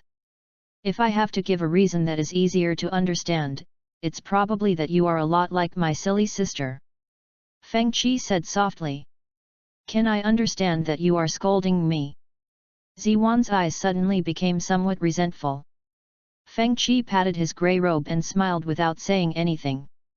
Seeing the other person looking like he deserved a beating, Shen's mouth twitched and he clenched his fists tightly. Thank you, anyway. In the end, she controlled her emotions, bowed 90 degrees to Feng Qi, and thanked him sincerely from the bottom of her heart. You're welcome. Feng Qi waved his hand indifferently. Shen straightened her chest again and obviously wanted to say something, but was stopped by Feng Qi, whose expression gradually became serious. If there is no nutrition, we can wait until it is safe. Now we have a big problem to deal with. Big trouble? Could it be that the power in my body is still? It has nothing to do with you. Feng Qi moved his feet, turned his back to the confused Ziwan, and turned to look towards the depths of the forest at the edge of the concave basin. The darkness of the night greatly limits the visual range of ordinary people, but it cannot cause any hindrance to the white eyes that have the effect of seeing through. The Fenghou formation diagram under his feet expanded in a circle, covering the dark forest. Veins appeared in the corners of Feng Qi's eyes, and he decisively rolled his eyes. In his field of vision, he saw a gloomy figure standing on a thick tree trunk. The chakra flowing in his body was thick and full of extremely dangerous aura, shining like a beacon in the darkness. "Come out, you insidious and poisonous snake who only hides in the dark and peeks." Feng Qi's eyes narrowed slightly, and he said in a deep voice in the direction of the figure. "Haha, you are indeed a genius who killed many elders of the Hyega clan. Even I have to praise your keen insight." The tree trunk shook, blowing up a few fallen leaves. When the gloomy and hoarse voice reached Ziwan's ears, a man with a feminine face and a huge rope tied around his waist suddenly appeared in front of him. Orochimaru smiled, stretched out his soft, slender tongue and licked his lips, pulling out a disgusting string of saliva. The snake-shaped vertical pupils reflected Feng Qi's figure, revealing undisguised surprise and greed. "I was able to enjoy a very interesting scene, Hinata Fuki. This trip is really the right one." End of this chapter. Chapter 50 Hinata Fuki, only you are special. It is my honor to be specially invited by Lord Orochimaru, one of the 3 legendary ninjas. Feng Qi let his arms hang naturally, his eyes calmly looking at the gloomy man in front of him who exuded a dangerous aura. He was not surprised that Orochimaru would appear here. After all, the situation in Konoha was so serious that even the Akatsuki organization came knocking on the door. There was no reason for this guy who had a strong desire to explore all new things not to show up. "I'm just curious about what kind of eyes the genius who was able to bypass the caged bird and kill the Hyega clan had awakened." The snake-shaped pupils shrank slightly, and Orochimaru stared at the caged bird seal on Feng Qi's forehead. As a native villager born and raised in Konoha, he knew too well what kind of restrictions the bird in a cage imposed on the people of the Hyega branch. That was a family curse that even he had not studied thoroughly. It was basically an unsolvable thing. Of course, the main reason was that Orochimaru wasn't too interested in the boring caged bird. "I am very surprised by the result, Hinata Fuki. The research value of your eyes is much higher than I expected." Orochimaru's tone sounded quite excited. Just now, he saw with his own eyes Feng Qi performing the wood release at will without any hand seals, and was deeply attracted by the charm of that figure. That's exactly the same as the legendary god of ninja, the first Hokage, Hashirama Senju. Wood release and the art of immortality are 2 things that Orochimaru has spent his entire life exploring and researching. And now, with the living experimental samples right in front of him, how could he not be moved? "Don't talk like this is yours." Feng Qi raised his finger and pointed at himself with rolled eyes, somewhat speechless. "Science is the end of ninjutsu. The research I do has very important significance." Orochimaru licked his lips, and his gaze towards Feng Qi's eyes became more greedy. "It would be too selfish to take such a treasure for yourself. It's not just me who has the Byakugan. There are so many Hyega clan members in Konoha, you can just pick anyone to kill." Feng Qi simply ignored Orochimaru's twisted logic. Even Uzumaki Naruto's trick of talking might not be enough to impress this crazy scientist, let alone him who is not good at talking. That's different. "Hinata Fuki, you are the only one who is special. At least for now, you are the only one who has awakened the Byakugan." Orochimaru took a step forward and spread his hands, his expression slightly obsessed. "Come on. Don't be so selfish, create a new world with me." The gloomy and hoarse voice was filled with infinite passion, and it could be clearly felt that Orochimaru's words at this time were by no means false or deceptive. "Ant Snake is serious. So, don't act on your own over there, Lord Orochimaru. Besides, for someone like you who wantonly engages in all kinds of unscrupulous plundering to satisfy your own desires, it seems that you are not qualified to be called selfish, right?" After saying that, Feng Qi turned sideways and assumed the starting stance of Hyega soft fist. Deep in the pure white pupils, the mysterious Bagua pattern is faintly visible. Whoosh whoosh. The strange array diagram covering the entire concave basin slowly rotated until the death gate stopped at Orochimaru's feet. He demonstrated his position through practical actions. Haha, that's such a pity. A guy like you who has no ambitions can't bring out the true function of those eyes at all. Seeing this, Orochimaru slowly lowered his outstretched arms. The smile on the corner of his mouth gradually faded, replaced by a sinister and intense hostility. Hey! I don't know who you are, you androgynous guy, but this is the territory of the demon country. I hope you don't do anything irrational. When the two sides were on the verge of a fight, Shin, with her long hair fluttering and her shrine maiden costume gently fluttering, took firm steps to stand in front of Fenghou. After awakening the power of the witch once, her perception ability has also improved a lot, and she can clearly feel the dangerous aura emanating from the strange man in front of her. In a sense, Fenghou is her savior and the savior of the Ghost Kingdom. So even though she knew that this behavior was tantamount to seeking her own death, Shin stood up without hesitation. At the very least, the other party must know that behind Fenghou stands the entire Ghost Kingdom. Haha, you are a courageous girl. If I didn't have a higher priority target to deal with right now, I would actually be very interested in your inexplicably powerful strength. Orochimaru was naturally not intimidated by the name of the demon country. Are you kidding? He was named one of the 3 ninjas by Hanzo, and he was an S-rank rebel ninja who had been to a hellhole like the Akatsuki organization. How could he be afraid of a mere neutral country? Don't do unnecessary things, or you will bring disaster upon yourself. Without saying hello to Ziwan, Fenghou simply raised his hand and grabbed her wrist, then casually swung his arm and threw her behind him, throwing her in a beautiful parabola. Shin had never had such an exciting experience before and she turned pale with fright. As I was about to hit the thick trees on the outskirts of the basin, a strong feeling of weightlessness suddenly swept over my body. A light hurricane rolled in, carrying the panicked girl to the ground steadily. This bastard! Running quickly to the edge of the basin, Shin clenched his fists tightly as he looked at Fenghou back as he faced the dangerous man alone below. The urge to run regardless of the consequences was extremely strong, but in the end, she suppressed this irrational behavior. She had seen countless deaths and was not afraid of death, but she was very clear that if she ran over to this scene now, she would only hold Fenghou back. Thinking of this, Ziwan's eyes dimmed a little. Holding the Tai Chi sandalwood pendant hanging around her neck with both hands, she couldn't help but increase her strength a little. At this moment, the desire to become stronger is stronger than ever before. Below. Interesting, that was a wind-attributed ninjutsu, right? It didn't even require a seal. Even the knowledgeable Orochimaru couldn't help but marvel at it. The more mysterious and outstanding Hinata Fuki acted, the stronger his desire to seize those Byakugan eyes and study them became. Fenghou chakra gushed out like a volcano erupting. Please, Orochimaru-senpai.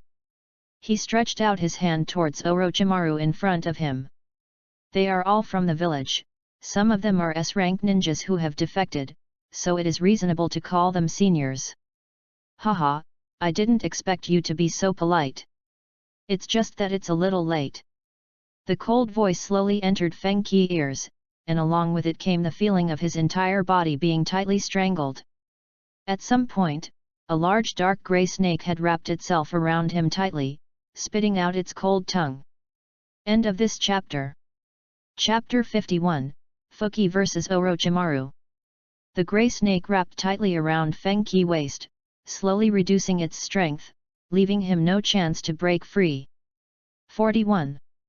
This is Orochimaru's signature move, Shadow Snake Hand. The hard scales convey a bone-chilling chill when in contact with the skin.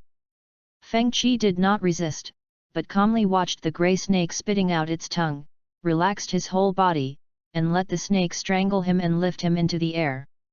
Just when the grey snake felt the gaze that did not take it seriously at all, it angrily opened its bloody mouth with poisonous fangs, wanting to teach this arrogant human a profound lesson. The word Li means firefly. Feng-chi opened his lips slightly, and along with the output of chi chakra, the Fenghou formation diagram below slowly rotated. Whoosh whoosh. Specks of green flames floated out from the surface of his body, illuminating the dark environment like the faint light of fireflies. Looking at these little flames that would be extinguished by just a breath, the grey snake summoned by Orochimaru's arm immediately made a mocking expression similar to that of humans, and laughed over there. As the summoner, Orochimaru had a gloomy face full of solemnity. He quickly mobilized the chakra in his body, and as soon as he smelled danger, he was ready to retreat at any time. Boom!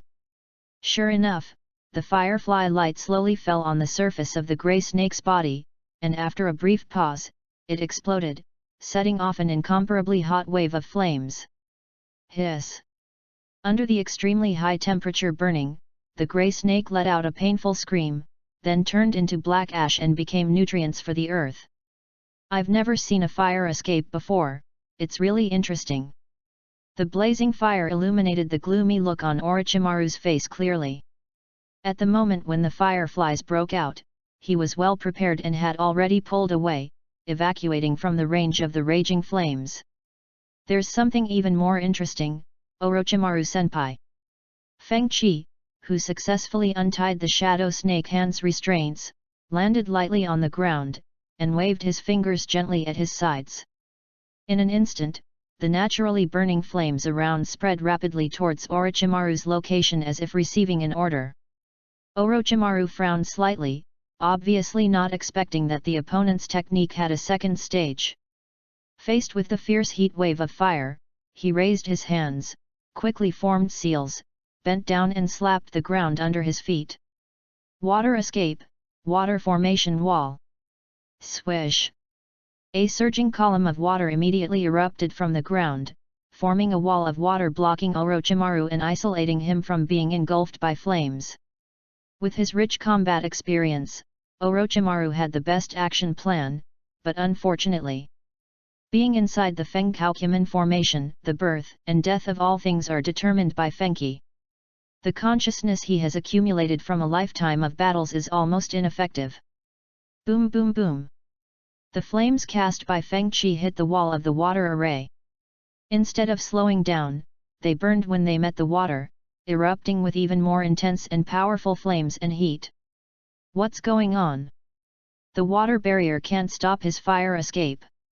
Instead, it burns even more fiercely like gasoline. Orochimaru's snake-shaped pupils suddenly shrank. Water style restrains fire style.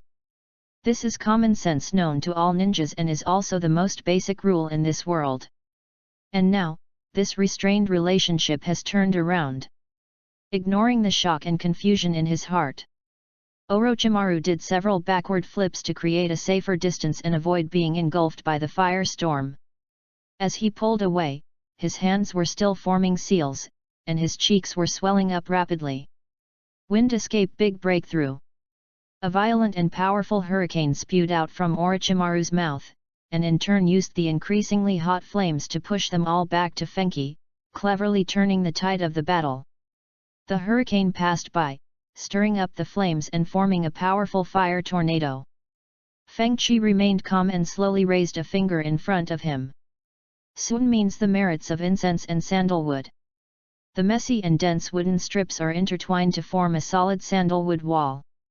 Boom! The flaming tornado slammed heavily into the sandalwood wall, exploding into flames all over the sky. Thick smoke rose up and was soon blown away by the breeze, revealing Feng-chi standing behind the wooden wall, unharmed. Is this the Byakugan after it is fully awakened? No wonder the Hyuga clan can be ranked alongside the Uchiha clan who possess the Mangeki Sharingan. Orochimaru stared at Fenki's pure and flawless eyes through the gaps between the non-flammable wooden strips. Even though it was just a brief exchange of greetings, he could already clearly feel how difficult Feng-chi was. Regarding the Hyuga and Uchiha, who were known as the strongest and oldest in Konoha, Orochimaru began to have such doubts after they were killed on sight by Uchiha Itachi. Although the Hinata Byakugan is very powerful, it is not comparable to Uchiha's Mangeki Sharingan at all. And now, in Hinata Fuki, Orochimaru finally found the answer. It was not that the Byakugan was not good, but that the Hyuga clan was too useless. For such a long time, no one had successfully awakened the terrifying power hidden within. He had sufficient reason to make such a judgment, and that was the caged bird seal that restricted the Hyuga branch family and protected the Hyuga main family. If I could get this pair of perfect eyes, maybe I could break the illusion of that bastard Uchiha Itachi. Thinking of this, the greed flowing from the depths of Orochimaru's eyes became even stronger. Then, his body began to shake and his feet lost their strong enough support. It was Fengchi who took action, using the Dui spell to transform the surrounding ground into a sticky swamp. On the surface of the swamp, mud and water surged, and slowly flowing mud hands stretched out to grab Orochimaru.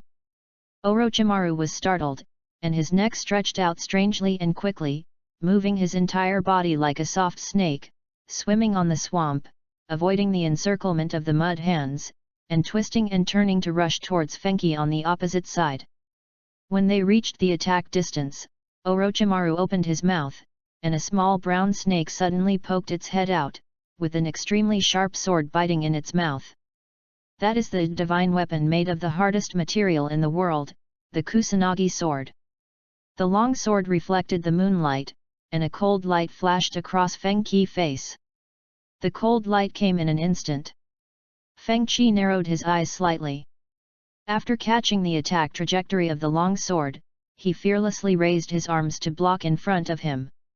The word Qian means the solidity of heaven and gold.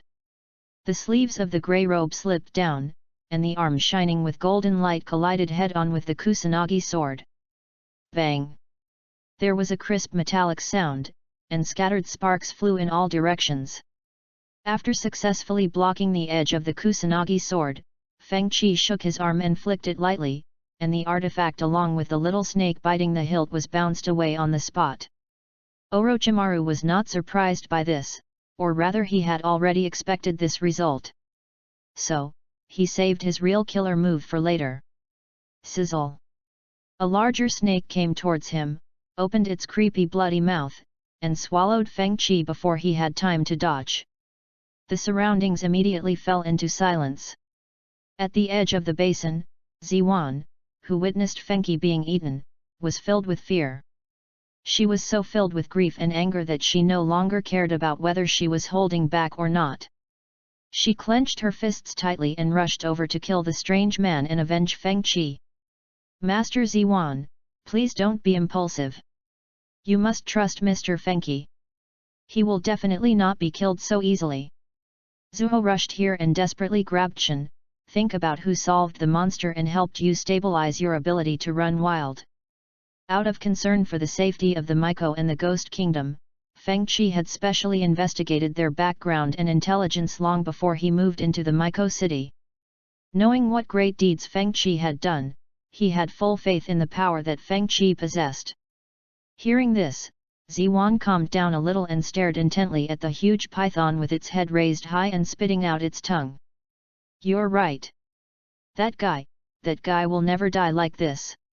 He is a man who has defeated fate. As soon as Shen finished speaking, a bright light suddenly appeared from the belly of the giant python on the field. It's sizzling.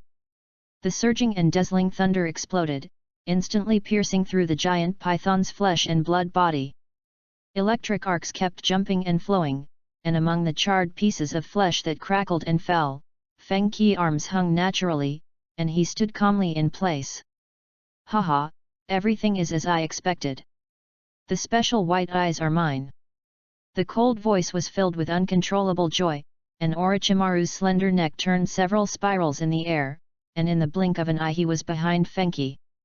He knew very well that the giant python just now could not do anything to Hinata Fengqi, so the giant python was also a feint attack. Orochimaru's purpose is quite clear, that is to use the special chakra in the giant python's body to confuse and isolate the all-round perspective of the Byakugan, while he himself waits for the opportunity to act, lying in ambush and waiting for the chance. And now, the time is ripe. Orochimaru was very decisive. He opened his mouth and bit directly at the skin on Fengqi's neck that was exposed outside his robe. Puff. The imagined slightly sweet taste of blood did not enter the mouth, but was replaced by petals flying all over the sky. If you look closely, you will easily find that those petals of different types and bright colors are all from the flowers planted by Fenghou in the yard of the Hyuga branch family. That was a special ninjutsu he developed by combining Fenghou, and it was called 100-flower dazzling clone technique. Compared to the clone technique of ordinary ninjas, there are some more gorgeous special effects. All in all, Orochimaru bit a lonely one. Soft fist technique, 8 trigrams air chopping palm.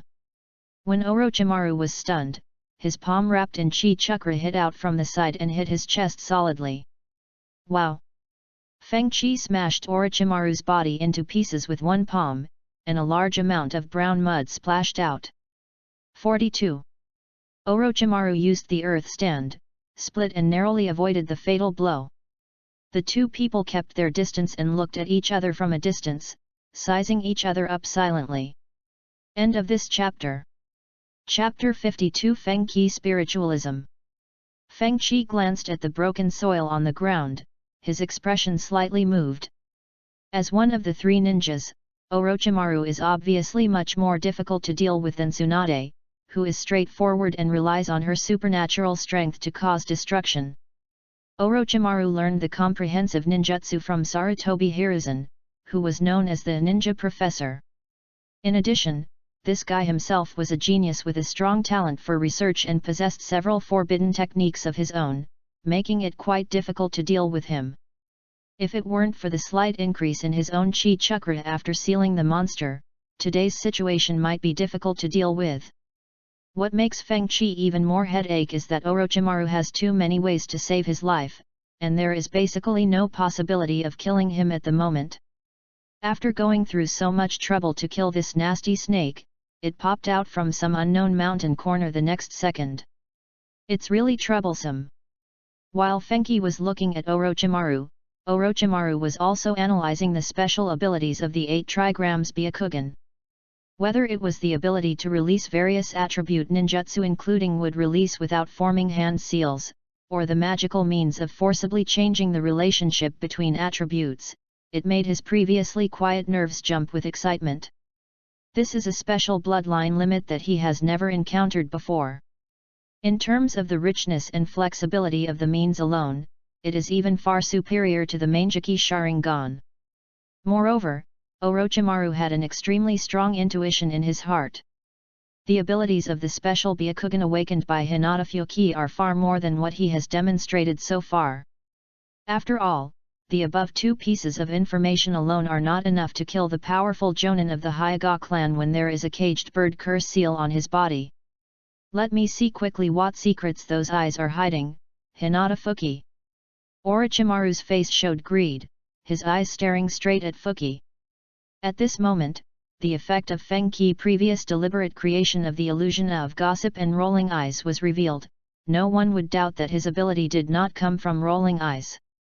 In a battle between ninjas, intelligence is one of the key factors that determine victory or defeat. Based on this, Feng Qi naturally has an advantage in intelligence when fighting against ninjas of the same level or even a higher level, and sometimes he can even turn the tide of the battle. If possible, I hope you can leave right now. It's quite difficult to fight with a dangerous person like you, Senior Orochimaru. Feng Qi waved his hand and said in a deep voice. Haha, I finally found something so interesting, how could I leave so easily? Orochimaru, whose interest had been successfully aroused, naturally could not give up easily. He sneered sinisterly and said with a scorching gaze, "You are mine, no one can take you away, not even you." No, why are you saying such exciting things again? Although our requirements are not that high, our orientation is still very normal, okay? Don't become so yandere all of a sudden, Uncle Snake. Feng Qi scratched his hair in distress. It was at this time that Orochimaru said no more. He opened his mouth and bit his right thumb, drew a bright red line with the overflowing blood, and then began to make seals. Hai, Su, Yu, Shen, Wei. Psychicism. Boom. After completing the seal, Orochimaru slapped the ground with one hand to create a contract mark. A hoarse voice was heard and thick white smoke came out, quickly covering the entire concave basin. Shinzuho, who was standing on the edge watching the fight, looked down and saw that everyone was so frightened that their faces turned pale and their pupils trembled violently. Deep in the billowing white smoke, dark purple scales reflected the cold moonlight, and a ferocious giant snake with horns on its head slowly crawled its body and coiled on the ground. A gloomy, violent, dangerous, and cold aura spread out in all directions, and under the gaze of those vertical pupils, it seemed as if the temperature around them had suddenly dropped by several degrees. This is Orochimaru's strongest contracted beast, the 10,000 snakes from Ryokai Cave, one of the 3 great immortal lands. You are so boring that you even have to summon me to deal with such a brat, Orochimaru. Wan Shi lowered his head and took a quick look at the tiny Fenghou, and he roughly understood the current situation. He couldn't help but belittle Orochimaru, who was standing on his head. That guy is different from other guys his age. I want to get his eyes. Faced with the hot-tempered Manda, even Orochimaru had to explain in a gentle voice. White eyes. What's so strange about this? Although Wan Shi was quite disdainful of this, he still cooperated by twisting his huge body and making an attacking posture. Afterwards, I want 50 living sacrifices. No problem. Orochimaru nodded slightly. Below, Feng Qi looked at the huge purple snake that was extremely oppressive, and suddenly a good idea popped into his mind. I have a powerful summoning beast as well. The corners of his mouth rose slightly.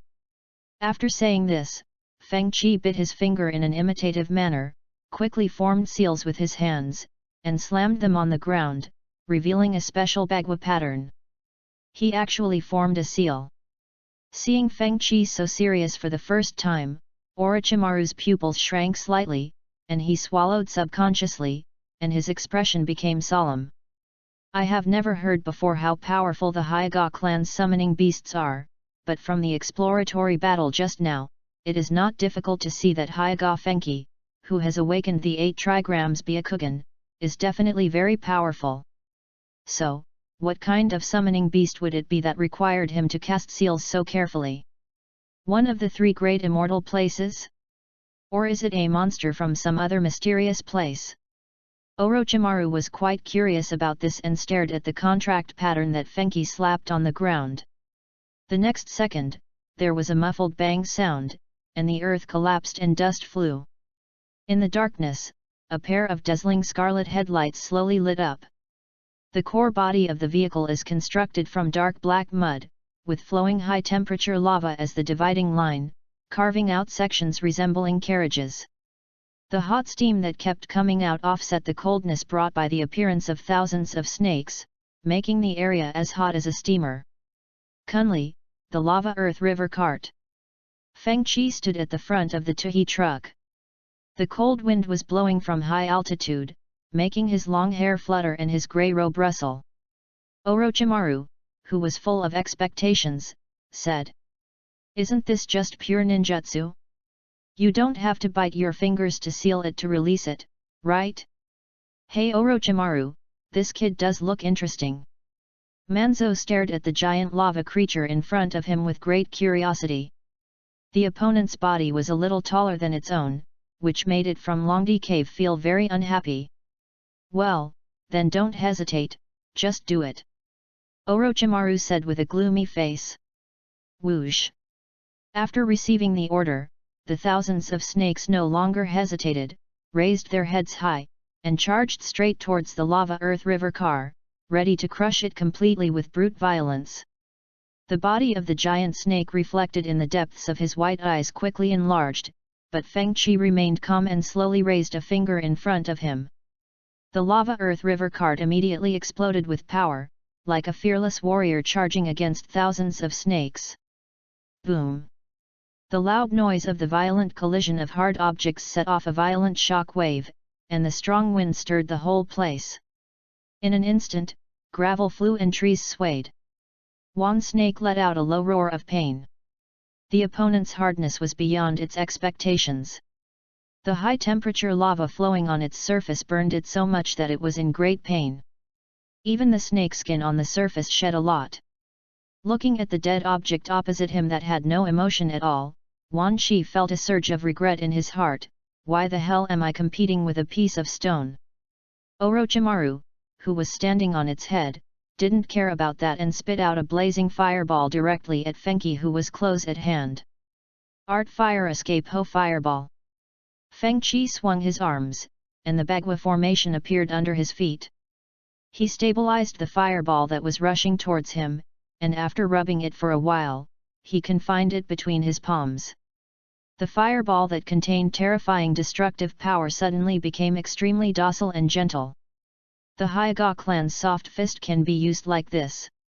While Orochimaru was stunned, Fenghou, without changing his expression, had already changed the trajectory of the fireball 180 degrees and returned it exactly as it was.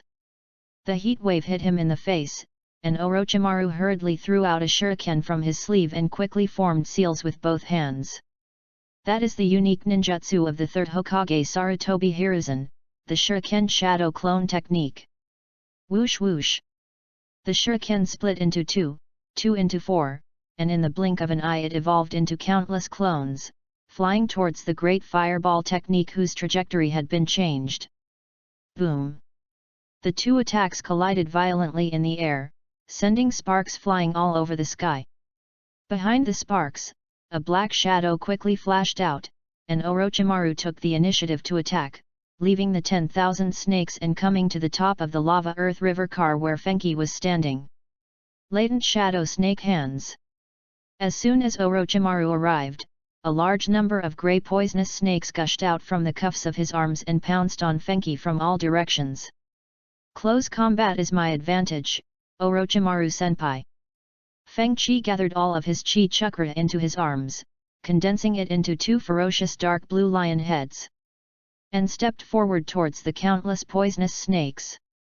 Soft boxing, soft step double lion fist. The chakra lion head was like a wolf entering a flock of sheep. With every slap, several poisonous snakes would shatter into blood clots and turn into ashes on the spot. Feng Qi slowly approached the group of snakes, successfully broke through the encirclement and came in front of Orochimaru. He then instantly changed his moves and used a acupoint pressing soft fist with an exponentially faster speed. 128 Bagua palms. Orochimaru obviously did not expect that the sudden attack would be resolved so easily. Facing Fenghou's rapid blows like a storm, he was very cautious as he knew the power of Hyuga's soft fist, and he used his physical skills to the fullest extent. Bang bang bang. The dull sounds continued. Just as Feng Qi said, when it comes to close combat, the Hyuga clan with their Byakugan are no match for any opponent. And with the help of Tai Chi Cloud Hands, his physical skills are a blend of yin and yang and are unpredictable. Therefore, even though Orochimaru's physical skills were equally strong and he barely took the last 128 palms, he still ended up having more than a dozen acupoints blocked, greatly restricting his ability to move. 43. In the end, when Feng Qi swung out his Tai Chi Bengchuan with full power, Orochimaru was swung flying on the spot and smashed heavily into the depths of the forest in the distance, raising a cloud of dust. End of this chapter. Chapter 53, Attack comparable to the tailed beast ball.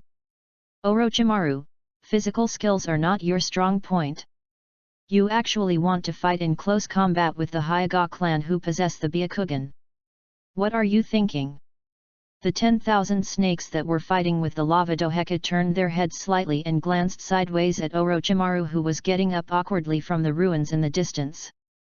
As Orochimaru's summoning beast, it naturally knows very well that Orochimaru's ninjutsu and illusion are much better than physical skills.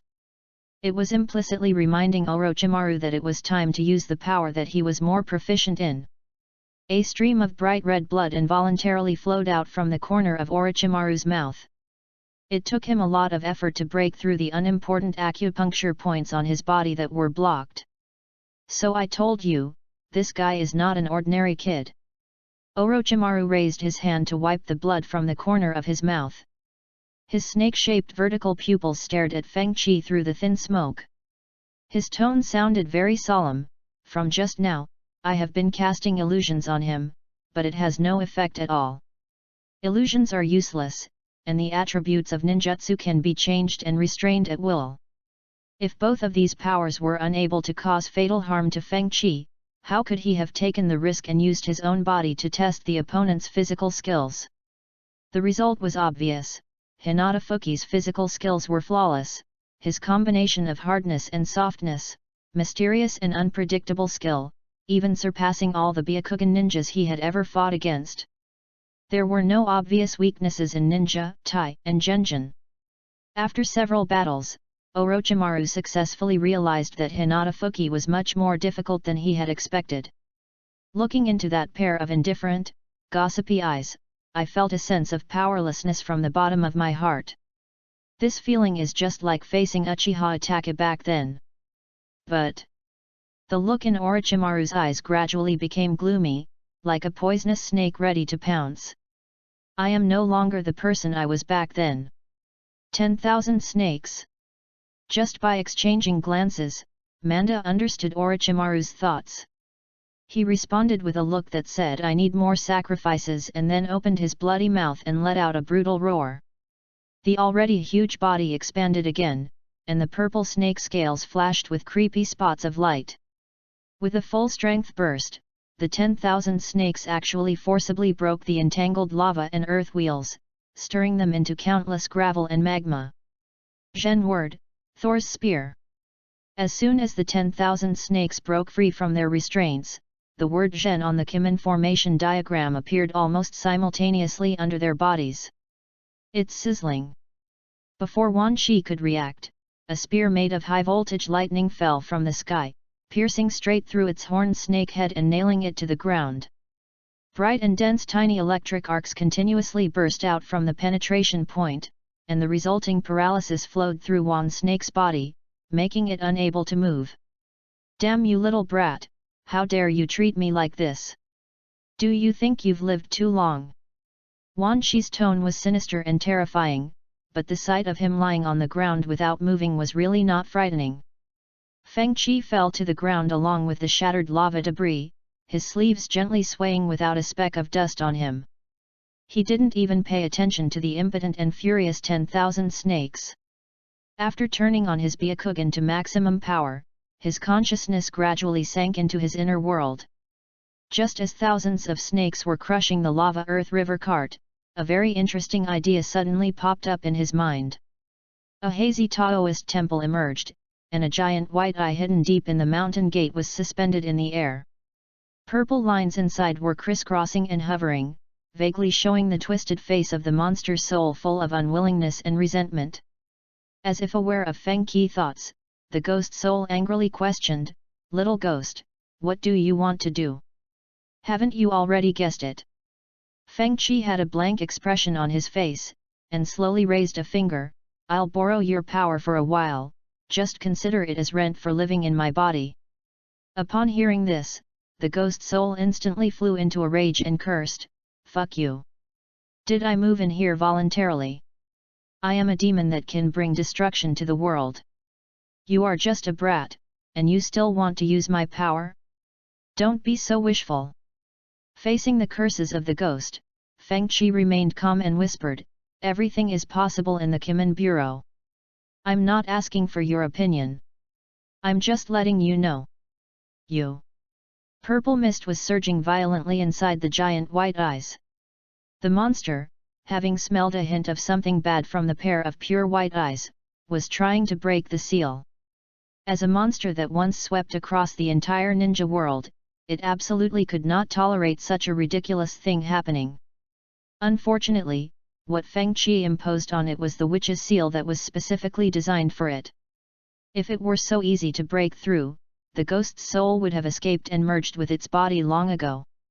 How could it have been trapped in the underground palace for so many years? In Feng Qi's opinion, such a struggle could not even be considered a fight of a trapped beast.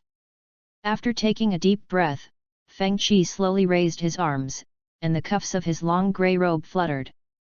Deep inside the left and right cuffs, blue light intertwined and illuminated the characters Qian and Kun respectively. One sleeve is Qian and the other is Kun. The Kimen appears, pulling the 8 trigrams and then reversing the 4 symbols, and finally returning to the original yin and yang. Feng Qi raised his Qi chakra to its peak state, and at a certain moment he suddenly opened his slightly closed eyes. Tai Chi, open! Boom! The Taoist temple shook violently, and surging golden light burst out from the giant white eye. Amid the roars and screams of the monster's soul, Feng Qi forcibly pulled out purple threads representing its power, which transformed into pure power that continuously accumulated and expanded in his body. The specific manifestation is that Feng Qi in reality stands on the Yu Fenghou Kimen formation diagram, with long fluttering hair, one hand golden and the other purple, rotating in a counterclockwise direction. Under the guidance of Tai Chi cloud hands, 2 completely different forces are constantly reconciled, adapted, and blended. Buzzing! This was definitely an extremely difficult process. As the distance between the 2 forces got closer and closer, beads of sweat began to ooze out of Feng Qi's forehead. The 2 palms were hit by the violent energy one after another, and the surface skin was cracked, revealing the flesh and white bones inside. Damn it, what kind of ninjutsu is this? Actually, it feels like I'm facing a tailed beast. Orochimaru, who was standing far away, felt his scalp tingling, his nerves tense, and all his cells were frantically releasing extremely dangerous signals. Orochimaru! What the hell kind of monster did you provoke? Even the 10,000 snakes saw the unusualness of Feng Qi's move. After leaving this sentence, they quickly turned into a puff of white smoke and disappeared on the spot, slipping back to Longdi Cave at the speed of light. On the opposite side, Feng Qi, whose arms were bloody, gritted his teeth and finally successfully merged the Qi chakra with the power of the monster's soul. In the slowly opened tattered palm, a high-density sphere with golden and purple colors quietly emerged. There was no grand scene of raging winds, nor gorgeous special effects of electric sparks. The atmosphere around became quiet at this moment. A strange and dangerous silence. Although it is far from perfect, please try this, Orochimaru-senpai. Feng Qi's chest heaved violently, but the corners of his mouth rose slightly, and he aimed the high-density sphere in his palm at Orochimaru. Wangling Universe! Orochimaru's heart was pounding as he was locked in the aura of death. He didn't even bother to curse the injustice of the 10,000 snakes. He hurriedly bit the fingers of both hands and slammed them on the ground. Triple Rashomon! Boom boom boom! 3 giant portals with the appearance of Shura demons rose from the ground, forming an indestructible defense in front of Orochimaru. At the same time, a bright light burst out, illuminating the entire forest. Feng Qi released all the energy of the high-density sphere. Recently the company has received a big order. I am so busy that I can only update once. I am really sorry. I will update more for everyone when I have free time. Sorry. End of this chapter. Chapter 54, Heavy Injury to Orochimaru. As soon as the triple Rashomon was formed, the ghost Kyunkan Jade collided head-on. Boom! Along with a deafening explosion, the terrifying force that had been accumulated and compressed to the extreme suddenly exploded, turning into flames all over the sky that illuminated the entire area. The strong wind tore through the air, creating a scorching hot wave that swept across the entire place. The trees fell down, and countless birds living in the forest were frightened and fled in all directions, flying into the dark night sky farther away. At the moment of collision, dense cracks appeared on the surface of the first Rashomon. It only lasted for a second before it shattered and collapsed. The potential energy of the Wool-Yang Kyunkan Jade did not decrease. It broke through the fragments of the first Rashomon and rushed forward. In a few breaths, it broke through the obstruction of the second Rashomon and heavily crashed into the last barrier. Although the energy of the Wool-Yang Kyunkan Jade has been weakened a lot at this point, its power is still quite terrifying.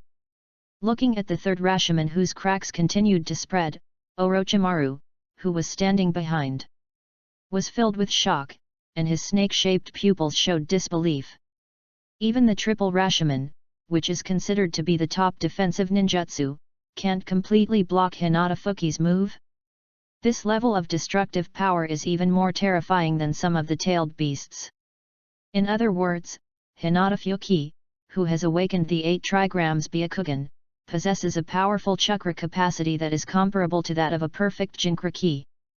The speed at which the Wool Yang Kyunkan Jade broke through the triple Rashomon far exceeded Orochimaru's expectations. So much so that just when he realized something was wrong and wanted to evacuate, his entire vision was filled with raging flames. Fenghou attack is approaching. Damn it, damn that little Hinata brat. The violent energy shockwave drowned out Orochimaru's hoarse cry full of unwillingness, and a small mushroom cloud bloomed in the area where it was. 44. Explosion is art. Boom. In an instant, the earth shook and flames shot up into the sky. Even the residents of the ghost country, who lived far away from this forbidden area, felt the violent turmoil brought about by this blow. After the terrifying noise, the cold wind blew away the dust in the sky. I saw that the forest within a radius of hundreds of meters had been razed to the ground, and the concave basin collapsed downward, revealing the entire underground palace that originally imprisoned the souls of monsters. Even though most of it was buried by dust and rubble, the sense of oppression emanating from the army of hideous and ferocious terracotta warriors was still there, making Shin, Zuho and the others tremble with fear. When the Wool Yang Kyunkan Jade exploded, Feng Chi used the 8 gates transportation involving the power of space to protect them from the aftermath of the explosion. Of course, what stunned them even more was the huge deep pit before their eyes and the grey-robed figure standing calmly on the pit. Is it really possible for humans to carry out such an unimaginable terrorist attack? Perhaps it was because Fenghou had behaved too casually before, so that they only now deeply realized the true value of the S-rank rebel ninja wanted by Konoha of the Land of Fire. In the flying dust, Fenghou's long hair was disheveled, his chest heaving up and down, and he was gasping for breath. The power of the monster's soul is too violent. Even for him now, it is difficult to fully control it and perfectly integrate it with his own chi chakra. Being able to barely complete it and successfully launch it is already quite an easy task. However, it has been proven that one can extract the power of the spirits of the monsters and use it for oneself, just like the tailed beast Jinchuriki did, and Feng Chi kept adjusting his breathing, his eyes swept over his bloody arms, and analyzed the feasibility of the Wool Yang Kyunkan Jade just now. Compared to Jinchuriki, this price and risk is not unacceptable. The cracked skin and flesh on both arms would definitely be considered a serious injury for an ordinary person. But for Feng Chi, who mastered the Fenghou, it was no big deal. He had many ways to recover in the shortest time. It's just that this guy Wool Yang is a little weak. As his consciousness sank into the inner scene, he saw the spirit entity of the monster, whose power had been drained, limp inside the giant white eye. It was so weak that it didn't even have the strength to flap its wings a few times or utter a few harsh words. One can only use an extremely resentful look to express the extreme rage of impotence deep in one's heart. Feng Chi was not too disappointed about this. After all, this was his first attempt and the power conversion rate was really not high. After the ghost's soul recovers, there will be plenty of time and energy to study it carefully. Thinking of this, Feng Qi's consciousness withdrew from the inner scene. When he returned to reality, he rolled his eyes and his gaze pierced through the smoke and dust to a charred corpse opposite him. The small piece of rope that remained clearly revealed the identity of the charred corpse. It was Orochimaru, who had no time to dodge. In the eyes of Shin and others, Orochimaru in this state was definitely deader than dead, having lost all signs of human life. But Feng Qi's expression remained unchanged.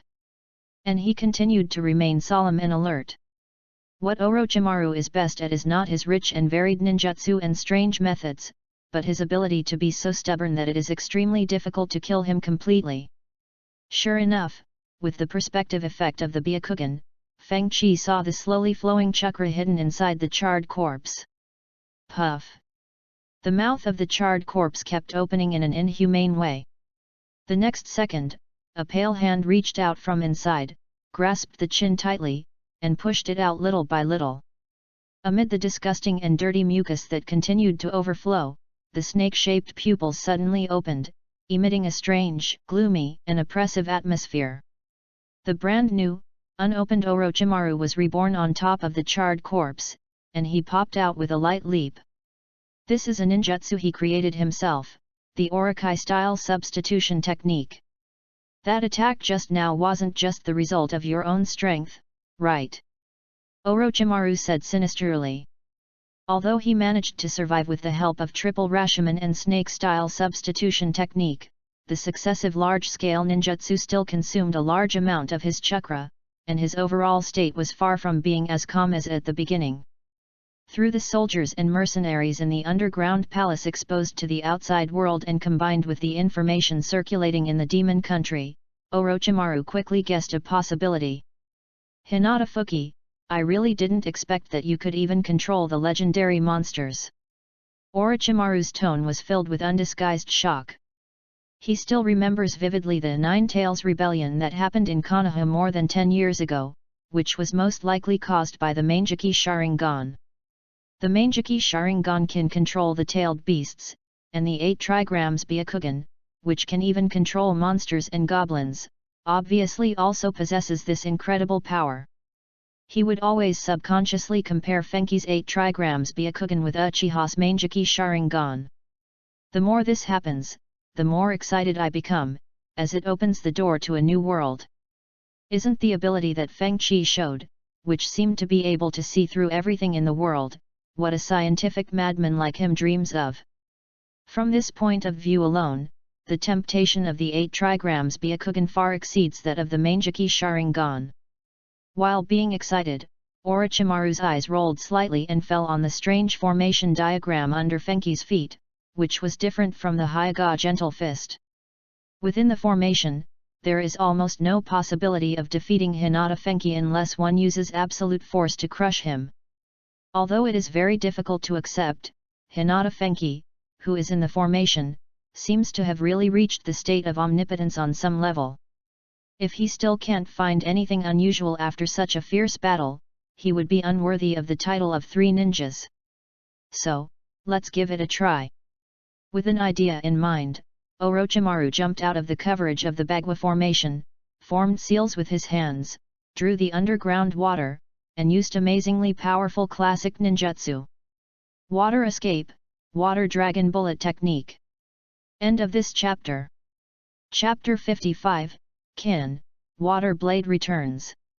Outside the range of the formation, the surging water dragon raised its head high and rushed towards Feng Qi quickly. Facing the fierce water dragon bomb, Feng Qi shook off the blood flowing on his palms with his arms, took a horse stance and placed his palms to his waist. He mobilized all the chi chakra in his body, and when it reached the critical point, he hit the air in front of him with both palms. Soft fist technique, Bagua empty palm. Boom! The palm strike from a distance made a sonic boom and instantly pierced through the water dragon bomb, breaking it into countless splashes of water. Seeing that his ninjutsu was so easily dissolved, Orochimaru did not show any panic. Instead, he stretched out his slender snake head and licked his lips with a sinister look on his face. Haha, it turns out that attribute reversal was not used this time. It seems that my judgment should be correct. Orochimaru glanced at the edge of the formation at his feet, and he already had a plan in mind. He took a deep breath, stretched out his 2 hands, and lay prone on the ground like a poisonous snake ready to strike. Whoosh, whoosh, whoosh. A small grey snake poked its head out, and soon after, dense swarms of grey snakes rushed out from the depths of Orochimaru's open mouth like a tide. In the blink of an eye, they covered the entire earth. For people with snake phobia and trypophobia, this is definitely a top-notch visual feast. The formation of 10,000 snakes. Accompanied by a series of rustling sounds that made one's scalp tingle, a tide of snakes formed by countless snakes quickly approached Feng Qi from all directions. Seeing that he was about to be submerged, Feng Qi calmly raised his fingers in front of him. Luanjin Tuo. The ripples of time spread quietly, and the snakes in the front seemed to have hit a sticky quagmire and were fixed in place, unable to move. The connection with the snakes has not been broken at all. It's a strange feeling I've never had before, as if time has suddenly stopped around me. Thinking carefully, the way he just protected those people from the ghost country seems to be similar to some kind of space transfer. Those eyes can even control things like time and space. Orochimaru, who was lying on the ground, frowned. This time he was truly shocked, with a look of disbelief in his eyes. You know, the fourth Hokage Minato Namikaze, with just the flying thunder god, scared the other ninja villages into making an exception and issuing an order to retreat unconditionally if they encountered this situation. Hinata Fuki's ability to directly interfere with the laws of time is obviously even more advanced. It's just wonderful, those eyes. The more he saw the power of the 8 trigrams Byakugan, the stronger Orochimaru's desire to possess it became. He really needs these eyes that lead to the omniscient world. Let me test your limit, Hinata Fuki. Orochimaru's face turned grim, and he began to release all of his chakra recklessly, summoning more grey snakes to rush towards Fenghou. As the number of targets increased exponentially, Fenghou's pressure also increased. Although he still had some room left, if he used all his strength he could expand the range of Fenghou to the feet of Orochimaru in the distance. But even without trying, we can come to the conclusion that Rankin-Taku is unlikely to be able to control this Frankenstein monster that runs through the entire plot of the Naruto world. In terms of his weight in the world alone, Orochimaru is definitely much higher than Tsunade, who is also one of the 3 ninjas. Boom!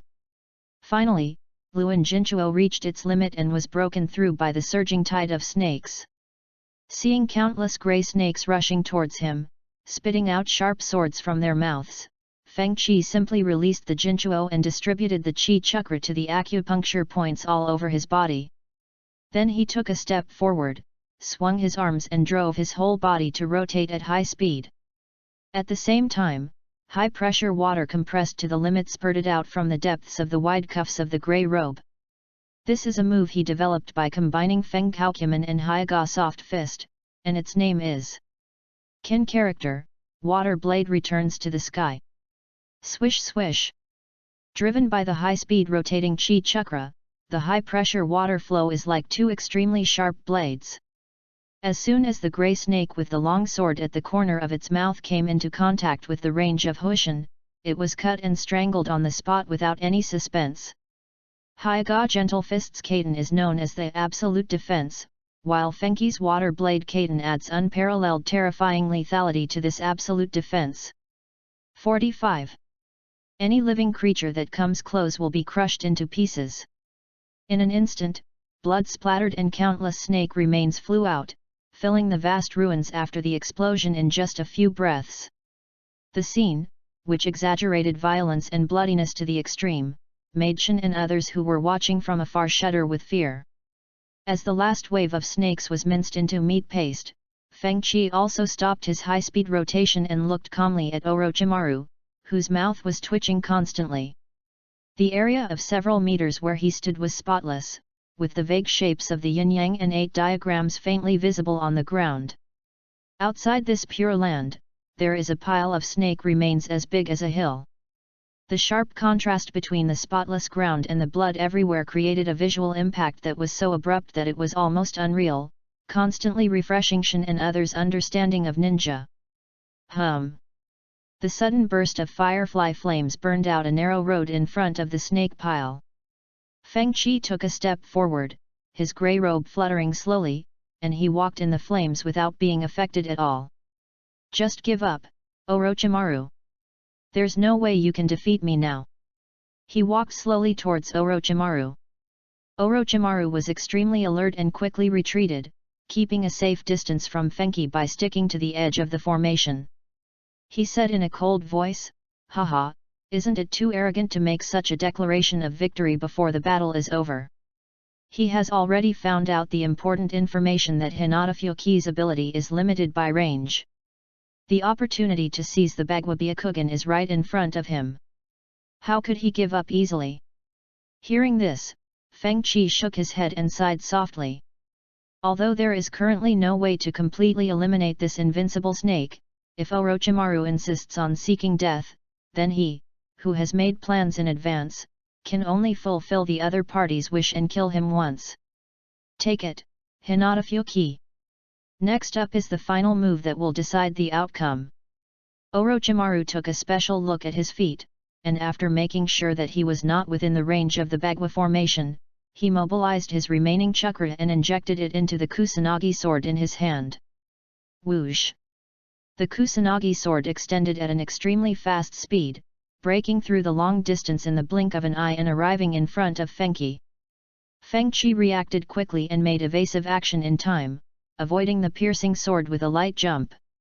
However, the moment he landed on the ground again, the ground suddenly cracked open, and a water dragon rushed out without warning, turning into a water prison with no dead ends and trapping him tightly. Water escape water prison technique. End of this chapter. Chapter 56 The End. The water flowed slowly, condensing into Orochimaru's water clone, maintaining a steady output of the water prison technique. The restraining force that was continuously released tightly restricted Feng Qi's ability to move. As a result, his breathing was greatly hindered, and his expression was twisted, revealing the pain and discomfort of suffocation. The Fenghou formation diagram covering the surrounding area dimmed at a speed visible to the naked eye, turned into spots of light in the sky, and disappeared without a trace. Seeing this, Orochimaru, who was standing in the distance, couldn't help but raise the corner of his mouth slightly. As I expected, Hyagofyoki cannot control ninjutsu outside of the Bagua pattern. This is the most fatal and only weakness of the gossip-like white eyes. The threat disappeared, and Orochimaru became a little bolder. He took a step closer to Fenghou, who was trapped in the water prison. Hinata Fuki, I investigated you before I came here. You have been hiding in a peaceful and stable village for many years. Even if you have powerful strength, you will find it difficult to play a real role without rich combat experience. Orochimaru's voice trembled as he clenched his fist and said excitedly, only I can make the most of those eyes. Having said that, he is a veteran ninja after all. He has not been so complacent as to let down his guard. He stopped several meters away from Feng Qi. Unfortunately, this safe distance is too short for him to re-enter the Fenghou realm. In fact, it is already a mixture of reality and illusion. Feng Qi, who was trapped in the water dungeon, did not speak, but slowly raised a finger in response. Blue light bloomed, outlining the 2 yin and yang, 4 symbols and 8 trigrams. The Fenghou formation diagram that should have disappeared reappeared. Kin, water light cannon. Whoosh whoosh. The water prison, which was supposed to be controlled by Orochimaru's clone, shook violently and continued to gather towards Fenghou's fingertips in the form of a vortex. The real Orochimaru, who had lost contact with the water prison technique, had a drastic change of expression on his face, and just as he was about to withdraw, a highly compressed water stream comparable to a sharp sword came whistling at him and pierced through his left shoulder before he could completely dodge it. Did you deliberately not use your special Byakugan ability on the water dragon bullet just now? Orochimaru endured the tearing pain and kept retreating, covering his bloody shoulder with his right hand and staring at Fenghou with gloomy eyes. As you said, I don't have much practical experience, but intelligence is the key factor in determining ninja battles. Even the most ordinary ninja schools teach this, Orochimaru-senpai. Feng Qi walked out of the broken water dungeon slowly, with heat rising from his body. His wet long hair and grey robe soon became dry. You really taught me a good lesson, Hyagofyoki.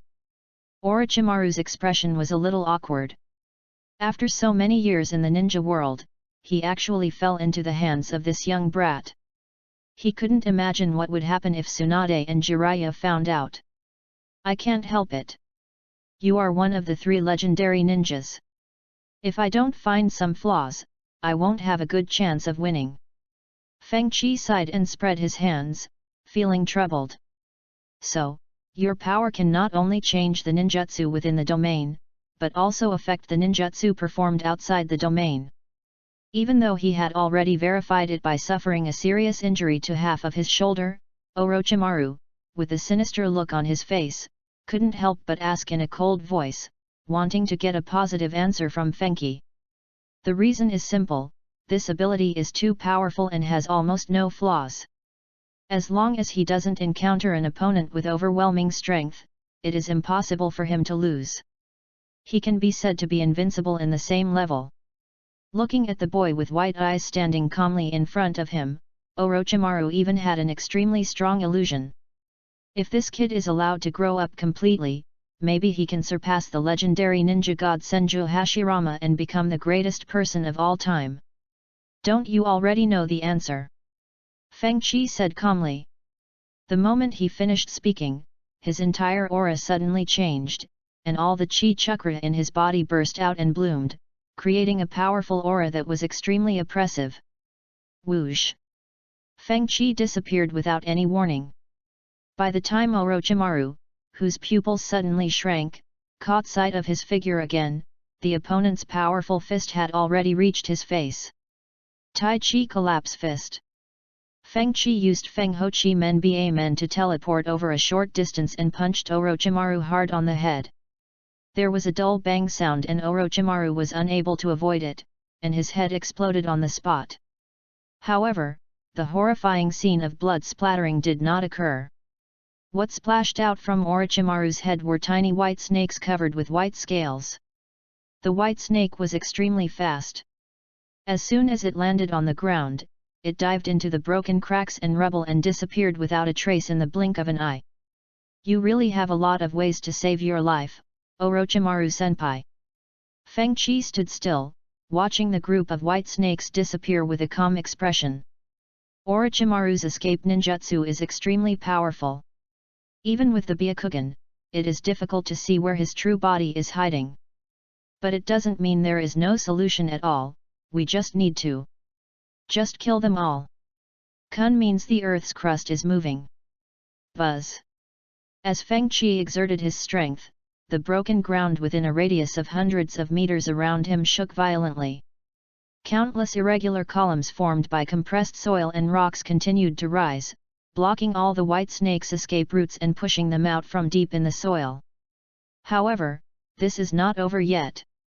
Fenghou, who was in the center of Fenghou, shook his sleeves and injected all his strength into the Gen position without reservation. Gen, the mountains collapse. The formation diagram under his feet shone brightly, and then a huge shadow suddenly appeared above his head, completely covering the bright moonlight and casting an extremely deep and dark shadow. The sound of howling wind filled the entire area. Orochimaru, who was hiding among the group of white snakes, quietly raised his head. After seeing the outline of the shadow clearly, even though he was well informed, he couldn't help but hold his breath and stood there in a daze. That is a mountain, Hyagofyoki. I don't know where they came from, but they moved a whole mountain. Boom! Under Orochimaru's extremely horrified gaze, the mountain fell to the ground with a loud bang, and with its unparalleled kinetic energy, it ruthlessly crushed everything within its range. End of this chapter. Chapter 57 Possibility of Cooperation. A second before the mountain that fell from the sky collided violently with the stone pillar of the earth, dozens of figures flew out from the deep gap between the two. The wind was howling all around, and Shin was flying backwards in the air with her long hair in disarray. She hurriedly reached out to cover her fluttering shrine maiden costume to avoid exposing herself. Why are you still here? Don't you know what gentleness is? You bastard! The Tai Chi pendant hanging around her neck jingled. Ziwan was in shock at being thrown violently for no apparent reason, and she yelled at the grey-robed figure standing on the ruins.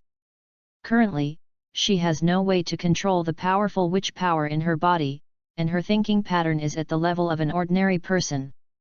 But despite this, Shin did not panic because her body began to fall after reaching the highest point. Because she already had a sense of security once. Whoosh! 46. Sure enough, a light breeze blew and dragged Chen and the warrior from the demon country, who were thrown out to the ground safely. Looking at the broken mountains that appeared out of nowhere in front of them, everyone had a look of shock. This shocking night is destined to become an unforgettable memory in their lifetime.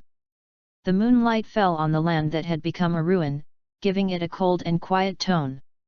In the center of the ruins, Feng Qi, with his hands behind his back and a pair of calm eyes, silently watched Orochimaru, who had revealed his true form, kneeling on one knee on the rubble and gasping for breath. After that powerful attack just now, his internal organs were crushed, and the chakra in his body was intermittent, and it was possible for it to dry up and dissipate at any time. "You lost, Orochimaru," Feng Qi said in a low voice, looking a little tired. Even though his reserves of chi chakra were very high, far exceeding those of ordinary ninjas, and he could perform multiple large-scale techniques in succession, he was more or less overwhelmed. That is to say, after sealing the soul of the monster, one's own desires are suppressed to a certain extent and the upper limit of power is increased. If he had just defected from Konoha, he would have been in the same situation. It's hard to say what would happen if he had an encounter with Orochimaru. Cough cough. Orochimaru was about to speak when he suddenly felt a heat in his chest and coughed up several mouthfuls of bright red blood. No matter how advanced his research is, he can never break through the category of ninja. As the flow of chakra was abruptly cut off, he naturally could not use life-saving ninjutsu such as Orokai-style substitution technique. Your eyes are really perfect. Think about it again, Hinata Fenki. I am the only one in this world who can develop your eyes to the limit and reach the pinnacle of the ninja world. Raising his hand to wipe the blood from the corner of his mouth, Orochimaru raised his head and stared gloomily at Fenki's white eyes, which had returned to normal. His tone was calm, and he did not sound afraid of his impending death at all. Instead, it was filled with obsession and madness for perfect power. You and I are not the same kind of people. Feng Qi shook his head slightly and reminded in a deep voice, also, it may be hard to say for others, but a guy like you will never be able to master the abilities that I have. He had no way of imagining what it would be like if Orochimaru, who had an extremely strong desire for knowledge, practiced Fenghou. Maybe, he will become a crazy weirdo who talks nonsense? Haha, turning the impossible into the possible through experiments, exploring the secrets of the world and the truth of immortality, this is exactly what I have been studying and am extremely passionate about. Orochimaru said excitedly. If you were as pure as you say, you wouldn't be secretly planning to destroy Konoha. Feng Qi directly told Orochimaru's next action plan. Although he didn't particularly like Orochimaru, a complex character full of contradictions, he had to admit that returning to Konoha to completely free the bird in the cage and increase the strength of the Byakugan would be much easier if Orochimaru was there to interfere. After all, no matter how weak Sarutobi Hiruzen is, his cage-level strength is there. Add to that a large number of elite ninjas and the Anbu led by Danzo Shimura, and the risk and unpredictability of going alone are extremely high. You know, his relationship with Danzo Shimura is not as ambiguous as Orochimaru's. If he appears in Konoha, this extremist who only has the village in his eyes will definitely not hide in the dark and watch coldly. In contrast, if Orochimaru was leading the way, the plan to sneak into Konoha would be much less troublesome. Hearing Feng Qi words, Orochimaru could no longer remain calm. His eyes widened and he exclaimed, "Where on earth did you get this kind of information, little brat?" Before coming, he specifically investigated Hinata Fuki, a young ninja who had suddenly risen to prominence. He stayed in the village almost every day and rarely went out on missions. After defecting, he set up stalls all the way westward until he reached the Kingdom of Demons, where he stopped and lived in the Miko Castle. During this period, there was no one who was able to contact the Otagakure ninjas who knew the entire plan, not to mention that those people had their own curse seals on them and would not leak any information even if they died. So, how did Hyagafyoki know that Orochimaru was going to destroy Konoha? Since you said you investigated me, you should have seen a book called The Taoist with White Eyes, right? Fengchi chuckled and said slowly. You mean you figured this out of thin air? How could such a ridiculous thing happen? Orochimaru's voice then rose a few notches, filled with deep disbelief. He had naturally read the Taoist with white eyes and knew the various miraculous events recorded in it. However, at that time, he only felt that the so-called knowing everything in the world was just a rhetoric to deceive those stupid humans. I never thought that Hinata Fenki's gossipy Byakugan seemed to have the ability to see into the future. JT is a very mysterious thing, Orochimaru-senpai. Fengchi put his hands behind his back and looked up at the night sky. The pure and flawless white eyes reflected the dazzling stars in the sky. Orochimaru adjusted his rapid breathing, his expression returned to a gloomy state, and he asked in a cold voice, "So, what do you want to do?" The prior investigation combined with the battle just now gave Orochimaru a general understanding of Fyoki's character. Rather than saying that this guy would attack Konoha out of revenge, he would rather think that the other party would not care about Konoha's life or death at all. So, at this time, the intention behind exposing his actions to destroy Konoha cannot but make people think deeply. It's comfortable to talk to smart people. Fengchi retracted his gaze from the starry sky, raised the corners of his mouth slightly, looked at Orochimaru in front of him and said with a smile, "Perhaps, we really do have a chance to cooperate, Orochimaru-senpai." End of this chapter. Chapter 58 Target, Hyuga Hinata. Otogakuer, a dark and damp basement. A ninja with 3 black Megatama marks branded on his neck suddenly widened his eyes. The 2 bloodshot eyeballs bulged out of their sockets, as if they would burst on the spot with a slight poke, splashing out a large amount of pus. As a painful roar came out of his mouth, a white hand suddenly stretched out from the depths of the curse seal that emitted a creepy red light.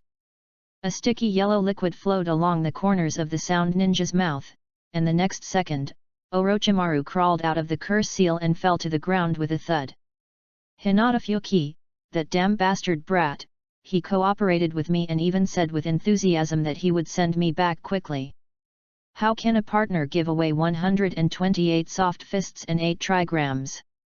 Orochimaru gasped for breath with a weak look on his face. Recalling Hinata Fenki's deadly Bagua palm strikes just now, his face was gloomy and he was so angry that his front teeth were about to break. He had almost forgotten the last time he was so angry. After his rage, Orochimaru calmed down and felt his scalp tingling and a strong sense of fear spread throughout his body. Through a brief conversation, he reached a strategic consensus with Hinata Fyoki.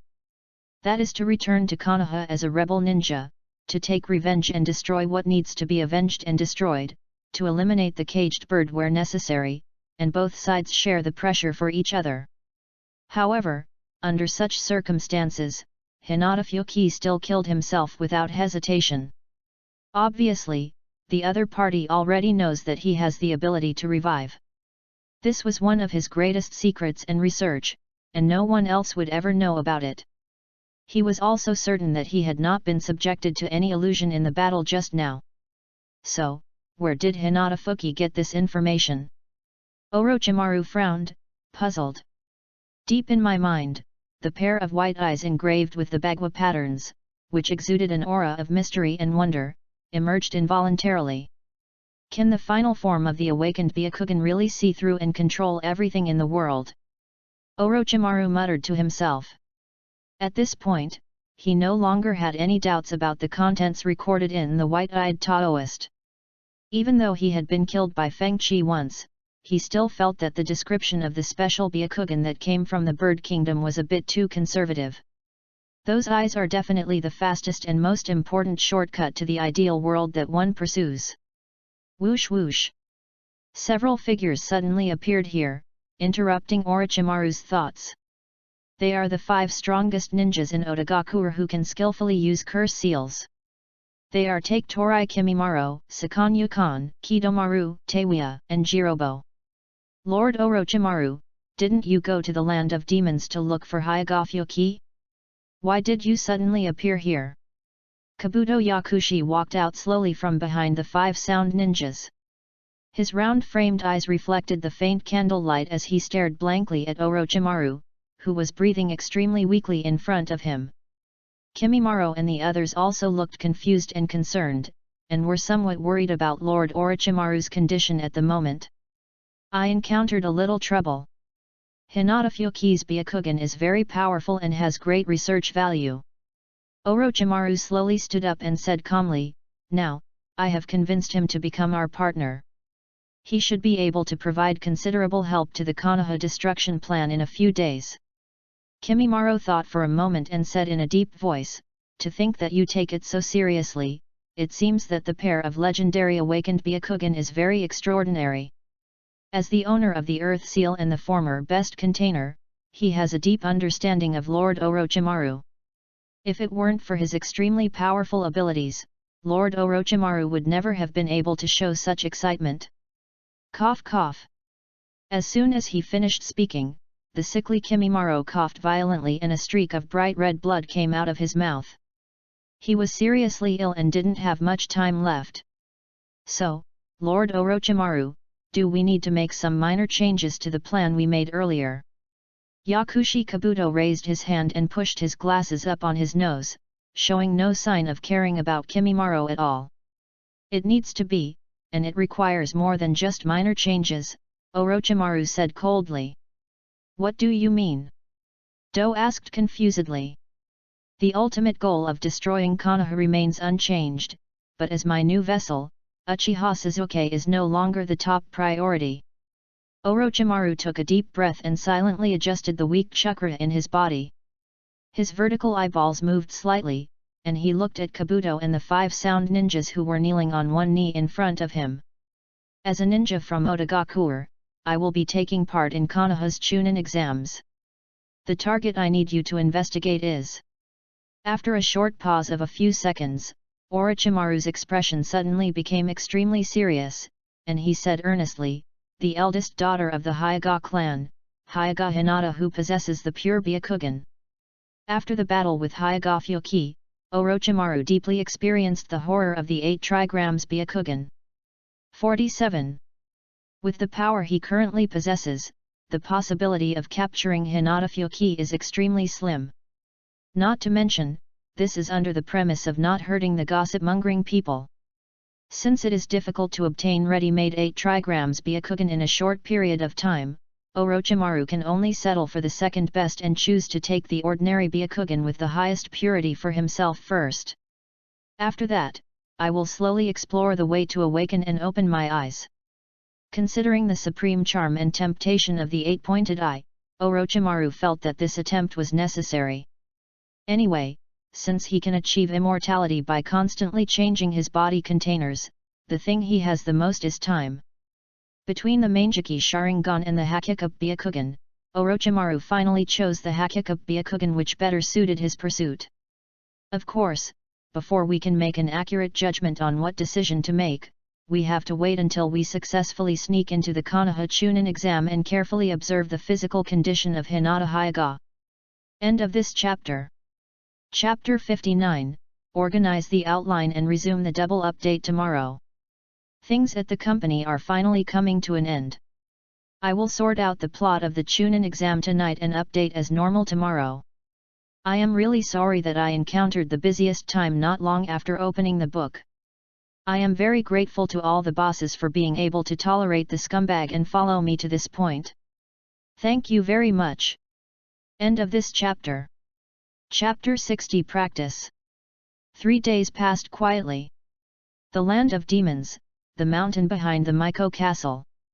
The sunlight is soft, and the breeze in the forest blows through the flowers, plants, and trees. The faint floral fragrance diffuses, bringing a refreshing and comfortable atmosphere. The mountain spring water flows down the stone wall that has been washed smooth, forming a small lake with clear water at the bottom. On a rock exposed above the water in the center of the lake, a figure in a grey robe sat cross-legged, surrounded by a faint blue air current with a certain vitality, attracting countless small fish to gather here. That is Chi Chakra, which is different from ordinary chakra. At a certain moment, Feng Chi suddenly opened his eyes, and a faint light flickered in the depths of his pupils, deep and steady. The Fenghou formation diagram spread out in all directions with him as the center, covering the entire pond and its surrounding areas. The chi chakra in my body is finally tending to stabilize. The current state should be the critical point of the limit. It feels pretty good. After briefly checking his own condition, Feng Qi let out a long sigh and slowly stood up from the rock. And Feng Qi lowered his eyes and looked at his slightly clenched fist. The Fenghou formation diagram dissipated with the wind, and was replaced by a slightly gloomy purple mist. From the depths of the fog, terracotta warriors nearly 3 meters tall stepped out. The solid stone armor reflected a chilling cold light, the long blades in their hands were sharp, and they were lined up in an orderly manner, exuding a cold, majestic, and dangerous aura. This is the ability Feng Qi acquired after sealing the ghost's soul in his body and successfully extracting its power. These extremely hard and powerful terracotta warriors, which can be broken up and recondensed, are somewhat similar to the impure world reincarnation and possess extremely strong sustained combat capabilities. The amount of chakra required is not much. Although it is not very effective against top strong men, it is still quite good for group fights to boost morale. In addition to the improvement of his own upper limit, the Wool-Yang Yunkan Jade and these Wool-Yang Terracotta Warriors are Feng Qi's biggest gains on this journey to the Kingdom of Ghosts. I don't know if some news leaked out, but since killing Orochimaru that night, Feng Qi has never been harassed by bounty ninjas or Konoha ninjas again. The Akatsuki organization, which was very interested in him, also remained quiet. At least on the surface, Feng Qi did not sense any trace of Obito or other Akatsuki members around the demon city. During this period, Tsunade and Shizun did come here, but they just spent their money in the casino in the capital of the Demon Kingdom and then left. They didn't even meet Feng Qi, who lived in the demon city. However, when Feng Qi heard this news from the shrine maiden guard Zuho, he felt that Tsunade might not just be passing by. After all, when they parted in the Bird Kingdom, they went in completely opposite directions. Maybe he heard the news and wanted to investigate the battle in the underground palace, or maybe he wanted to see what he was doing in the land of demons. Even though she said she had given up the path of being a ninja, she still couldn't let go of Konoha in her heart. She is indeed a complicated and confused old woman. Thinking of Tsunade's unreasonable and powerful fist, Feng Qi shook his head slightly and stopped thinking about this thing that posed no threat to himself. At the same time, Tsunade, who was drunk in a tavern but unable to lie on the table normally, suddenly woke up and smashed the fragile and innocent table into powder with one punch. "Tsunade, Lady Tsunade, what's wrong with you?" Shizun, who was waiting nearby, was startled. The pink ninja pig in his arms panicked and crawled onto the tablet. "Nothing, I just suddenly remembered something that made me angry." Tsunade raised her hand to press her dizzy head, her red lips exuding a strong smell of alcohol. She glanced at the panicked tavern owner and said, "Boss, change the table and bring 2 more jugs of wine." "Okay, okay." By the time the drinks were brought to the changed table, Tsunade had already slumped in her chair and fallen into a deep sleep. In the land of ghosts, Feng Qi put away his messy thoughts and walked on the water, leaving the pond and coming to a big tree. At the bottom of the tree, a pair of white feet are clearly visible, and above them are the witch's costume and flowing long hair swaying gently in the wind. Ziwan grabbed the bark with both hands and poked her head out from behind. The moment she saw Feng Qi, she lowered her head sharply, and her eyes shifted away with a hint of shyness. "Does this tree have the effect of increasing strength? You have been here for almost an hour, right?" Feng Qi asked calmly. "No, no." Shen immediately jumped out from behind the tree, thought for a moment and said, "It's about the training of ninjutsu. There are some things I don't quite understand, so I want to ask you for advice."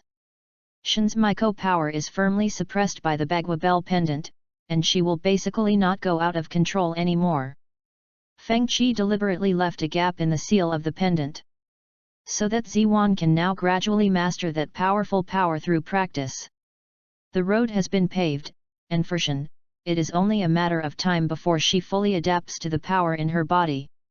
If you have any questions, just ask directly. No need to wait. Speaking of cultivation, Feng Qi suddenly became interested. After all, Shen's hidden power is even stronger than the monsters and goblins that can bring huge crisis to the ninja world. He really wanted to see how far this girl, who was once bound by fate, could go in the end. Moreover, at this time, he really needs a strong enough helper, or a trustworthy partner. In that case, I could comfortably hide behind the scenes, drinking tea, growing flowers, and listening to coughing in brothels. But that's going a bit too far. All in all, Shen is still very worthy of cultivation and guidance. When using shadow clones or substitute techniques, the success rate is never 100%, and accidents sometimes occur. Shen frowned and said truthfully.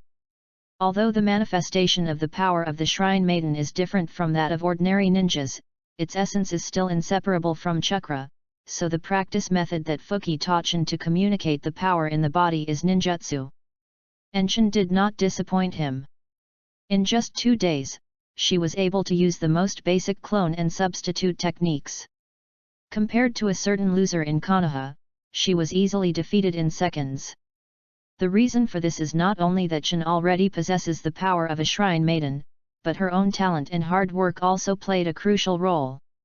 This is what ordinary people call a genius. What accident? Feng Qi asked in some confusion. Except for the few weak clones at the beginning, nothing went wrong after Shen became proficient in it. It's...